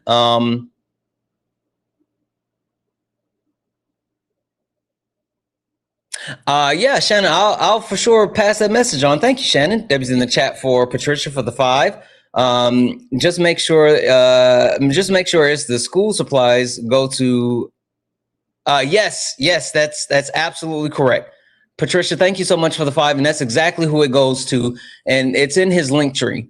Debbie's in the chat for Danella for the $1. Like he was tap dancing everywhere. But like we know that's what they fucking do. Debbie's in the chat for Catherine for the $5. My dad, who's an older white man, doesn't think that he gets privileged behavior from people in the wild, despite me and my mom telling him personal evidence all the time. Do you have any studies I can show and prove wrong? Love your streams. Yeah, I can definitely get to that. Absolutely. I will pull up some and I will let you know in just a moment. Debbie's in the chat for Catherine. And one more time, fucking Debbie's in the chat for Jennifer for the $100 donation. That was fucking crazy. And then also the donation that she made to Solid's GoFundMe. That's fucking crazy. And what she donated to Live Wild. Debbie's in the chat. If anyone else likes to support the live, you can do so. Cash App, PayPal, Venmo. Pay links and links in the bio. Santana Speaks for You. Santana Speaks for You is the best way to support the live. If you're over on YouTube, you can send a super chat and I will read that out. Again, only request up if you are a Trump supporter or disagree with anything on the background. We are only looking for some debates. Hi, are you a Trump supporter or disagree with anything in the background? Yes. Yes, Trump supporter. Yes, disagree, or combination? Combination. Okay. Would you like to tell me why today, August 13th, 2026, you still support Donald Timothy Trump, or is there something specific on the background you'd like to start with? Yeah, I support his immigration policy. Okay. Or his mass deportation. Okay. What about mass deportation has you still supporting Trump? Yeah, so I think that if you look at studies, you can see that the sects that a lot of the illegal immigrants were working in, they were occupying a lot of farms, they were occupying a lot of construction and a lot of restaurant work.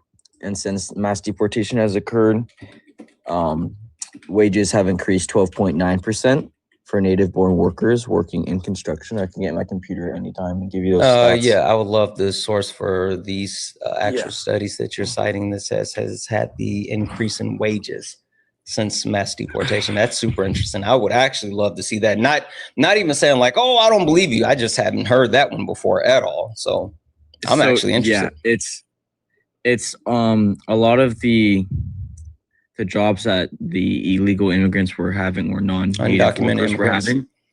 Undocumented immigrants were having, unauthorized, I think is actually what it refers to. Hold on, let me type in my password. I can't multitask. Guys, keep tapping the screen. If you don't mind, let's go ahead and get the likes up to 600,000 likes. Also, make sure you're sending your daily heart me. Make sure that you're hitting that follow button. Look up at the top.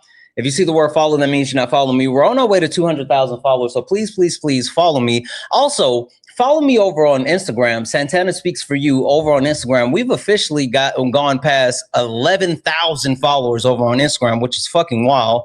And follow me on YouTube. Santana Speaks for You on YouTube. We're almost at 26,000 followers on YouTube. Fucking crazy. Oh, and follow me on Twitch. Sorry, you have the source?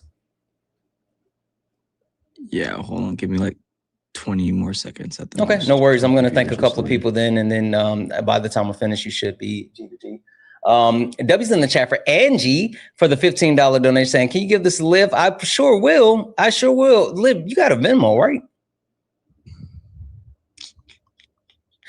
I'll pass it over to Liv. I'm sure he has a Venmo as well. W's in the chat for Darius for the one.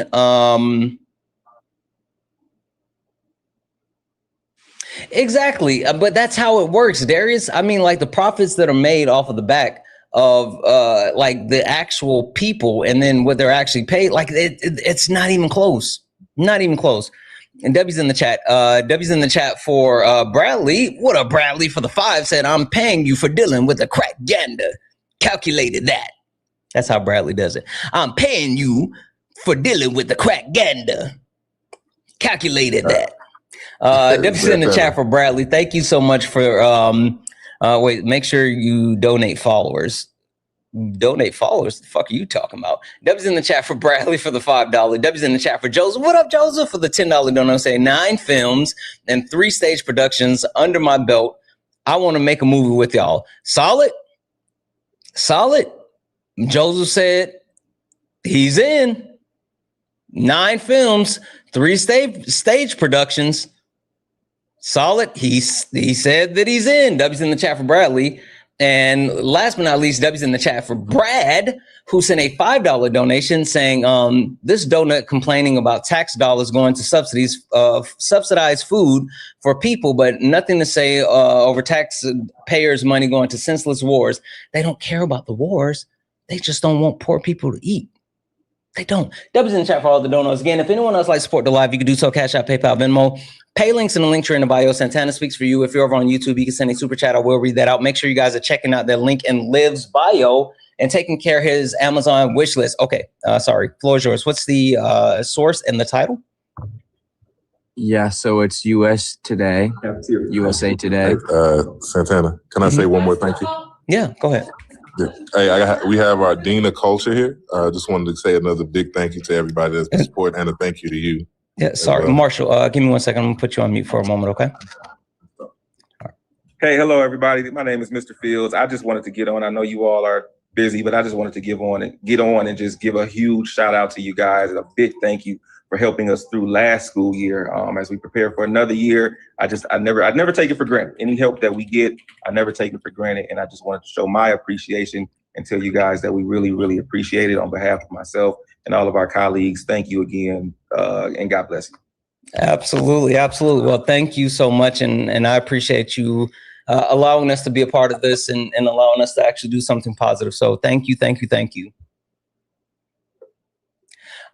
Really quick, to the US whatever person, stop being weird and spamming. Like there's literally someone up here to debate right now. I'm not gonna let you up because there's someone up here. You're not in the request, and like that's not how it works. I'm sorry. It's a Marshall or Yeah, Marshall. I apologize. Marshall. Thank you. What you said, USA So Today. It's USA Today, and the title is Construction Wages Reveal a Growing Divide in America's Job Market. And it was 12.9% increase in construction. A divide in what? Wages reveal a growing divide in America's job market. There's honestly quite a bit of studies that I've come across by CSNBC or CNBC. There's sources. You can look at that one for now, but there's also one by BBC. There's like when did this come out? Because when I type in that specific title, USA Today, construction wage review, a divide in America's, and I can't see the rest that's in there, but the first thing that pops up is the USA Today article that it says construction wages outpace most industries as job market, which that's from 6 days ago. But what you're saying, wait, the one that you're saying is on AOL.com. It says AOL.com, construction wages reveal a growing divide in America. That's AOL.com. Okay, mine says it's coming from usatoday.com. Yeah, I typed in USA Today, and then I actually typed in the title. Like I said, it's giving me some other stuff. When was this actually published?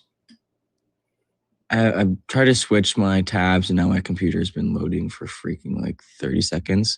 But I think it was produced as 6 days ago as well, or somewhere like beginning of August. I see something from X, from Twitter. Okay, it's up again. It came out August 7th, 2026 at 5:11 p.m.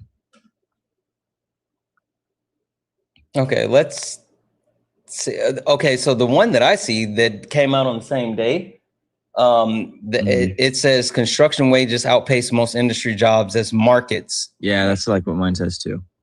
Okay, so it's not the title that you originally said.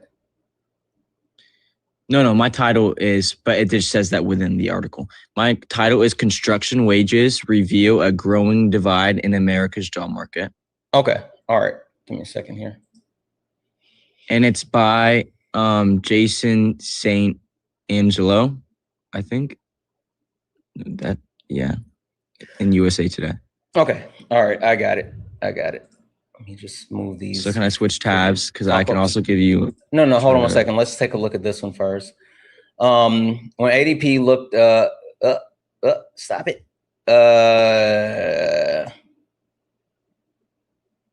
What the fuck is happening? Why is that jumping around like that? Okay. Construction has quietly turned into the strongest money moves for job markets right now because of many transitioning into the trade. The pay bump is often bigger than workers are seeing in most elsewhere in the economy. This is already not starting off well. Recent reports, USA Today, Medora Lee looks at ADP data flagging construction as the it career for pay this year, but zooming out on the spike says a lot about the rest of the job markets in 2026. That matters even if you are never picked up a hammer. The growing split between jobs where pay is jumping and jobs where raises are creeping along. Construction just happens to be one of the clearest examples of how wide the gap has become. ADP looked at millions of paychecks. Trade industry kept coming out top job switchers. In June, workers who moved into the construction saw their pay growth by 12.9% from a year. No other sector beat that. It's not just about the growth rate. The median gross pay for people who switched into construction was a little over $59,000. Across all industries, job changes landed closer to $43,000. I'm sorry? This is proving my points. I don't know what you're doing the side. I'm going to further explain. It's literally not. Yeah, it's directly. I'm gonna let me finish with the source though. Let me finish with the source though. That spread tells you a lot about employers having to dig deeper to get people in the door. At the same time, many workers who stay in their current roles aren't seeing a rise in level wage growth. Has cooled in parts of the labor market. The current inflation has shown how quickly pay can feel thin when prices are stubbornly high. So just a question. Well, should I continue reading this? Is this going to mention like undocumented immigrants anywhere in any of the rest of this, or can we just stop here? You can stop there.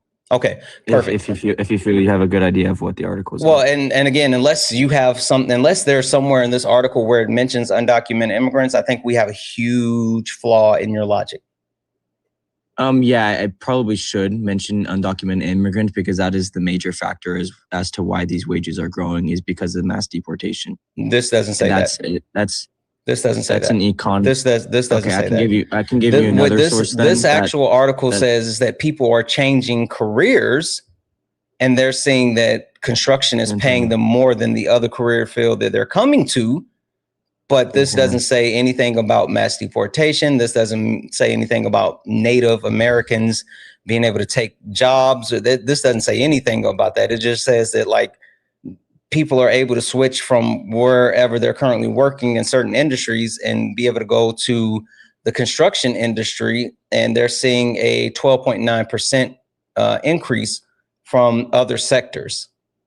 Okay, let me just flesh out my idea first, and then I can give you another source after this. But okay, the reason why just to verify, like, can we agree that this doesn't speak to the fact that people that the actual increase that's occurring for American citizens is due to mass deportation? Yes, maybe this article, but I'm pretty sure that article does mention that at some point. But I can give you a multitude of other articles that are saying that this increase is directly coming from mass deportation. Okay, and just FYI, I would love that because you said there's been multiple studies that prove that. And I wasn't even trying to be like an asshole. I was actually genuinely wanting to see that because I had not heard that, and that was something that I wasn't prepared for. But like, that's not what's happening here. Anyway, go right ahead. Okay, I can give you the other one. Let me click it. Oh, I thought you wanted to flesh out your argument first. Oh yeah, can I do that? Yeah. Okay. So the reason why, this is just my idea from the articles that I've read, the reason why it is increasing in these sectors such as construction is because in June there was 720,000 or around. Wait, no, you're making another claim. I thought you were going to actually like I'm sorry, you were connecting all the other dots. I want to be specific. What's your direct claim? Okay, my direct claim is wages are increasing because undocumented immigrants were being paid unfair wages. And now since they have been deported, the people hiring are now having to pay fair wages, which has led to this increase. Okay, so just to verify, your claim is mass deportation has led to American citizens being paid more. Is that your claim? Wages increasing, yes. So yes, Americans are now being paid more. Okay. Anyone applying for the job, yeah. Okay, and so when you say paid more, we're eliminating people leaving lower paying jobs to take this, and we're talking about them paying Americans more while not hiring undocumented immigrants, correct? Yes. Okay. Yeah, sure. Whatever proof you have for that, we can take a look at it. Okay, perfect. So here is one. So you're going to hear stuff that is going to be proving my ultimate point, but then this is going to be saying that in the long run it will be bad, but I can give you other sources. Sure. What's the source in the title? But it's CNBC, and the title is Trump Immigration Policy May Be Shrinking Labor Force, Economists Say. This was also quite a while ago.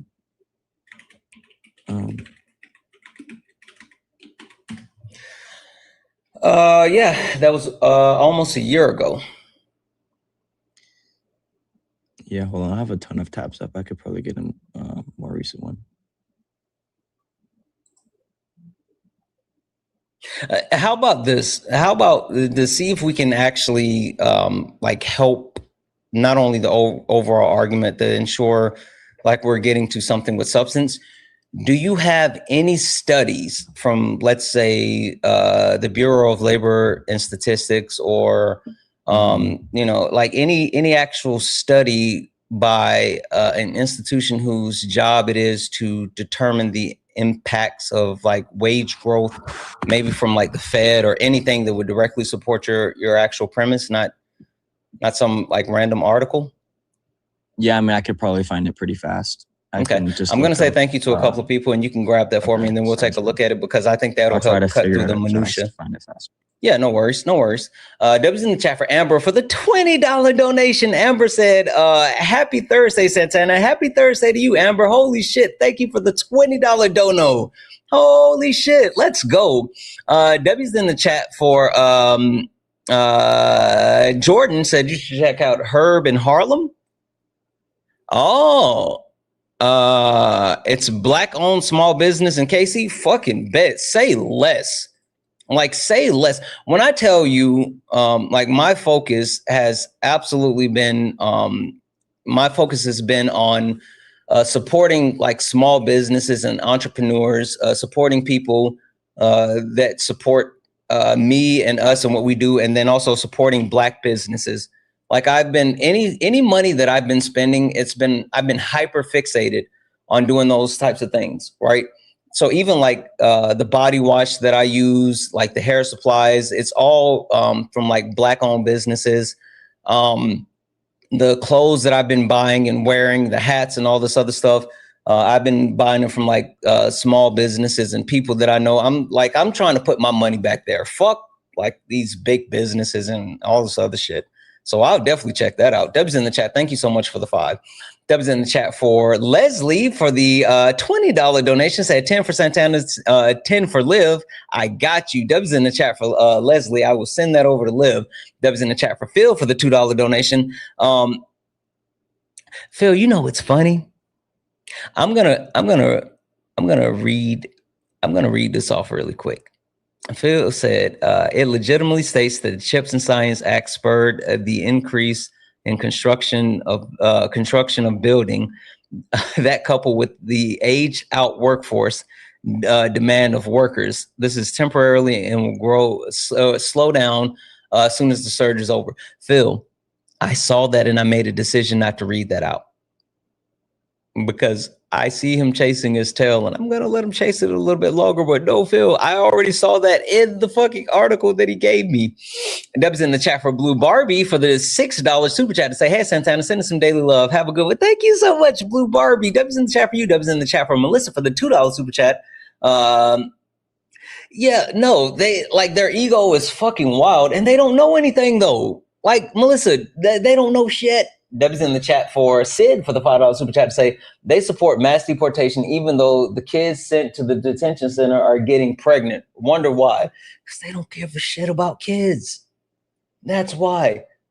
That's literally why. Deb's in the chat as well for Manders for the one chair bit. I don't remember either. Deb's in the chat for Quite Violet for the one cheered bit. Ooh, I'm gonna check that out. I love good candles. And W's in the chat for One Mighty Pen for giving out a YouTube subscription. W's in the chat for all the donos, guys. If anyone else would like to support the live, you can do so. Cash App, PayPal, Venmo. Pay links in the link tree in the bio. Santana Speaks for You. Santana Speaks for You is the best way to support the live. If you're over on YouTube, you can send a super chat and I will read that out, guys. Look up at the top. If you see the word follow, that means you're not following me. Hit that follow button, turn on notifications so you know when we go live. We go live all the time. We're trying to make it to 200,000 followers. We're like at 140 something thousand. So far, we got 160 new followers on the stream. Go ahead and hit that follow button. Listen.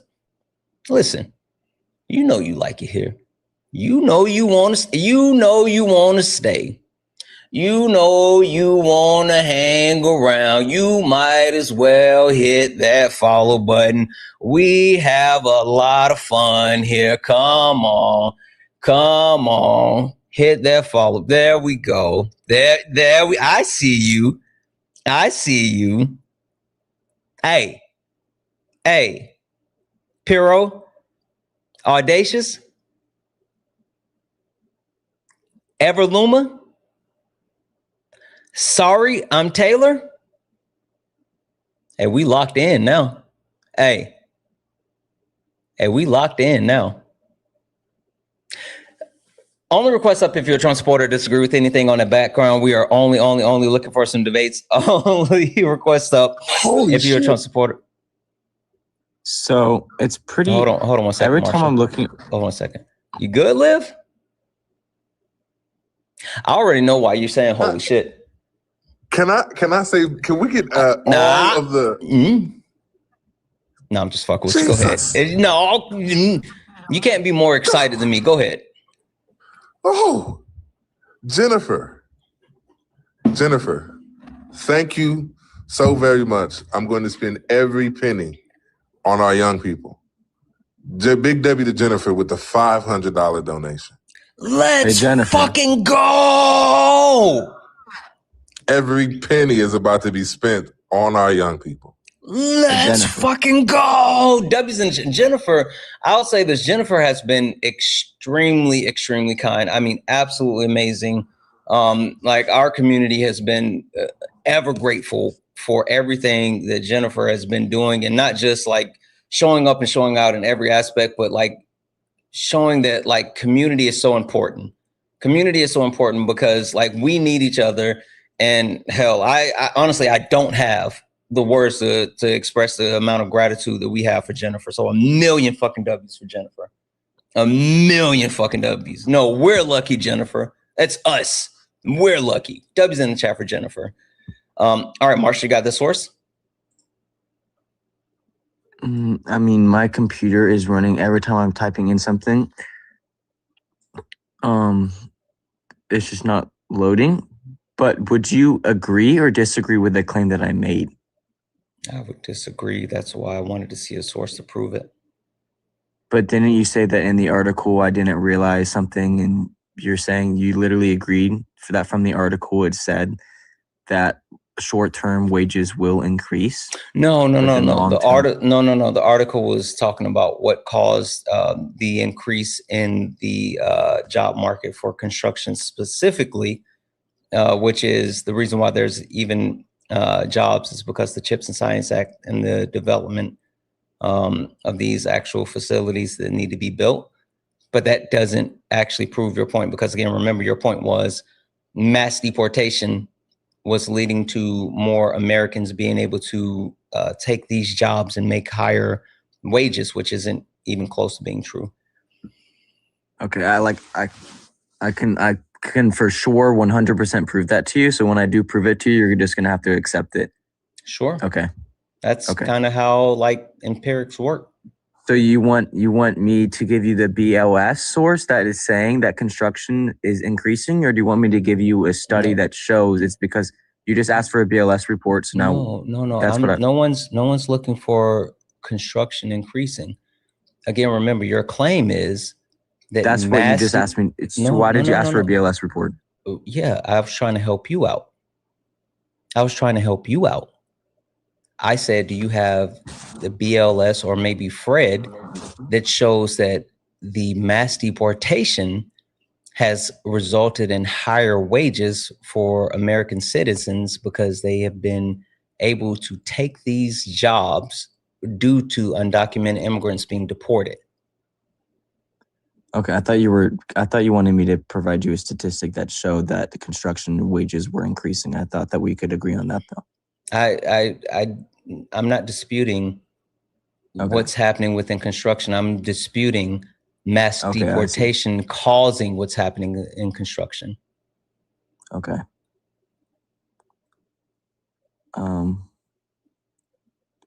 See, what you're doing is engaging in a correlation causation fallacy, right?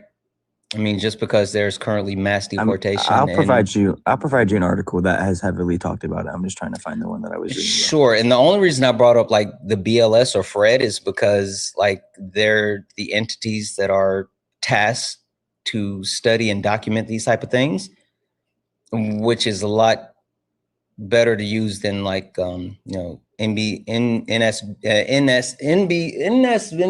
holy smokes, or any of those types of things. So yeah. Words are hard sometimes, chat. Words are hard. Something the way that my dyslexia is set up, like I struggle with like letters and acronyms. Fun fact, that's why I say the queer community, because like I know for a fact that I would mess that up, and I don't want to come off being disrespectful, and I try to, and I mess it up, and people thought that I was doing it on purpose, but like I can't do letters. Or even that's why when I talk about AI, I just say AI instead of chat GPT, I think it is. Like when it comes to like letters, it's so bad for me, and I just can't do like the letters. So can I go on my phone to search it up? Sure. Okay. But that's just why I do those types of things. I try to find substitute words where I'm still showing respect to like different things and people know what I'm talking about, instead of actually just like fumbling through it or just like ignoring it. So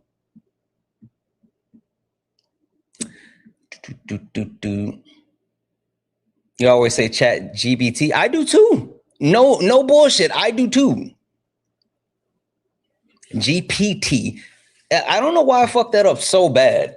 Like it happens every single time. I don't know. Yeah, acronyms, it's just like, yeah.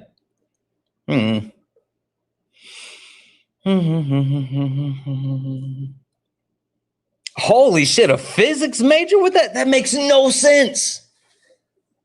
The things that the reason why I have like such a hard time with reading YouTube names is because people have their YouTube names and it's like all smashed up. And like when I read it, it doesn't separate. It's so weird. It's like the words don't separate and they all just like, it's all one word smashed together when I see it. I don't know. It's just weird. It's super weird for me. It's a little hard. So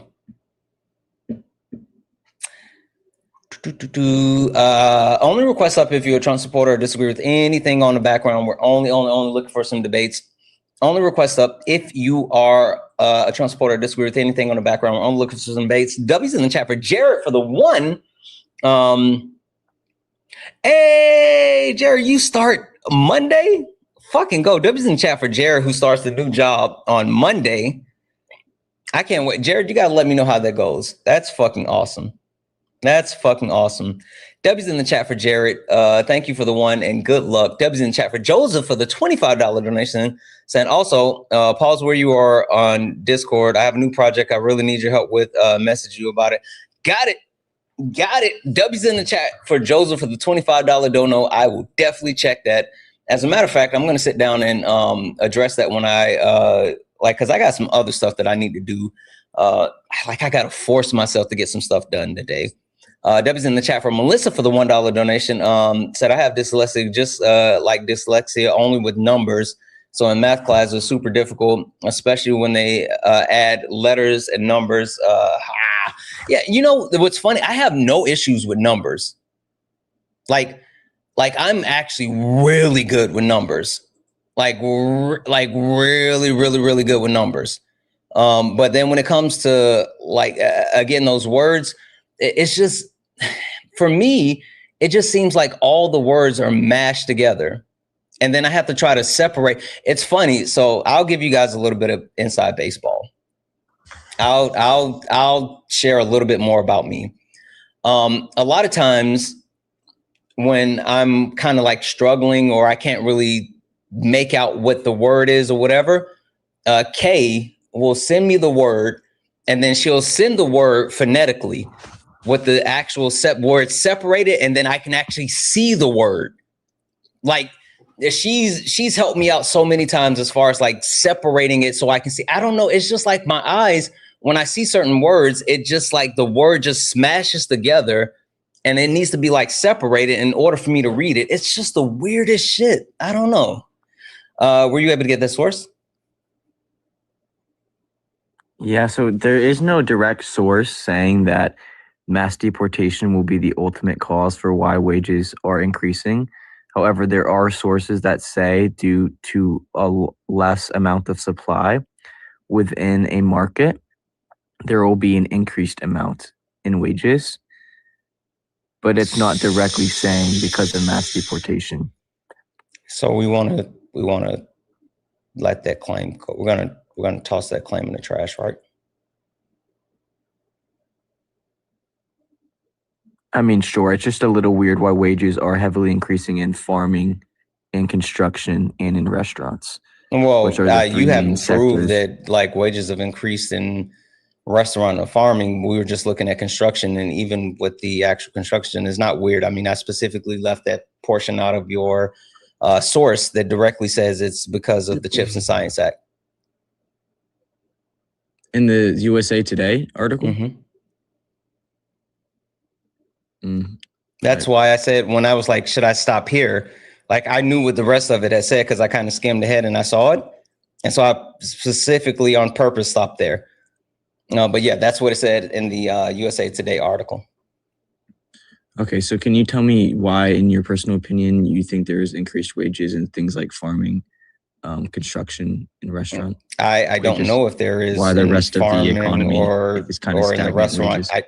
I don't know it to be in farming or in like the restaurant industry.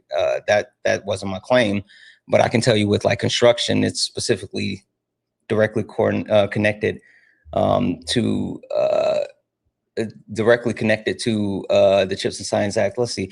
Debbie's in the chat for Phil, who sent a $2 donation and look up construction jobs with the fastest growing wage from construction coverage. Report was in 2025, said from 2019 to 2014, wages grew by 21% to 63,000 mean and dipped in Q2 of 2025. Holy shit. So even if you look at a historical view from 2019 to 2024, what Donald Trump has done has, even while like construction has improved, it still hurt the market. That's fucking crazy. That's wild. That's not good. You said the Chips and Science Act. Why are we talking about something way prior to that? No, we're saying that even from 2019 to 2024, the growth as far as wages in the construction industry was doing better, but then it took a dip in Q2 of 2025 when Trump had taken office. And the only thing that has increased the wages since then has been the Chips and Science Act. Okay, so I just have a question for you. Do you think that people who are here illegally or unauthorized people, do you think that they're being paid fair wages in things like construction? I don't think anyone's being paid quote unquote fair wages. Okay, that's not my question. I'm saying compared to native born. I'm telling you, I don't think anyone. So no, they're not. I don't think anyone is being paid Okay, fair I'll switch my wording. Do you think that they are being paid the same amount as native born Americans? No, because they're undocumented, so they are exploited to a further extent. Yes. Okay. So this is my thing. So we can see that in June there was a ton of people who left the labor market. There was 700,000. Hey, are you trying to somehow fix this claim by patching things together? Because if you're about to do that, if you're about to do that, I don't care. I only care about empirics. I don't care about like you trying to make a quote unquote logical claim. I can give you empirics then. So in June, do you need a claim for this? In June, do you think that 700,000 people left the labor market? Do you need a claim for that? A source for that? No, just FYI, are you trying to salvage your original claim? No, I'm still supporting my original claim. Okay, so you are trying to salvage your original claim. Yeah. Okay, then I just need a source to actually prove your original claim. I don't need you to like say more words. I just need then I guess I'll say I'll abandon it for now. So let's be talking about what I'm talking about now. Do you need a source for me to say that in June there were 700,000 people or 720,000 people, I think, that left the labor market? No, I'll trust you on that. Okay. And then in June, the unemployment rate was 4.2%. Okay, yeah, I know that's true because I fact checked that one already myself. Okay. Okay, perfect. And in July, we had a loss of 23,000 jobs. Okay, where are we going with this? Unemployment went down to 4.1%. Yeah, because people continue to leave the job market. Yes. So people are leaving the job market with mass deportations, and yet unemployment is going down. That's not true. That's not true. Give me a source that proves that the mass exodus from the job market is due to mass deportation and not due to people aging out of the job market, because that has it's a mix of both. Oh, Yeah, no. Okay. Give me a source to show me that mass deportation has had a massive impact on people leaving the job market. Okay.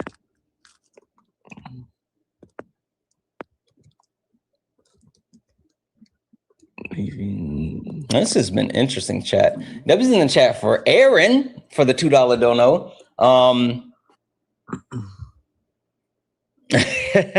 I can't say the first part because that's ableist. I know you're using it as slang.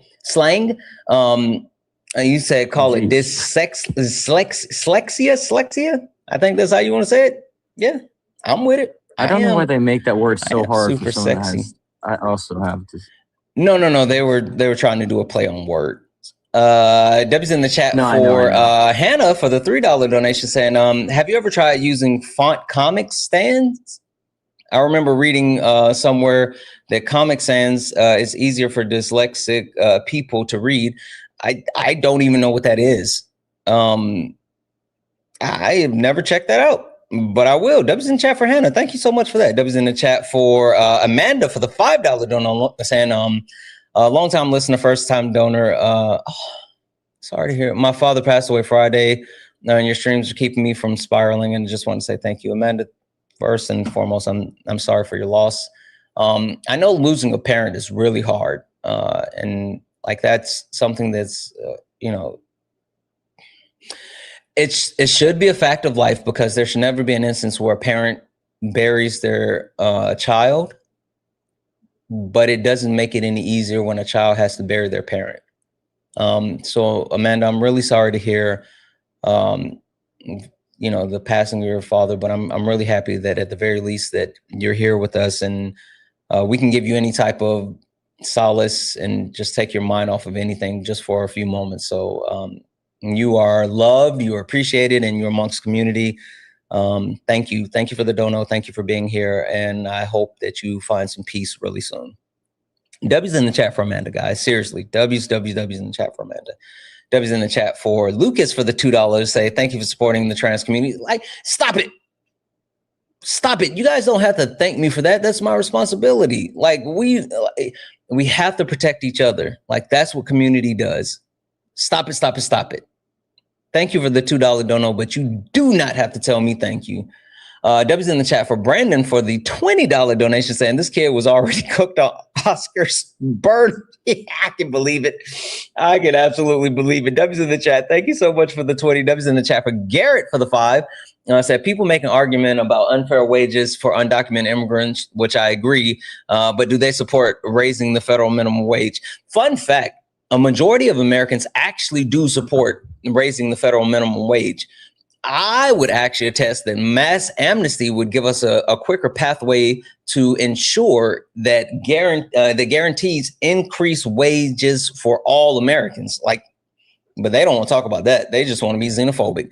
W's in the chat for Laura for the $10 donation saying, Senpai, notice me. That was actually fun. I've been training for moderation and love it. Oh, shit. W's in the chat for Laura. What are the new mods? Let's fucking go.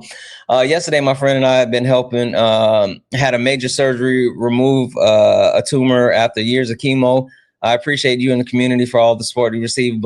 Listen, Laura, first and foremost, thank you for that. And thank you for being here. Thank you for being a part of our community. And I'm happy to hear the surgery went well. Like, that's super important. Super, super, super important.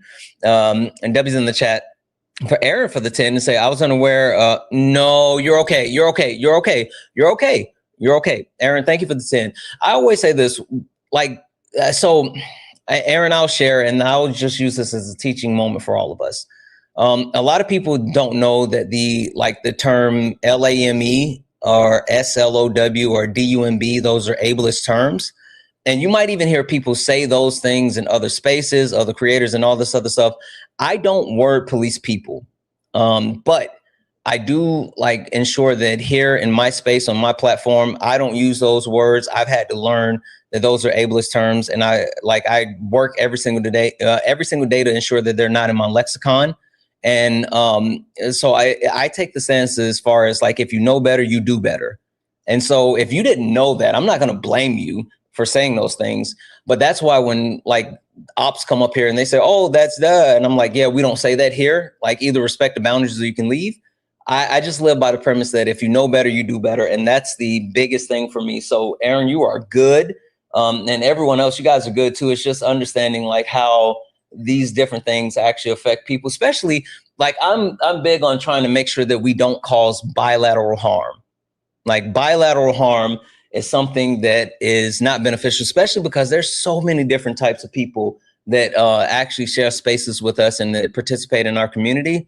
And so I just want to do whatever I can do to stay away from bilateral harm. And W's in the chat for hold on, where am I? For Quite Violet. Yeah, it's fucking crazy. And it's just the way that I see it. I don't know. And W's in the chat for all the donors. Guys, if anyone else would like to support the live, you can do so. Cash App, PayPal, Venmo. Pay links in the link tree in the bio. Santana Speaks for You. Santana Speaks for You is the best way to support the live. If you're over on YouTube, you can send a super chat. I will read that out. Guys, let's go ahead. I think we can get 1 million likes today. Can we go ahead and get the likes up? Can we tap the screen? We're almost at 600,000 likes. Can we get the likes to 1 million likes today? I know we can. Look up at the top. If you see the word follow, that means you're not following me. Hit that follow button. Turn on notifications so you know when we go live. We go live all the time. And make sure you guys are going to Liv's bio, and he has a Amazon wish list in his bio for his school. He is making sure that his kiddos have everything that they need going into the school week next week. So please, please, please go into the link tree, show him some love, and make sure that you are knocking out anything that you can knock out. Last but not least, only request up if you're a Trump supporter or disagree with anything on the background. We're only looking for some debates. Only request up if you are a Trump supporter or disagree with anything on the background. We're only looking for some debates. Okay. Do you have that source? Yes, I have to say it is a little bit annoying how even if I say something that's common sense, I have to go and prove it, and then you go read off donations for 5 or 6 minutes, and then I say something again, and then I have to go find the source. Life's tough. Get a helmet. Stop making bad claims. Okay. So it's by Yahoo News. The title is "More than 1 million migrants have left the U.S. workforce in wake of Trump's immigration crackdown report." The point still stands. It's from 2025, but what do you mean? How does my point still not stand? It actually stands even more. Hey, question there for you. There is no way that you're question for you. When you brought up the job markets and the actual reduction in the job markets, you said what, 2 months? Because it's still currently happening. Quick question: When you June and July. June and July of 2026, right? Yeah. Okay. So a source that is from 2025, would it be able to account would it be able to account for those actual exodus in the job market in June and July of 2026? So I think you're confused because you're reading off your donations. Remember, I said that I'm going to get back to that point. But for now, you just asked me to prove the point that the 700,000 people and the people that were drastically leaving the labor force was due to undocumented immigrants. So that's the point that I'm proving now. And you're saying that it was also made up of a majority of people aging out of the system, which I also agree. The workforce, we're talking about the people that have recently been leaving the workforce, because we're talking about the actual parallel increase of people moving into the construction industry. Like, you're making all of these claims and you're looking to patch things together. But the thing that you need to remember is that there has to be a through line. So you can't talk about people leaving the workforce in 2025 and then talk about the actual increase of construction jobs in 2026 while talking about the talking about the actual decrease in unemployment in these 2 months. Like, you're trying to patch things together. We just need a direct connection. Sure. Here's the direct connection. I'm just gonna ask you things, and if you disagree with me, I'll get you a source for it. I'm so tired of saying claims. I would just love a source for your direct claim. I would just love. Wait. I know. Wait. Stop.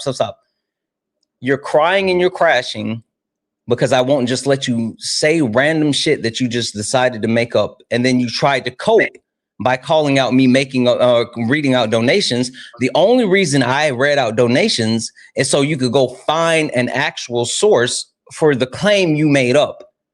Like, no matter if I would have read off donations or sat here quietly, you would have still had to go try to find a source for something that you made up. This is all cope. And I don't care about you making the wildest thing is, right? You should be able to read sources and datas and studies and then formulate your opinions. What you're doing is formulating your opinion and then trying to prove your opinion with sources and then getting mad when I say your source doesn't actually prove your point, or I'm saying like, hey, what do you have? Like, you can't be mad at me that the shit that you're trying to give me doesn't say what you said it said, and it doesn't prove you right. KansasCityFed.org.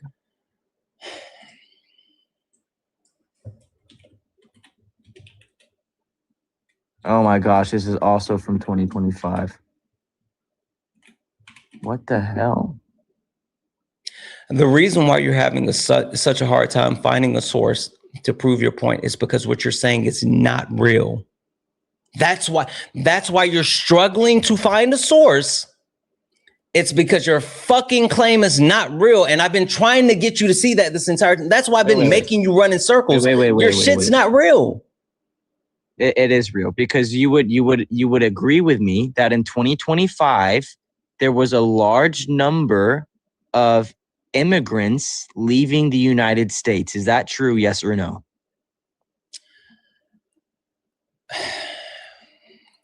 In 2025, there were a total of 1 million reported deportation, which I think there was between 600 to 700,000 self-deportation. If you talk about the accepted number of undocumented immigrants that were in the country, the accepted number is 14 million. 1 million of said 14 million is not a large number. Liv, you got something? 14? Is it really 14 million? Yeah, that's the accepted total number that's in the country right now. So just to be clear, his argument is that with the exodus of migrants out of the country, native-born wages and jobs increased? In the fields that they were working in, yes. Okay, all right. Well, did unemployment go up or down, right, under Biden? Under Biden, it was all over the place. Coming from the pandemic and the stabilization of our economy, it trended down, had a downward trajectory, right? And that's according to you, a whole influx of millions of immigrants came into the country, right? Now, 2025, 2026, we see the unemployment rate increasing with migrants leaving, okay? No, how do you reconcile this? My point is that after 700,000 people left the labor force, unemployment went down. We can just not say that this was because of old people aging out. Is unemployment higher today or lower compared to Biden? 2024. Biden's average unemployment rate was like higher. Yeah. And so with migrants leaving, unemployment increases. With migrants coming in, unemployment decreases. Okay, if that's really your logic, and you guys were making fun of me for my logic, I'm playing here, brother. Holy shit. You cannot be talking. Oh my God. And so I'm going to do something that you haven't done yet. I'm going to cite a source. According to Boston University, an influx of migrants, increased native-born wages, decreased unemployment, decreased racial prejudice, and increased property values.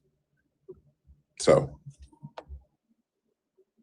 Can you repeat that and go slower, please? Yeah, with an influx of immigration, unemployment rates decrease, native-born wages increase, property values increase, and racial prejudice decreases.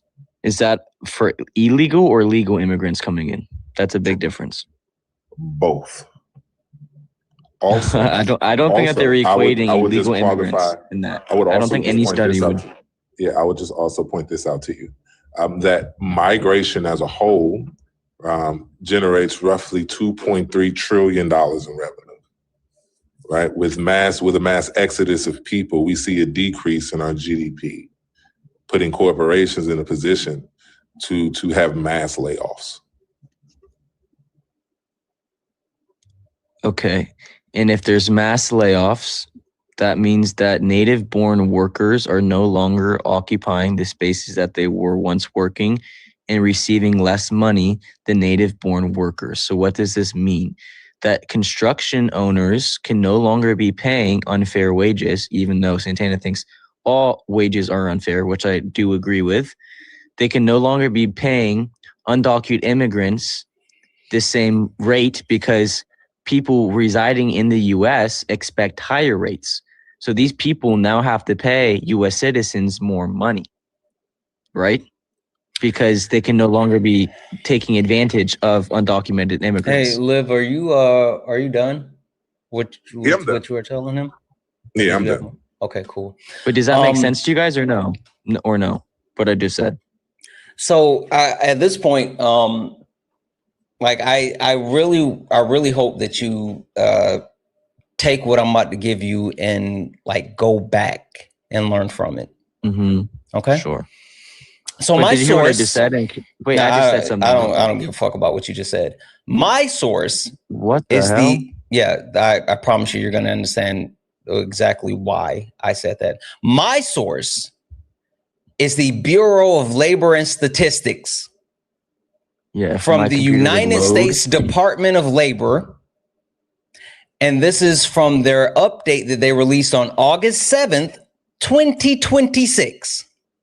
Okay. And this talks about the people that have left the job force and the decrease in the unemployment rate going down to 4.1%. Can you please display it on your screen?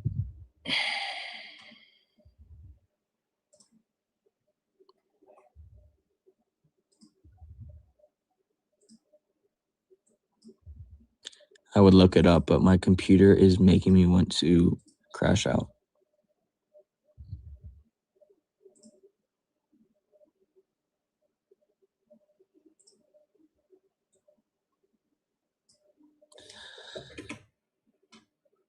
Oh yes, that will be interesting too, because I'm assuming that graphic displays which. I don't want you to assume anything. I just want you to stop and listen.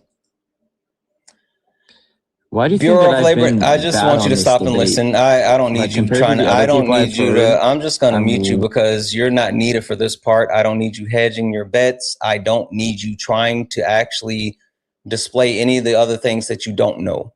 I'm just going to actually cover the information that's listed here. You can stay on mute. It's okay. I'm just going to read this off. So this comes from the Bureau of Labor and Statistics. This was actually released on Friday, August 7th, 2026. And this was directly for the unemployment situation, July of 2026, where it dropped to 4.1%. It looked at the actual changes that occurred in the job market and the reasons for said changes in the job market, right? And the one thing that I want to call out is if you look at the implications of what happened, sorry, let me start here. the actual reduction in the workforce, among major workforce group, the unemployment rates for teenagers 12.1%, and the people who are Hispanic 4.1% declined in July.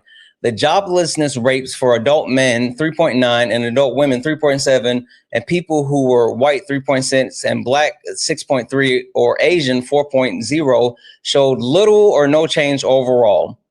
Amongst unemployed, the number of temporary layoffs increased from 153,000 to 921,000 in July. The number of permanent jobs changed little at 1.7 million. In July, the number of people jobless less than 5 weeks edged down to 2 million and down by 344,000 over the year. So I'm going to skip the rest of this. This doesn't matter, but this is the point that I really wanted to get to.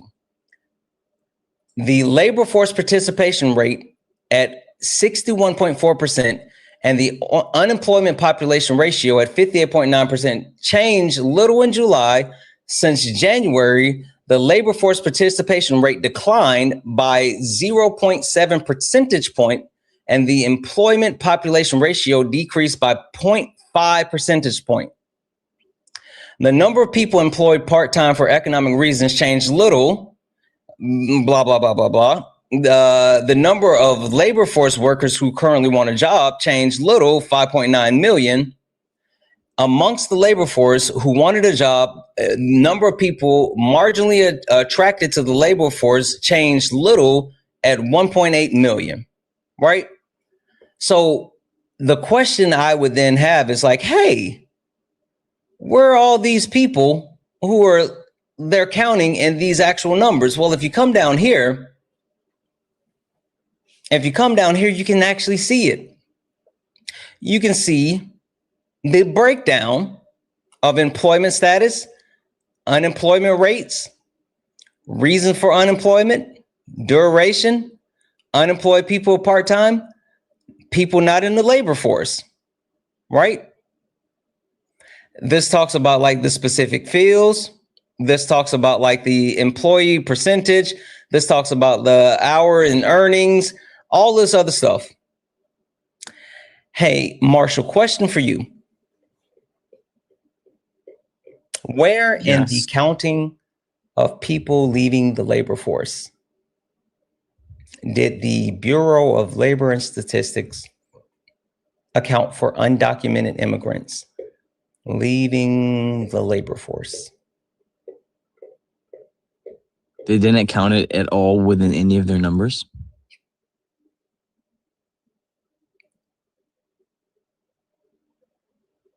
That is the reduction in the reduction. Hey, can you go back up to it? The reduction in the labor force by the information listed from the Bureau of Labor and Statistics. I can't see anything. Employed participant rate. But you realize that, is there even a section that says illegal immigrants? They did not account undocumented immigrants leaving the workforce in the numbers that were reported and the reduction of the workforce. So because you saying that's employment status and whoa, unemployment status. Listen to what Marshall, why are you still talking while I'm saying whoa? You've been talking the whole time. That's because I actually have facts and information and you don't.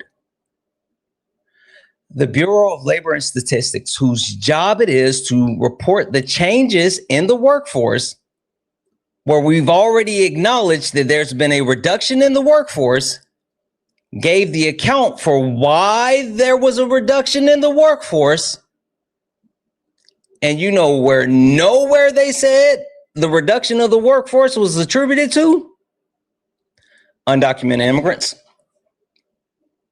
Because that's talking about employment, that graph right there and that table. I mean, this talks about employment and unemployment. And I gave you the information up here where it talks about people leaving the workforce. Like we talked about that. There's multiple sections here. This is the full breakdown from the Bureau of Labor and Statistics, and it talks about how the unemployment rate dropped slightly to 4.1 and what caused that. Okay, so then what you're saying, you're equating two different things, because if we're talking about labor participation and then you're showing me a table that's talking about employment and unemployment, if illegal or if undocumented immigrants leave the labor force, they will no longer. Whose job is it? Oh my gosh. Wait. Whose job is it? Stop it. Whose job is it to track labor participation?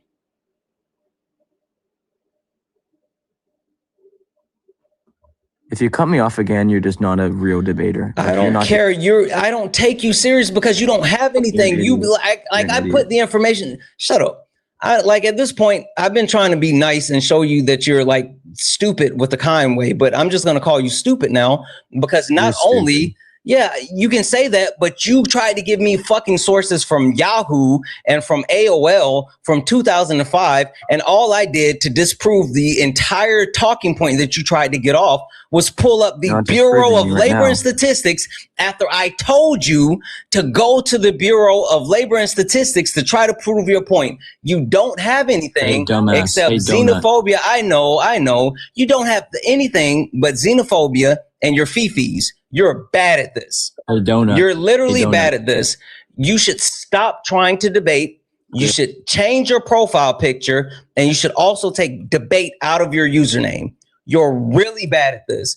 I just dog walked you in a matter of 5 seconds. I did one search for the actual data. I've already been told that Oscar dog walked you.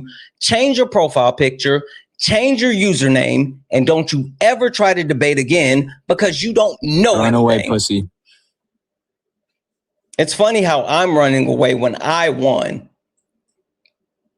It's funny that I ran away after disproving the only talking point that he's been talking about for an hour. And he said, I got to fire up my computer because I got all the tabs open. I got my sources.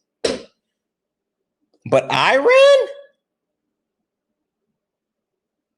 That's fucking wicked work.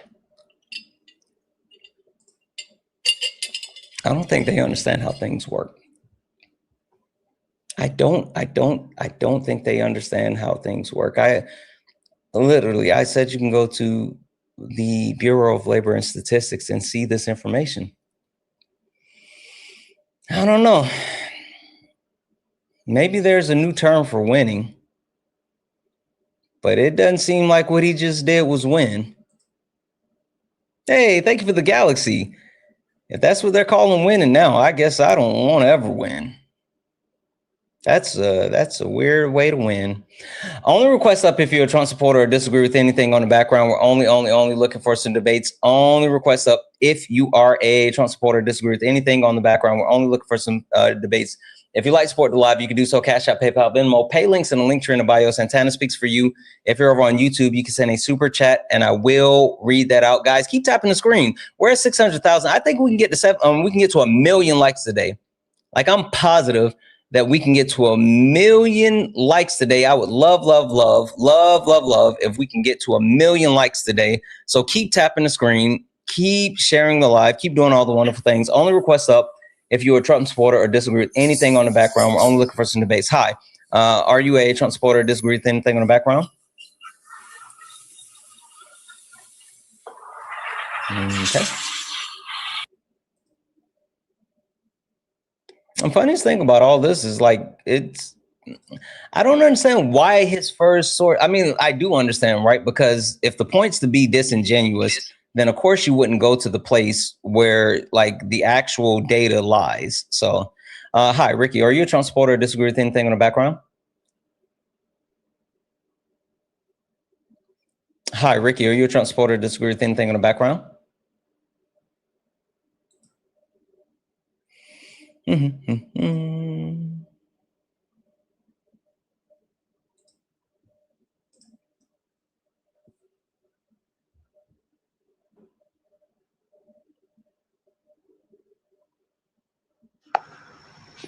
Hi, are you a Trump supporter or disagree with anything on the background?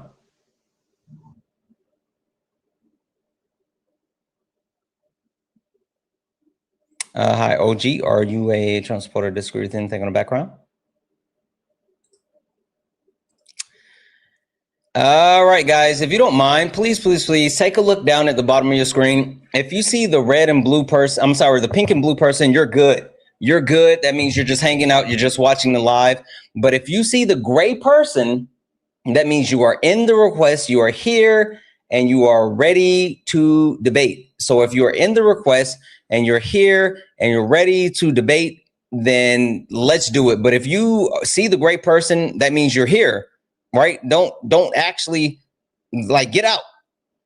Get out. W's in the chat for Justina. I love and appreciate you guys so much. I do. And I'm telling you, stop thanking me for that.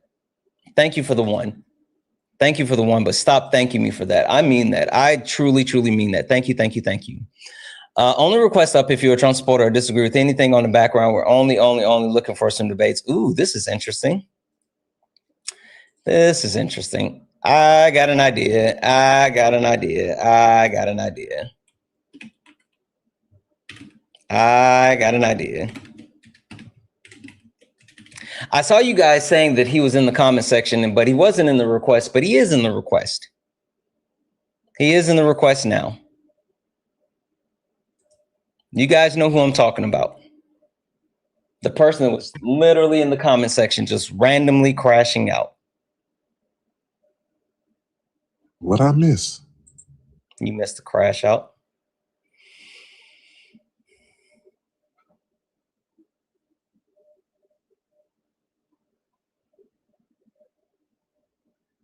I don't know if he's gonna load, guys. He's just, it's spinning. He might not actually load. I don't think JB is gonna load. I think he hit the request and then he swiped out. Oh well. I think he hit the request and then he left.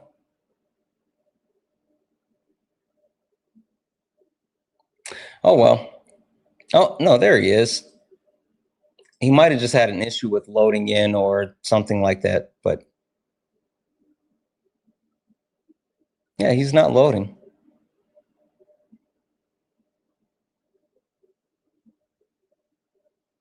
Maybe if he mutes and unmutes, turns his camera on and off. No. Oh, there he is. Oh no, we're gonna do that. Holy smokes! Oof, jump scare.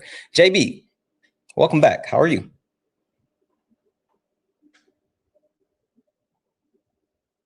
JB,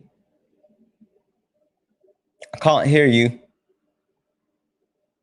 Like you had your camera on, but I turned the camera off. Yeah, try turning your mic off yourself and then turning it back on.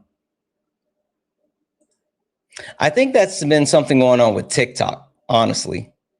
Like, I think there's been an actual issue with TikTok because I've seen a couple of people.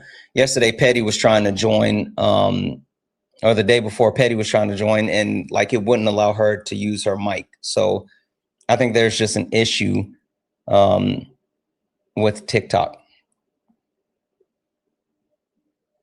Yeah, new update. JB, I'm going to drop you down. They're saying that if you actually swipe out and come all the way back in, you'll be able to actually get in. So I'm not sure. Yeah. Only request up if you're a Trump supporter or disagree with anything on the background. We're only looking for some debates. Only request up if you are a Trump supporter or disagree with anything on the background. We're only looking for some debates. If you're friendly and like to support the live, you can do so. Cash App, PayPal, Venmo, pay links in the link tree in the bio. Santana Speaks for You. Santana Speaks for You is the best way to support the live. If you're over on YouTube, you can send a super chat and I will read that out. Let's see here. Maybe it'll work. Hey, JB, I can hear you now. Are you there? How can you hear me? I haven't even said anything. No, I could hear your background, like versus it being silent before. Cool. You hear my sandwich getting warmed up? No, I just heard the background noise. JB, are you going to be able to debate today without a crash out? Are you going to be able to not run today? I literally host this live and I'm here, so I think You're a little confused. No, I think that you got a quick kick trigger finger, don't you? Don't you, Santana? Oh, no, I don't. But what I do have today, you do. Especially, hold on, I want to make sure that I'm being fair to you. What I do have today, because you and I have done this song and dance a couple of times, and it's becoming pedantic, right? And I don't want to keep doing this. So I'm going to be fair, and I'm not going to kick you. I'm not going to mute you. I just want to debate you. But while being fair, I do have to let you know that your destiny is in your hands. We're going to go ahead and put a permaban bounty on your head. And the only thing that you have to do, to ensure that you are not permaban is just engage in good faith. Don't antagonize the chat. And let's just have a good debate. That's fair. I'm letting you know from up front. I'm not going to kick you. I'm not going to mute you. I'm not going to do any of that. It'll just be fair, and we'll go from there. Well then, let me hang on. I need to open up a new notes. It sounds like this is very serious and important. You said number one, I need to do what? Don't antagonize the chat. That's the biggest thing. Don't antagonize the chat. Okay, what's antagonizing? What's your definition of antagonize?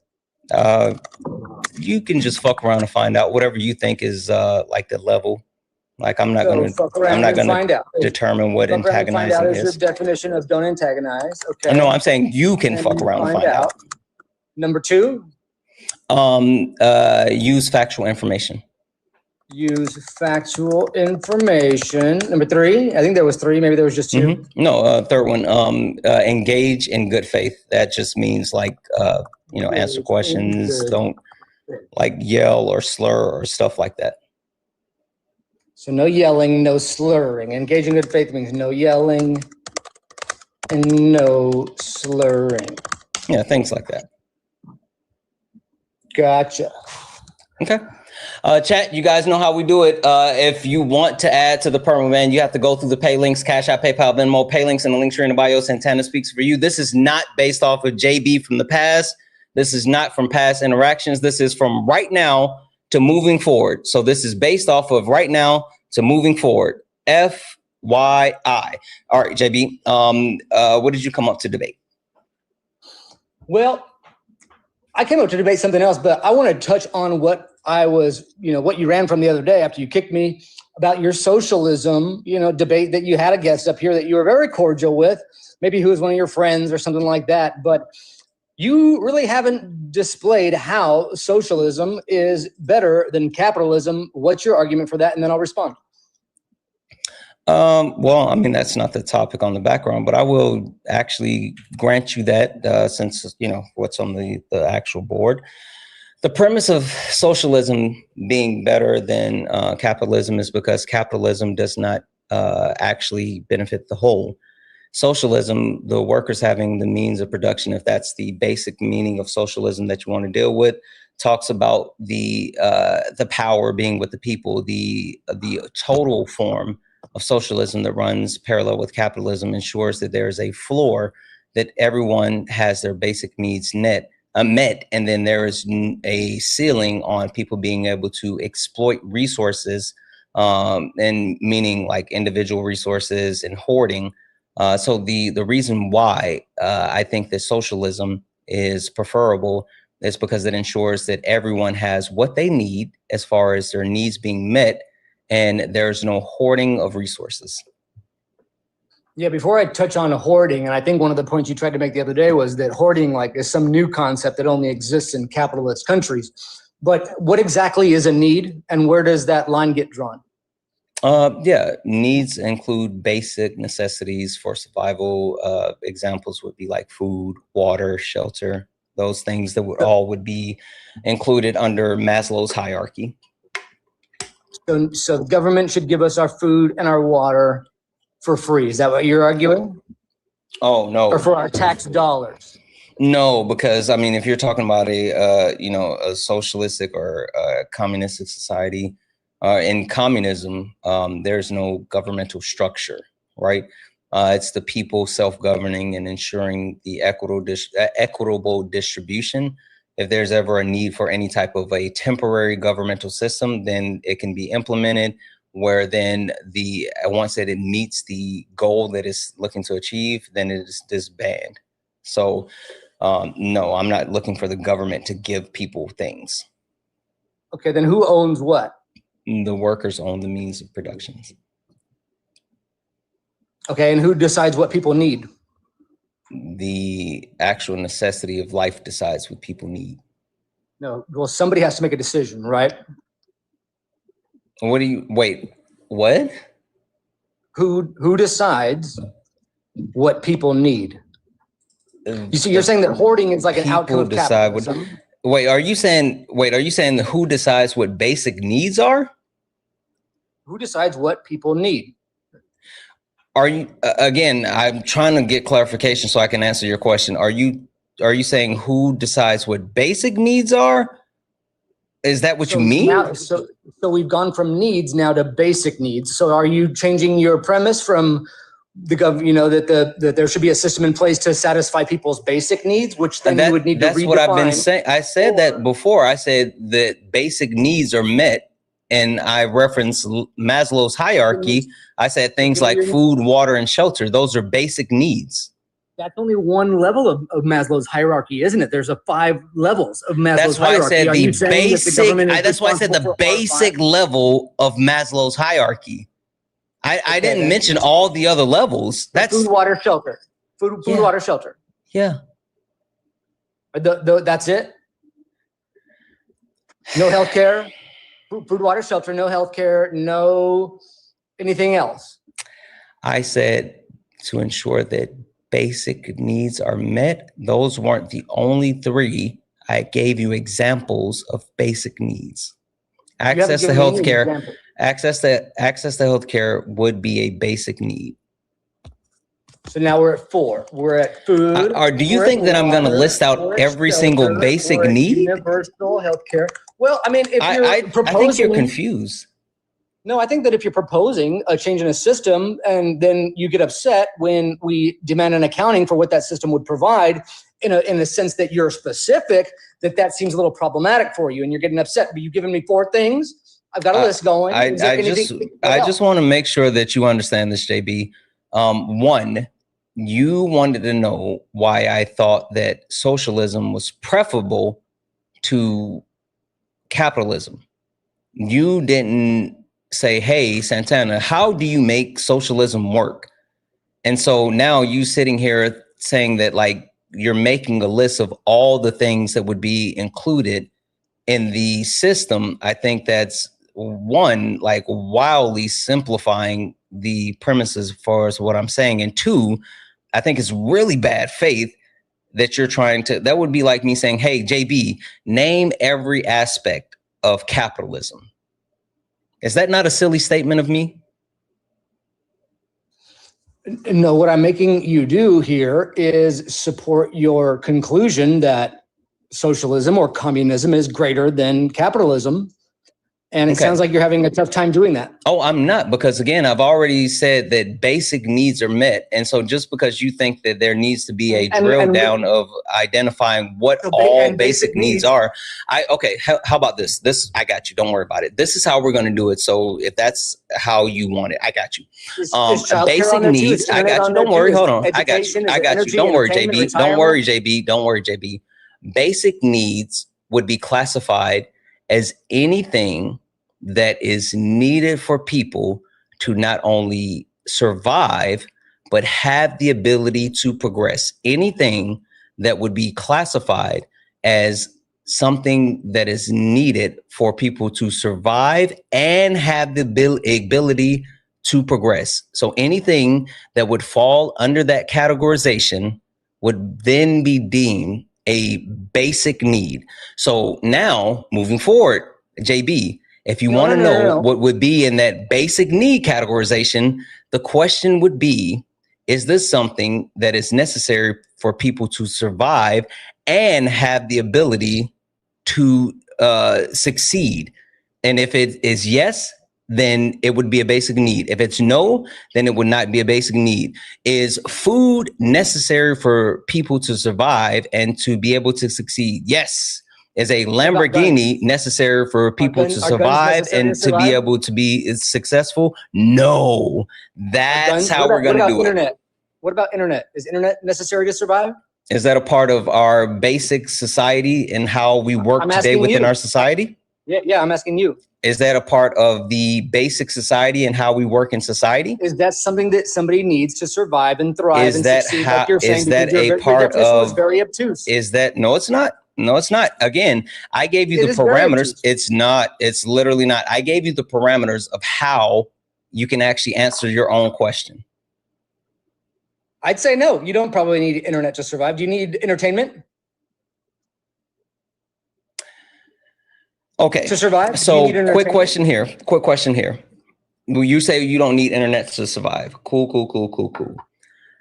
Do we live in a global society?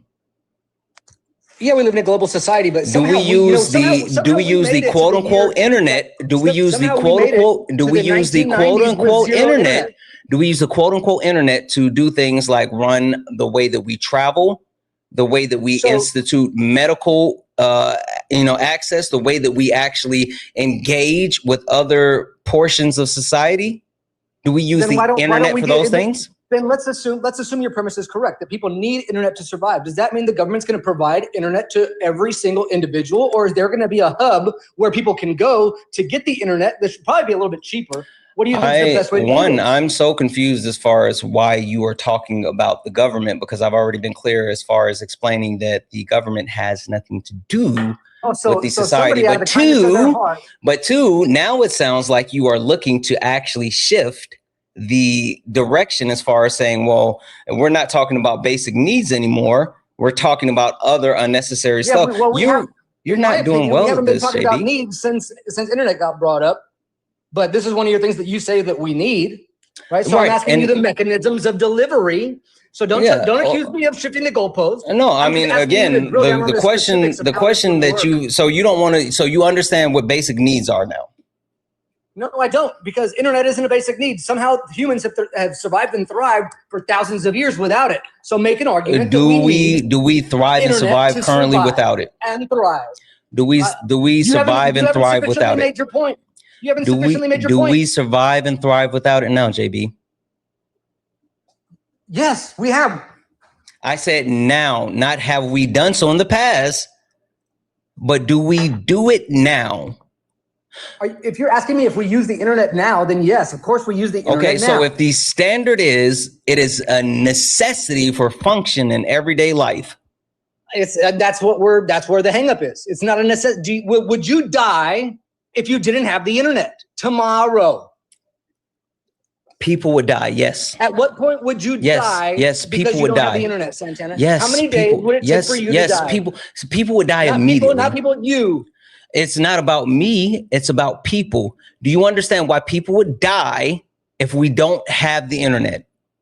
Explain to me how people would die if we don't have the internet, Santana. Because you think the internet is just going online and going to Pornhub. That's not what it is, you donut. The internet is the ability to access and transmit that data on a global scale. The internet is used for things that keep people alive. The internet is why planes can stay in the sky. The internet is why fucking the bullet train in Japan is able to go. Those things are made possible by the internet. Just because you only understand, just because you only understand the internet being the thing that gets you to be able to get your jollies off does not mean that's what the internet is. But JB, what's even more better than having the internet is having you gone forever. That was cathartic. Holy shit, that was cathartic. Holy shit, that was absolutely cathartic. Holy shit, that was cathartic. That felt so good. I feel like I need a cigarette now. Holy shit. Oh my God. I feel like I need a turkey sandwich after that. Oh my God, that felt so good. Oof. Oof. Jeez. BJX360 said you ran. Oh, you don't know how things work around here, do you? Mute, come up here. Tell me how I ran. You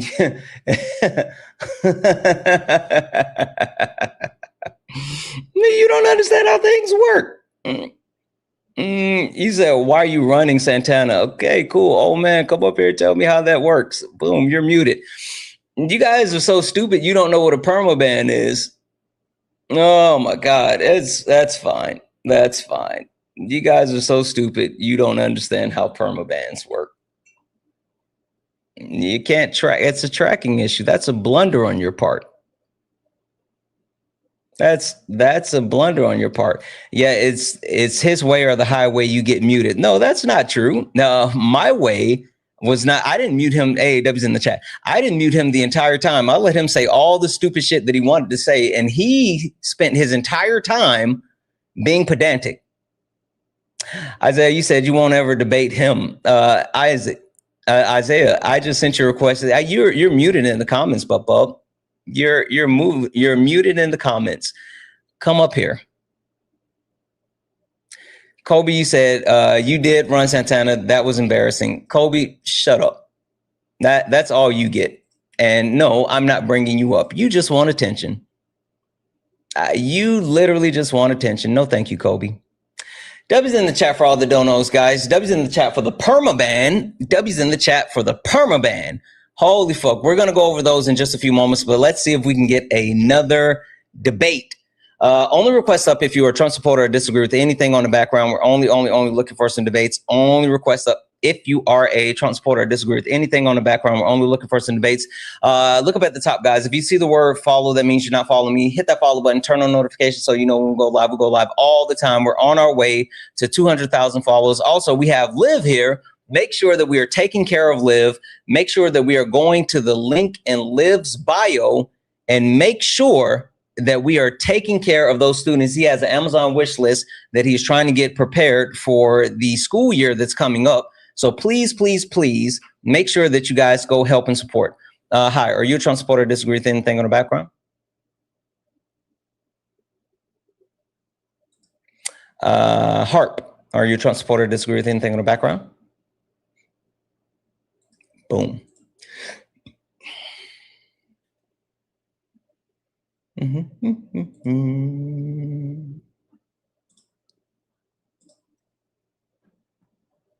How are you, Trump supporter, or disagree with anything on the background? I just want to get some more clarity on your take on the Bible being slavery. The premise behind the Bible being slavery is derived from like the oppressive nature of Christianity and religion, and the way that it's being weaponized while people not understanding it, and just that overarching. Okay. I appreciate it. I just wanted some more clarity on that prompt. Okay, I appreciate you. Have a good one. I'm so glad he said that because I didn't feel like doing another Bible debate. I didn't feel like doing another Bible debate. Only request up if you're a Trump supporter or disagree with anything on the background. We're only looking for some debates. If you're friendly, tap the screen, share the live. Sorry, Send your daily heart meet. Yeah, I can hear you.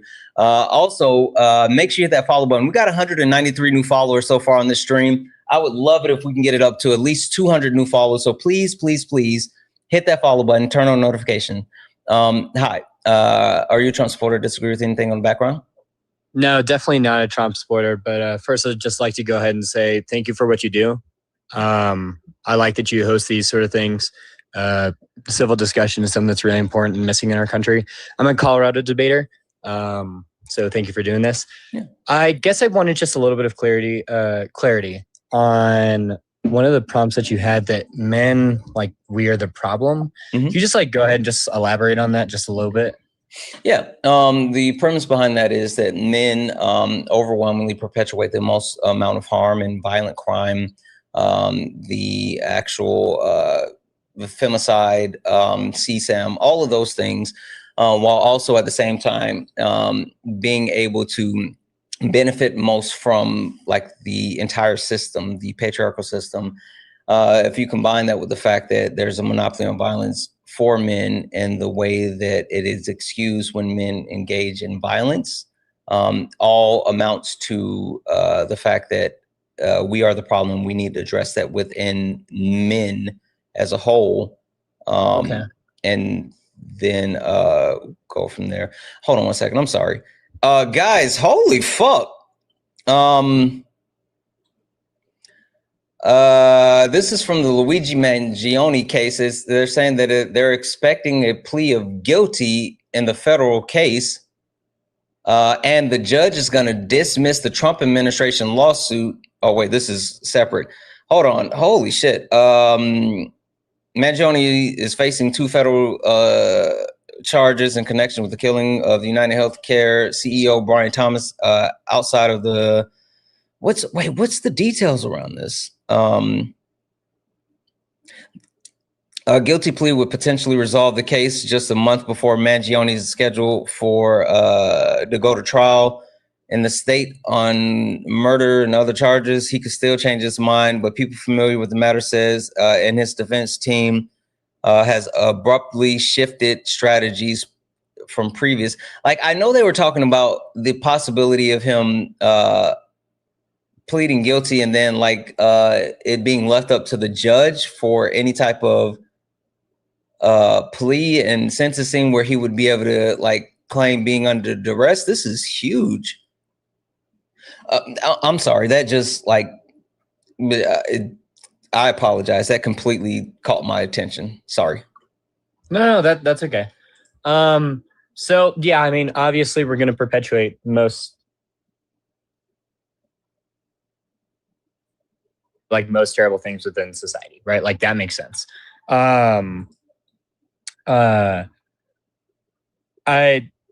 think, I guess my question is, if that's the case, how would you, I mean, it's a fact, but how would you go about it?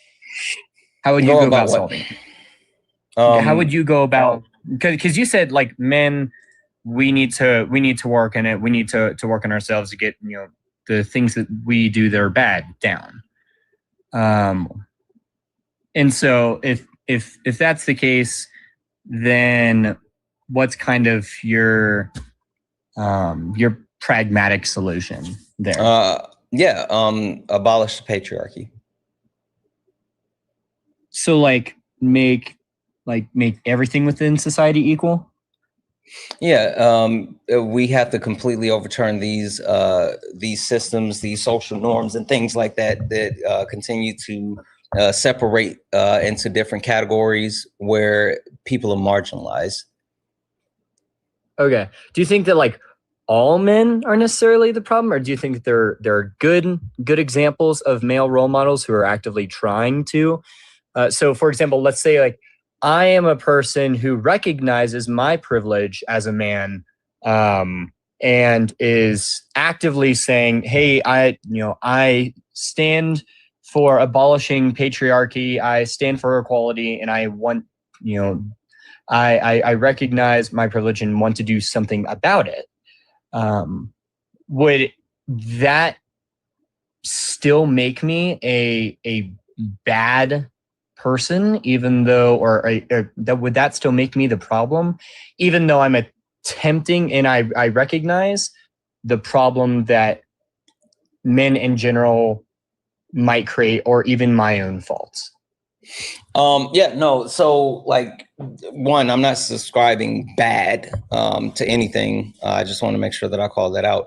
But also, have you ever heard the term like it's all men until it's no men? No. Okay. The premise behind it's all men till it's no men talks about the proportional harm that's being perpetuated by, the harm, why did I say proportional and then perpetuate? The harm that's being perpetuated by men as a collective. And so men as a collective has the representation. And since men as a whole has a representation, then it is expected that men on an individual basis are going to be harmful. And so while trying to point out, like, you know, someone, even if you are someone that is acknowledging your privilege due to patriarchy, if you're someone that's trying to actively abolish patriarchy, that does not exclude you from reaping the benefits of patriarchy while it still exists. And so until the system is like completely abolished and there is no disproportional representation for being assigned or being deemed to be fulfilling the social norms of being a man, then like an individual basis wouldn't matter. Like we have to fix the whole, and until we fix the whole, there's no individual part that should be othered. That's why when I say we are the problem, I include myself. I don't talk about like you guys. Okay. I just wanted some clarification, because it sounded like okay, like all men are equally bad is kind, or equally problematic, or equally problematic is I guess what I kind of. I think the issue that a lot of people have with this I kind of took that from the prompt. So I'm glad. Yeah, and see, that's what I was about to say. A lot of people think that this is like an individual thing, or this is indicative on the character of individual people. This is not personal. This is not individualistic. Hey, Dubs in chat for Don. This is simply talking about the material reality that we live in, like, and how things actually exist. So, like, sitting here thinking that like we're pointing to someone being good or bad, or like, you know, that's why I don't talk about that. It's the actual impact of the things that are happening due to the patriarchy and these actual gender roles. Okay. Yeah. Thank you. I do agree. I do agree with that. But I'm glad you could clarify that for me. If we could we talk about the Republican prompts that you have on your page? Are you a Republican? Well, I don't necessarily agree with the prompt that like Republicans, you know, hate their country. Are you a Republican? I would say that I'm an independent. That's not a thing. Sure it is. You can be a registered independent. You can be a registered independent. Either you're with the fascists or you're not. Do you fuck with fascism? No. And I get it. Like I come from liberal. I hear the phrase, if you're you know in the middle, then you know we know exactly where you fall. We know exactly. No, it's not even about that. I mean, we're not even talking about like the idea of like Democrats and Republicans that we know from like 30 years ago or shit like that. We're talking about like what's happening today, and the fact that our government, like the head of the Republican Party is a white nationalist, and he's been putting Nazis into our government. And I completely agree. I'm sorry, he's not a white nationalist. He's a fascist. Holy fuck, he's a fascist that is implementing Nazis into our government. So, like, we're talking about fascism. We're not even talking about like political affiliation. We're talking about actual fascism. Well, I would say like in some sense, and yes, it's absolutely true that we have a president who I mean, it's literally Hitler's playbook. Like that's not a question. The historical similarities are very clear. But like the reason I guess you would go independent is, or like not even just like okay, like identify with a political party. The reason why you would kind of want to be middle ground is to at least hear like both perspectives. That way you wouldn't be biased towards like another perspective. What about fascism is enticing to you? It's not, but it's I'm just saying, like, I mean, I can find middle ground as far as like people who are trying to convince me that maybe you shouldn't put pineapple on pizza. I disagree. I think pineapple absolutely belongs on pizza, but I can hear you out and try to find middle ground. I don't know anything that would be middle ground worthy with fascism. I guess the perspective is you have to be willing to hear another side's argument and where they come from in order for. Why do we have to listen to Nazis?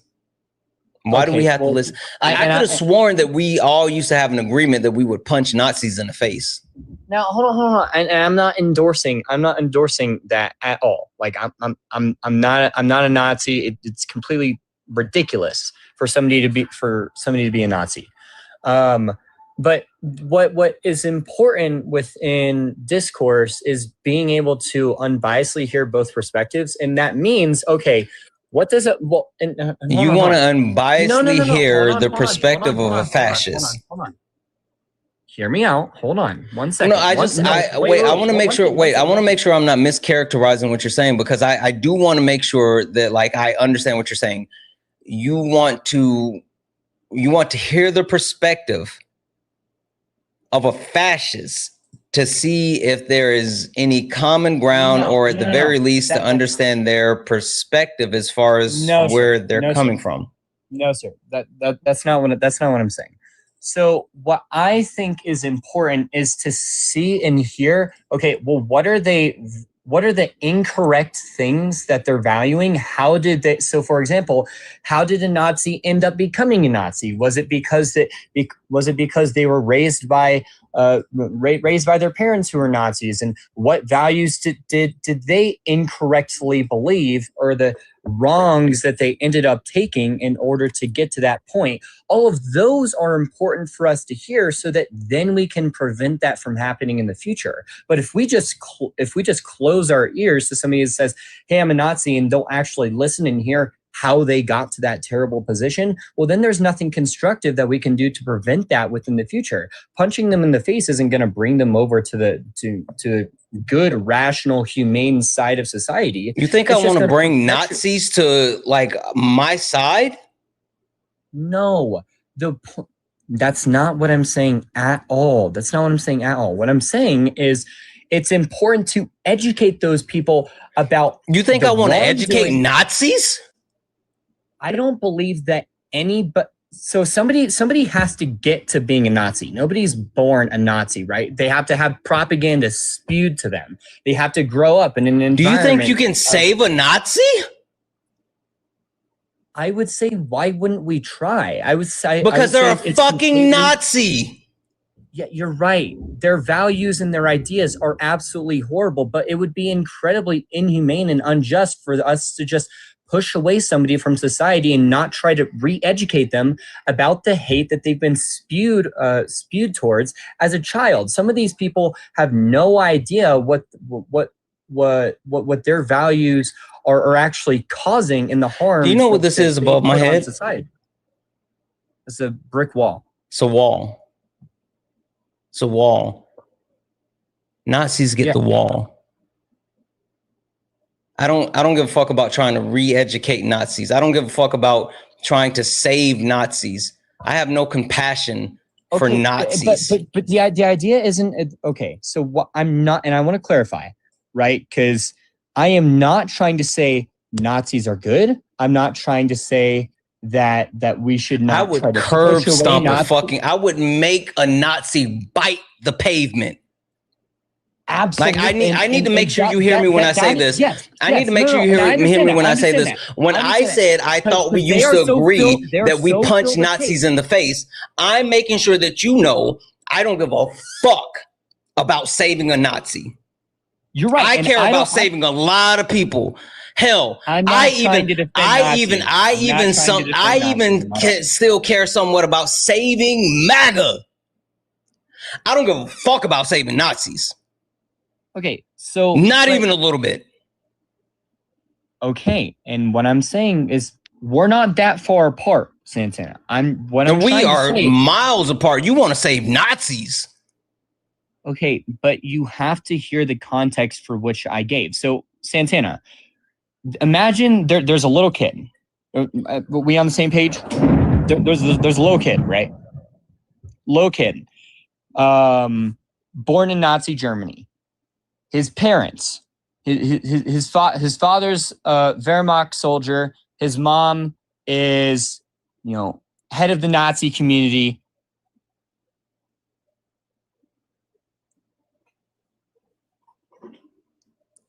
Why'd you mute? Oh, sorry. I didn't realize that. Did you mute me? No, I didn't mute you. Oh, okay, I apologize. What I'm trying to say is I'm not. Wait, what did you do last year? Anyways, I'm not trying to defend Nazism at all, but take this context, right? Because Nazism is bad. Nazism is completely bad. I'm not trying to bring Nazis into our society. That doesn't make sense. So imagine, take this perspective. Imagine that there's a little kid growing up in 1940 Germany, right? He's born 1940s Germany. His father is a Wehrmacht soldier. His mother is the head of the Nazi group in their town. This child knows nothing, has been spewed propaganda about hate and what's right and negative rhetoric, and has no idea about the information about good ideas and morals, being an actual person, a humane person at all. All of that information is blocked from them, right? And this still happens today, where people are brought up in their families and they have no context for how to actually be a good person.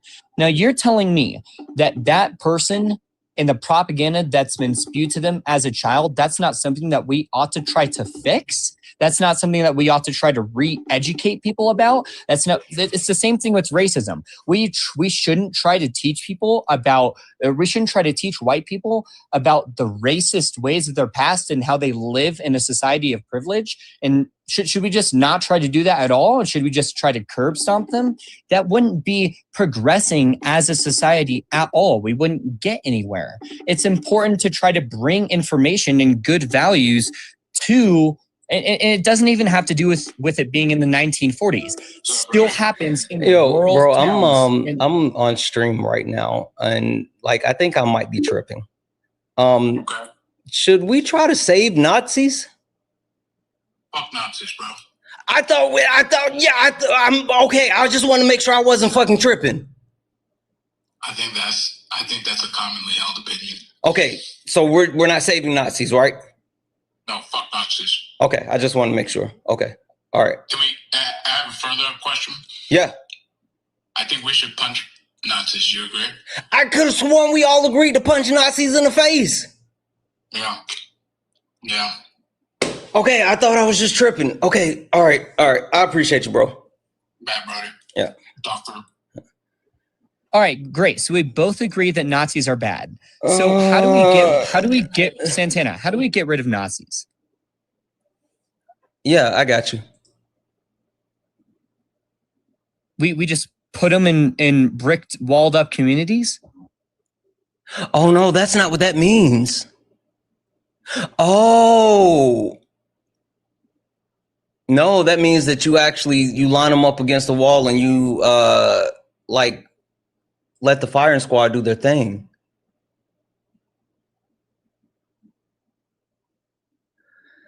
I'm confused. I am confused.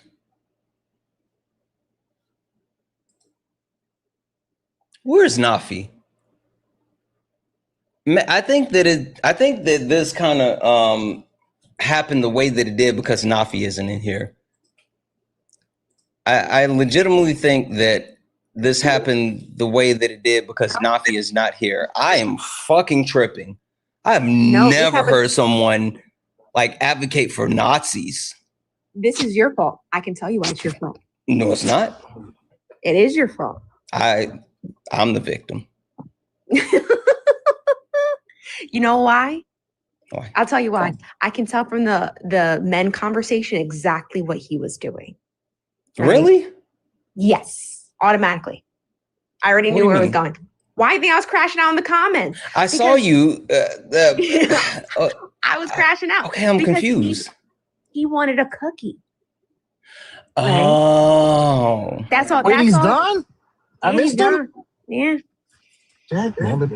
He wanted. That's what he was up here for. He wanted you to tell him he was a good guy. He wanted a cookie, and you gave it to him. No, I did not. Okay, I'll take. When you said it's not a moral claim, for me, when they say, "Am I a bad guy?" I'm like, "Yeah, you are, because you're a guy." You're a man. I like the only reason I say that is because like I want to make sure that people understand that it's detached from whether they think like it's good or bad. I like it. That's such a cop out saying like good or bad. Well, for me, I say I don't care. If you want to say, like, do you think oppression's bad? And they'll be like, yeah. I'm like, okay, then you're bad. You're doing the oppression. Yeah. I have like, all the stuff you said was bullshit, but like, what exactly is a bricked up community? I have no idea what it is. I have no idea what it is. L30, this is a warning shot. I know it's in Florida. Yo, shut up, Solid. L30, first and foremost, fuck those music gifts. I am blocking people. I'm taking your money because, you know, W Griff, but I am blocking people. So friendlies, don't send those gifts because they suck. Yeah. Okay. It's closing time. Like, I think that we got to close on that note. So, like, yeah, that's wild. Liv, are you here? Yes, sir. All right, Liv. Closing time is pluggable. What you got for the people? Man, if you go, I want to thank everybody for all of the donations and contributions today. I saw that Amazon wish list go down. We appreciate you. Our young people appreciate you. And just because the opportunity, Santana, everybody in here, if they go to thelastcookout.com and they use the code Santana Speaks, they'll get 25% off. Let's 25% off. Use code Santana Speaks. All right. But thanks again, good brother, for letting me come hang out with you today. Absolutely. Super solid, Jeff. Ari, y'all already know what it is. Appreciate y'all too. Peace. Yep. Absolutely. Absolutely. Perfect. Ari, pluggables. Hi, friends. So first and foremost, we know why people become Nazis. I just want to make that really freaking clear because that was irritating me. I was like, we know exactly why people become Nazis. That's not foreign. That's not unknown information. We know exactly how they become Nazis. And when they become adult Nazis, I don't give a flying fuck. Get the wall. Oh. Wow, they made that a song? Yeah, this person doubled down though. After saying, "Oh, I'm sorry," yeah, fuck you. I'll take the money, but fuck you. That was in chat for Nancy for the Galaxy. Sorry, go ahead, Ari. No, you got it. I was like, TikTok, you really put that out there? All right, this was supposed to be a kid's app. I guess not. But yeah, so I run a book club, guys, where we understand how people become Nazis. So if that's your thing and you want to learn about white supremacy, because all Nazism is white supremacy. If you want to learn about that shit, capitalism, socialism, racism, sexism, all the isms, phobias, check out my Discord. It's for the free, right? There's an application process because you got to be 21 plus and no Nazis. No Nazis. Because they get punched in the face, count their teeth, as Solid would say, and when they face the fucking wall.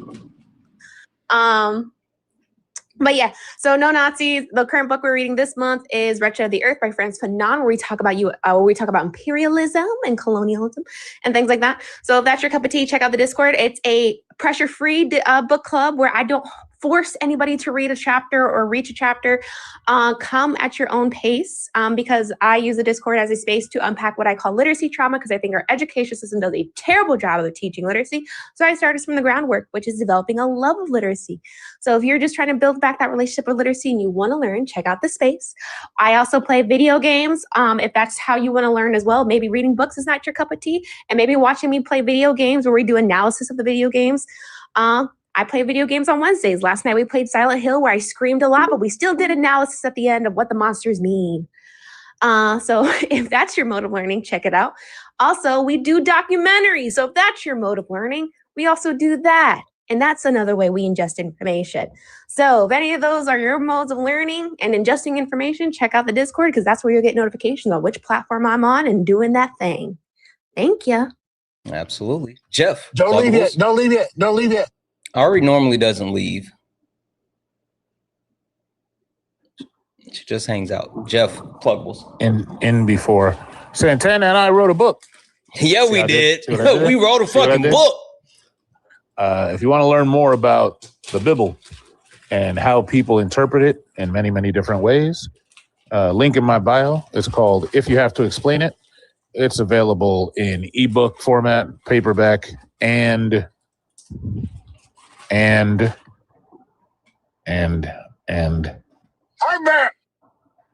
anybody? I'll say it. Audio book. Audio book. But yeah, get your copy today if you haven't already. Yeah, that's the pluggable. Dope. You know, my chat turned that into the Silent Hill song now too. They said Silent Hill, Silent Hill. We're Oh getting no, ready to that's copyright infringement. Oh, please let them know I will sue them. I will. Someone get Swan's what is it? Swan's attorney. Someone get Swan's attorney in here. I will sue. Yeah. You heard that, chat? Y'all can't sing that in chat no more because they were definitely, when we were getting ready to switch streams, they were like, Silent Hill. Oh, yeah, no, y'all tripping. Oh, yeah, no, y'all tripping. Solid pluggables. So, on the heels of what happened today, when Jen sent $2,000 to the GoFundMe. Oh my God! Oh, wait, Ari, you weren't here? No! Oh yeah, listen. I secured an extra, a couple $1,000s for, the movie that Solid and I are making. So Not checking the nails. Not a big deal, Sorry. Yeah, $2,000 for the GoFundMe. Amazing. I wish I was near my soundboard because the claps would be playing. You would get like probably a half hour's worth of air horns. They'd probably shut my live down. You could still clap. Huh? Oh, okay, I got you. Hold on. I had to do that near my AirPod. Yo. That was right. Oh, hey, look, man. No pause, man. I meant that. He said I could still clap. You know what I'm saying? That's how me and Jeff get down. Such a happy couple. Oh my gosh, I love this for you all. Hell yeah. But guess what else is going on? Uncomfortable right now. I apologize. Does the love of two men in public make you uncomfortable, Santana? Huh? I fucking hate y'all. What's happening? Why the fuck do y'all do that to me? And then like throw me under the bus and then make me seem like the bad. I fucking hate that. Hey, Santana, if you're uncomfortable, just shift to the other cheek. You'll be fine. You'll be all right, man. Hold my hand. That's not my hand.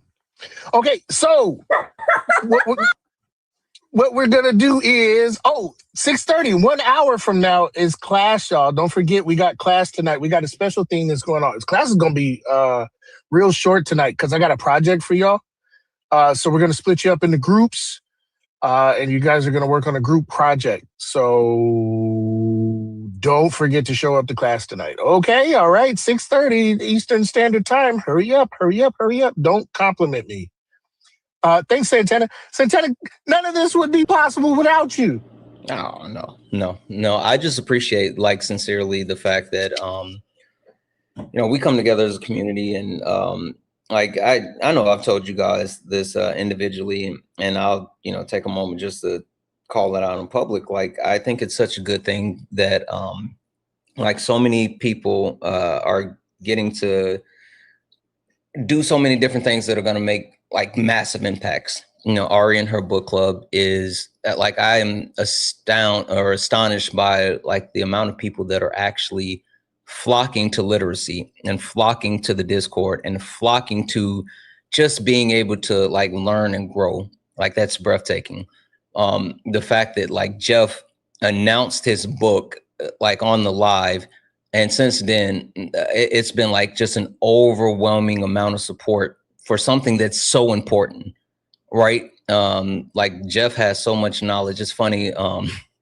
Management and I were talking yesterday, and there's a clear agreement that Jeff is like a supercomputer or some shit. And so the overwhelming success and support for the book and everything, J Mims and End of a Species, it's crazy. And then Solid, not to downplay what Ari's doing, not to downplay what Jeff is doing, but the fact that Solid is making a movie that highlights people who are supposed to be like our heroes, the group of people that are supposed to be the ones that are like looked at with reverence and held up and all this other stuff. And, you know, America, for all the imperialism that we engage with in the United States of America, we pretend as if the people that's doing the imperialism for us are heroes, but they're treated with so much disrespect. And then you put on top of the fact that they're Black, and you see the lack of respect even amongst peers. It's fucking mind blowing. And like him actually opening up a vein to share that experience and elevate the voices of those people. It's going to be something that, in my opinion, is not only going to shift the course of like our communities as a whole, but like how people view what's happening.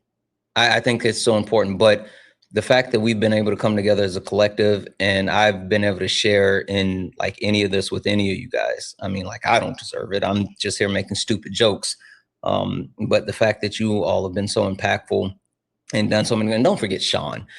Sean fucking, if you guys didn't go to Sean's YouTube, Sean posted a fucking YouTube video. Sean posted her first YouTube video. Go to Sean's YouTube and make sure you're watching Sean's YouTube. Make sure you subscribe. Make sure you check out the video. Make sure you leave a comment. Make sure you hit the thumbs up. Like, I'm telling you, I'm so happy. And like, even people within our community as well, people are like, hey, I started a nonprofit. Hey, you know, I passed the bar. Like, the amount of things that we're doing as a collective is just amazing. And I'm just proud of everyone. Honestly, I'm just proud of everyone. Listen, Santana said in his video, he said, ain't nobody fucking my clique. Listen. Officer Potato Head told me, I thought we could be friends. You got me fucked up. Ain't no way. He got me fucked up. Ain't no way. All right. I'm getting ready to shut this down. I got to do some thank yous, but anything else from either one of you before I do that? I have one more thing that I forgot to mention. Yep. So guys, if you guys don't already know, Puerto Rico is in a water crisis to the point that they are rationing out water. I didn't know that. Yes. Like when we're talking about U.S. imperialism, like it's at an emergency level now where they are rationing water. Puerto Ricans do not have water right now. And so some people have been sending me like aid, like fundraising organizations are providing it to Puerto Rico. I don't trust a lot of them. So that's why I haven't posted any yet until I could vet a source. And so any of the ones that are saying that they're claiming water, I'm gonna be honest with y'all, a lot of them I do not trust. A lot of them are like Christian backed or government run. And we know what happened with Maria and the government run initiatives. So I do not trust those. I'm going to be very honest. So what I did, if you follow my link tree, I put in a nonprofit that I have donated personally to before. It's called Talir Salud. It is literally a feminist nonprofit in Puerto Rico. Literally, the logo is Atebe, our Taino goddess, right? So if you're ever wondering, if you ever heard me talk about Atebe, the Taino goddess, that is who their logo is.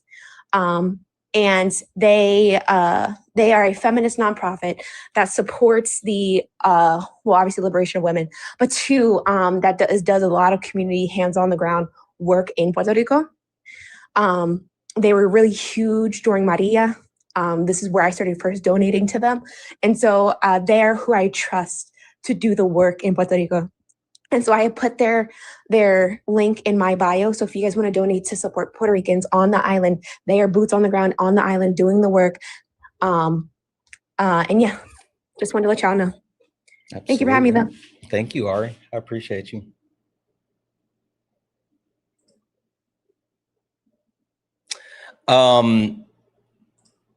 Guys, we're gonna get ready to get out of here. I'm going to say thank you. Give me a second.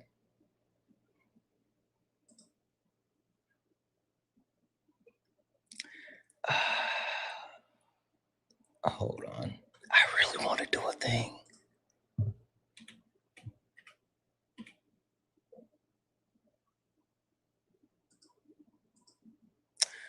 can't I want to? I can't. Dang it. I wanted to co-host, but I can't co-host with this person. Fuck it. There's like so many people that I have to thank, and there's so many donations that I have to thank, but I really want to do a cool thing. So for everyone that sent donations, I'm going to actually, I'll reach out to you individually and say thank you to each and every one of you. I promise you, because there's so many that we have to catch up with, but I want to do a really cool thing, and we might not have time if we don't do it. If we don't do it, we might not have time. But I want to do a cool thing. 1 second.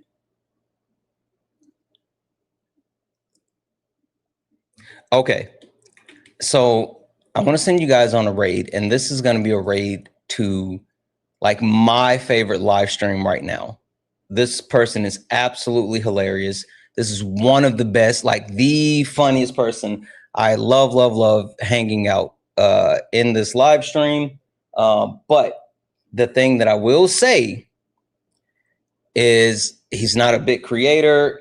He doesn't do like the weird shit. He does not do like, you know, just like all of the other like wild shit. All right. So I want to send you guys on a raid just because never mind. You know what? Never mind. Hold on 1 second. Hold on.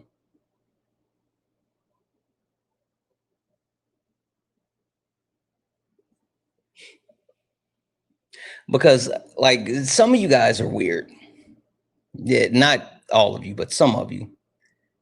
And like I don't want you guys to be like rude and weird, but this is the funniest stream. I'm literally here every day because I think it's hilarious. I'm here every day because I think it's hilarious. But give me a second. While I'm looking at this, let me run through a couple of the quick W's. For the kick fund.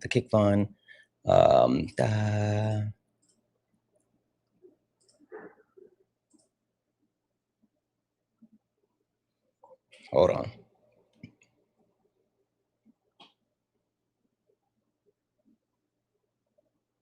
I don't have it like that. I've given you as much. I don't get it like you did. Here. Hey, Musty. Wait. No, stop sending it. Stop. Listen. No, you stop sending me. Wait, listen. I'm getting ready to end. I'm getting ready to end my stream. Do you want me to send you a raid? Just listen, Musty. I'm gonna send all the people over to you. Stop being a loser. You sure? You know what? I'm hanging up. He's a loser.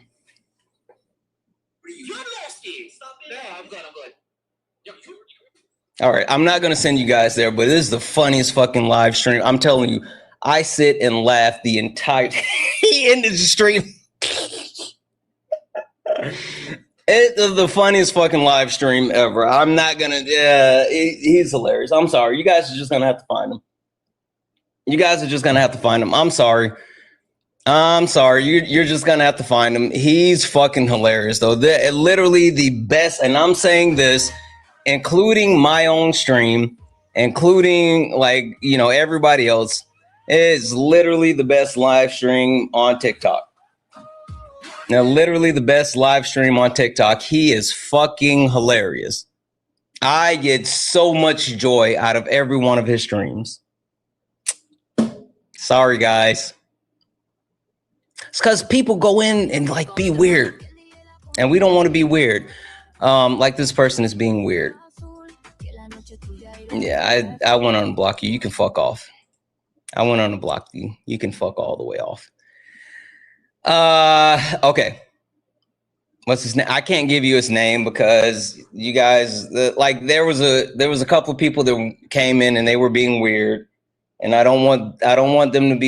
You guys got to know how to treat people. Like we have to treat people nice, period. And I know I was calling him Musty, but like it was a whole thing.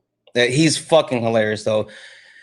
If you do get a chance to stumble across him, I promise you, the funniest and like I'm like, management and I are obsessed with watching his streams every day.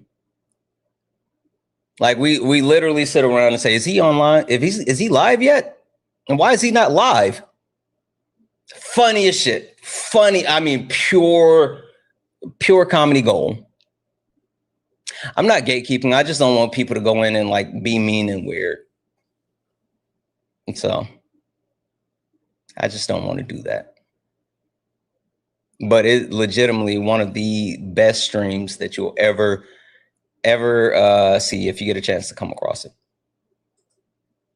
No, I can't put it in Discord.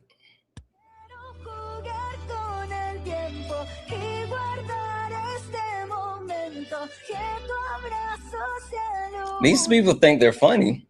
I don't give a fuck about you sending me your money. I'm blocking you after you do it. You guys, you must not know how I grift. Do you ever join the panel? Maybe. I will say he doesn't keep me up long though, because again, people will come in and be weird, but it's hilarious. It's hilarious.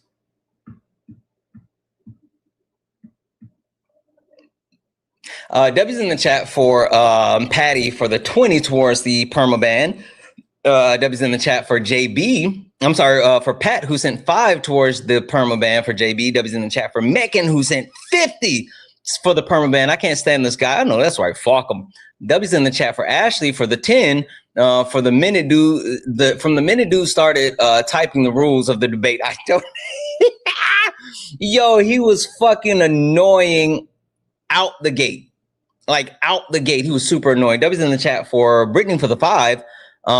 Sometimes I feel like the definition workers on the means of production is accurate, but a little broad and truly wraps your head around it. Can you give a real world explanation of what that would look like? I think would help. So Brittany, the reason why I give that type of definition, like certain people have like said, hey, you got to stop using those types of definitions.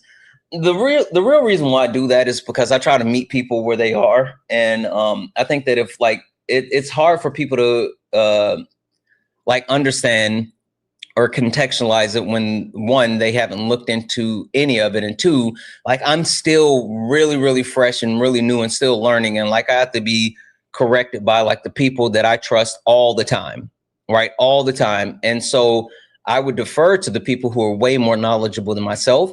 But the reason why I'm not going to give a real world example just yet is because we're still working on something really cool. So I'm going to hold off.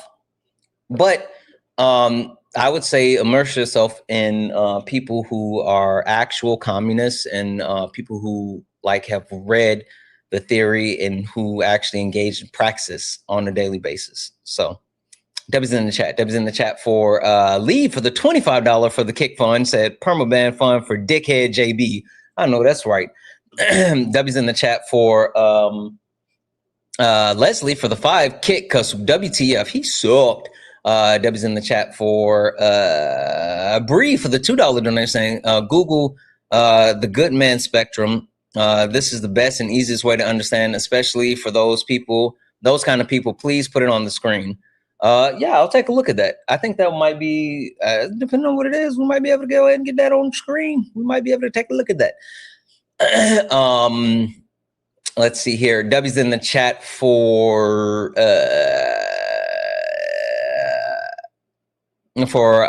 I think it's Abicia for the 10 for the perma ban. W's in the chat for Eureka, who sent $100. Eureka said, fuck this guy, and said, JB gotta go.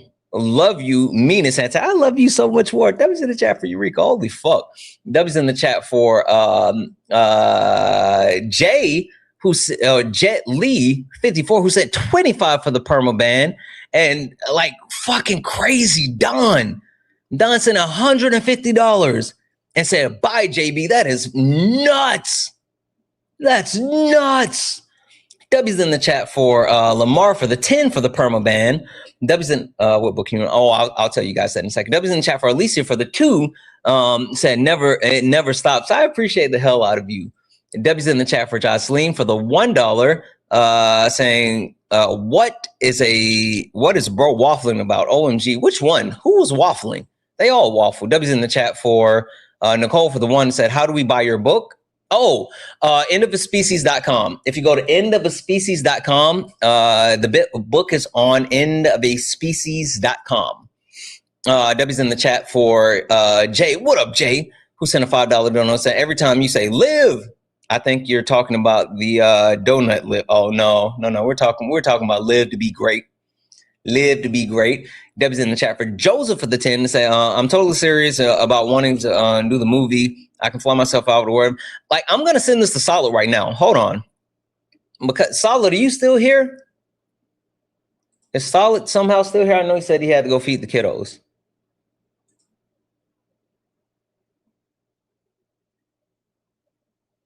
It doesn't look like Solid's still here. I'm going to send this to Solid right now.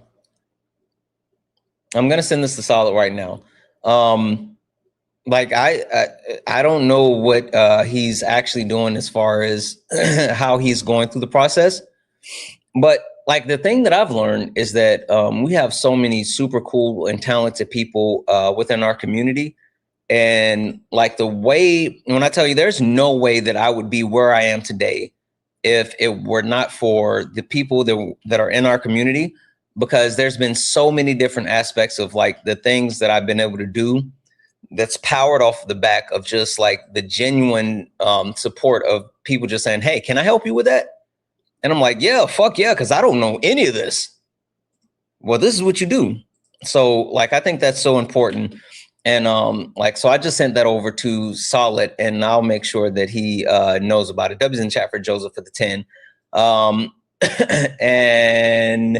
W's in the chat for Phoenix Eyes for the $5 super chat to say, if you have to take notes on now not to be a dipshit, you've already lost. Facts. W's in the chat for Lord W. Yoshi for the $50 YouTube super chat. They say back shots. And Jesus exclaimed and held his legs in the air in the bathhouse. Hey, Nancy, W's in the chat. Thank you for the galaxy. Jesus was out there washing them feet. Hey. Jesus was out there washing them feet.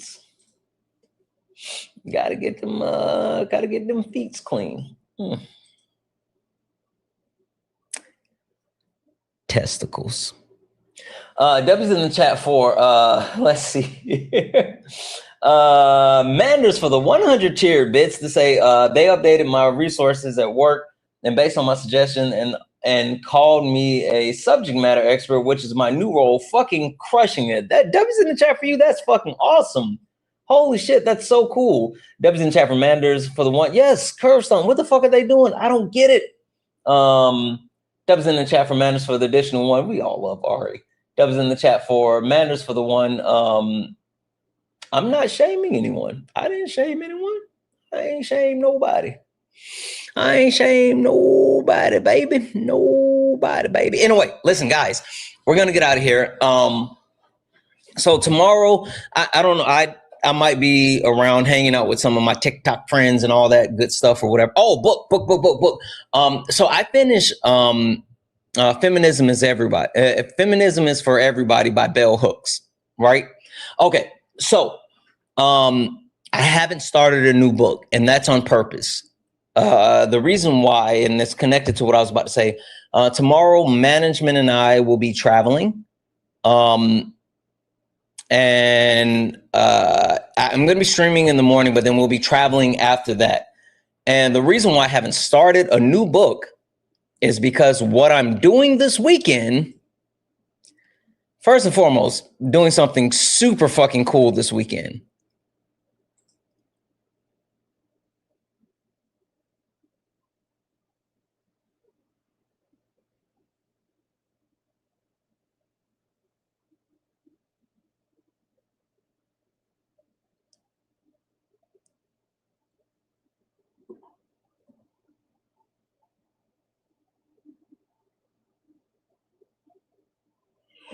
What the fuck?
I'm locked the fuck in.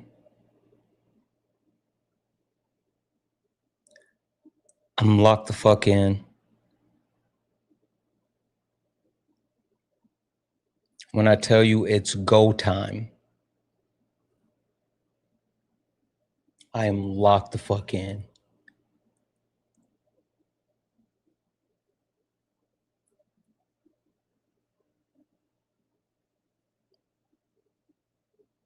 This weekend, barbecue chicken.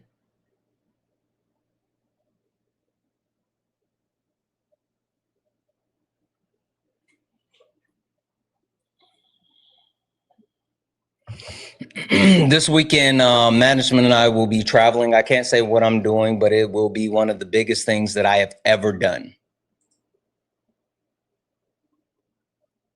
So the reason why I had not started reading a new book is because I needed to make sure that my mind was where it needed to be. And I wanted to make sure that I was reading the right book. I don't think you guys understand what just happened just now.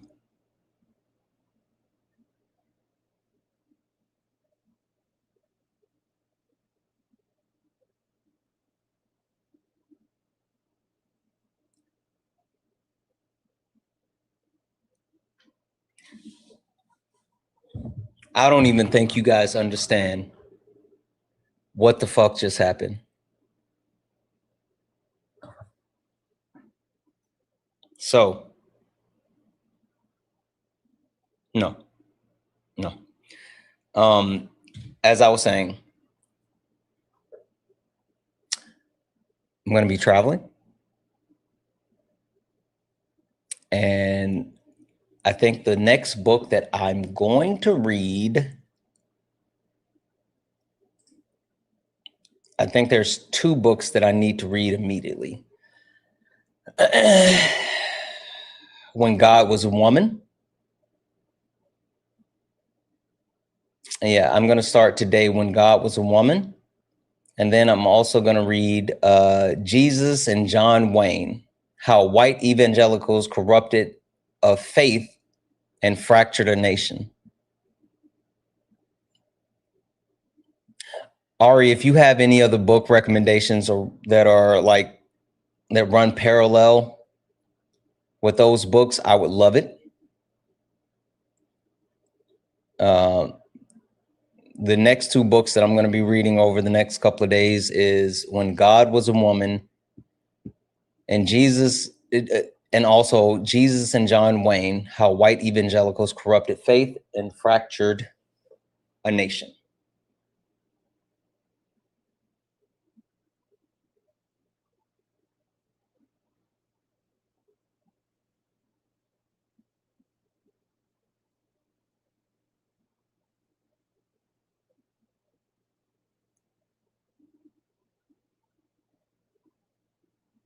Yeah.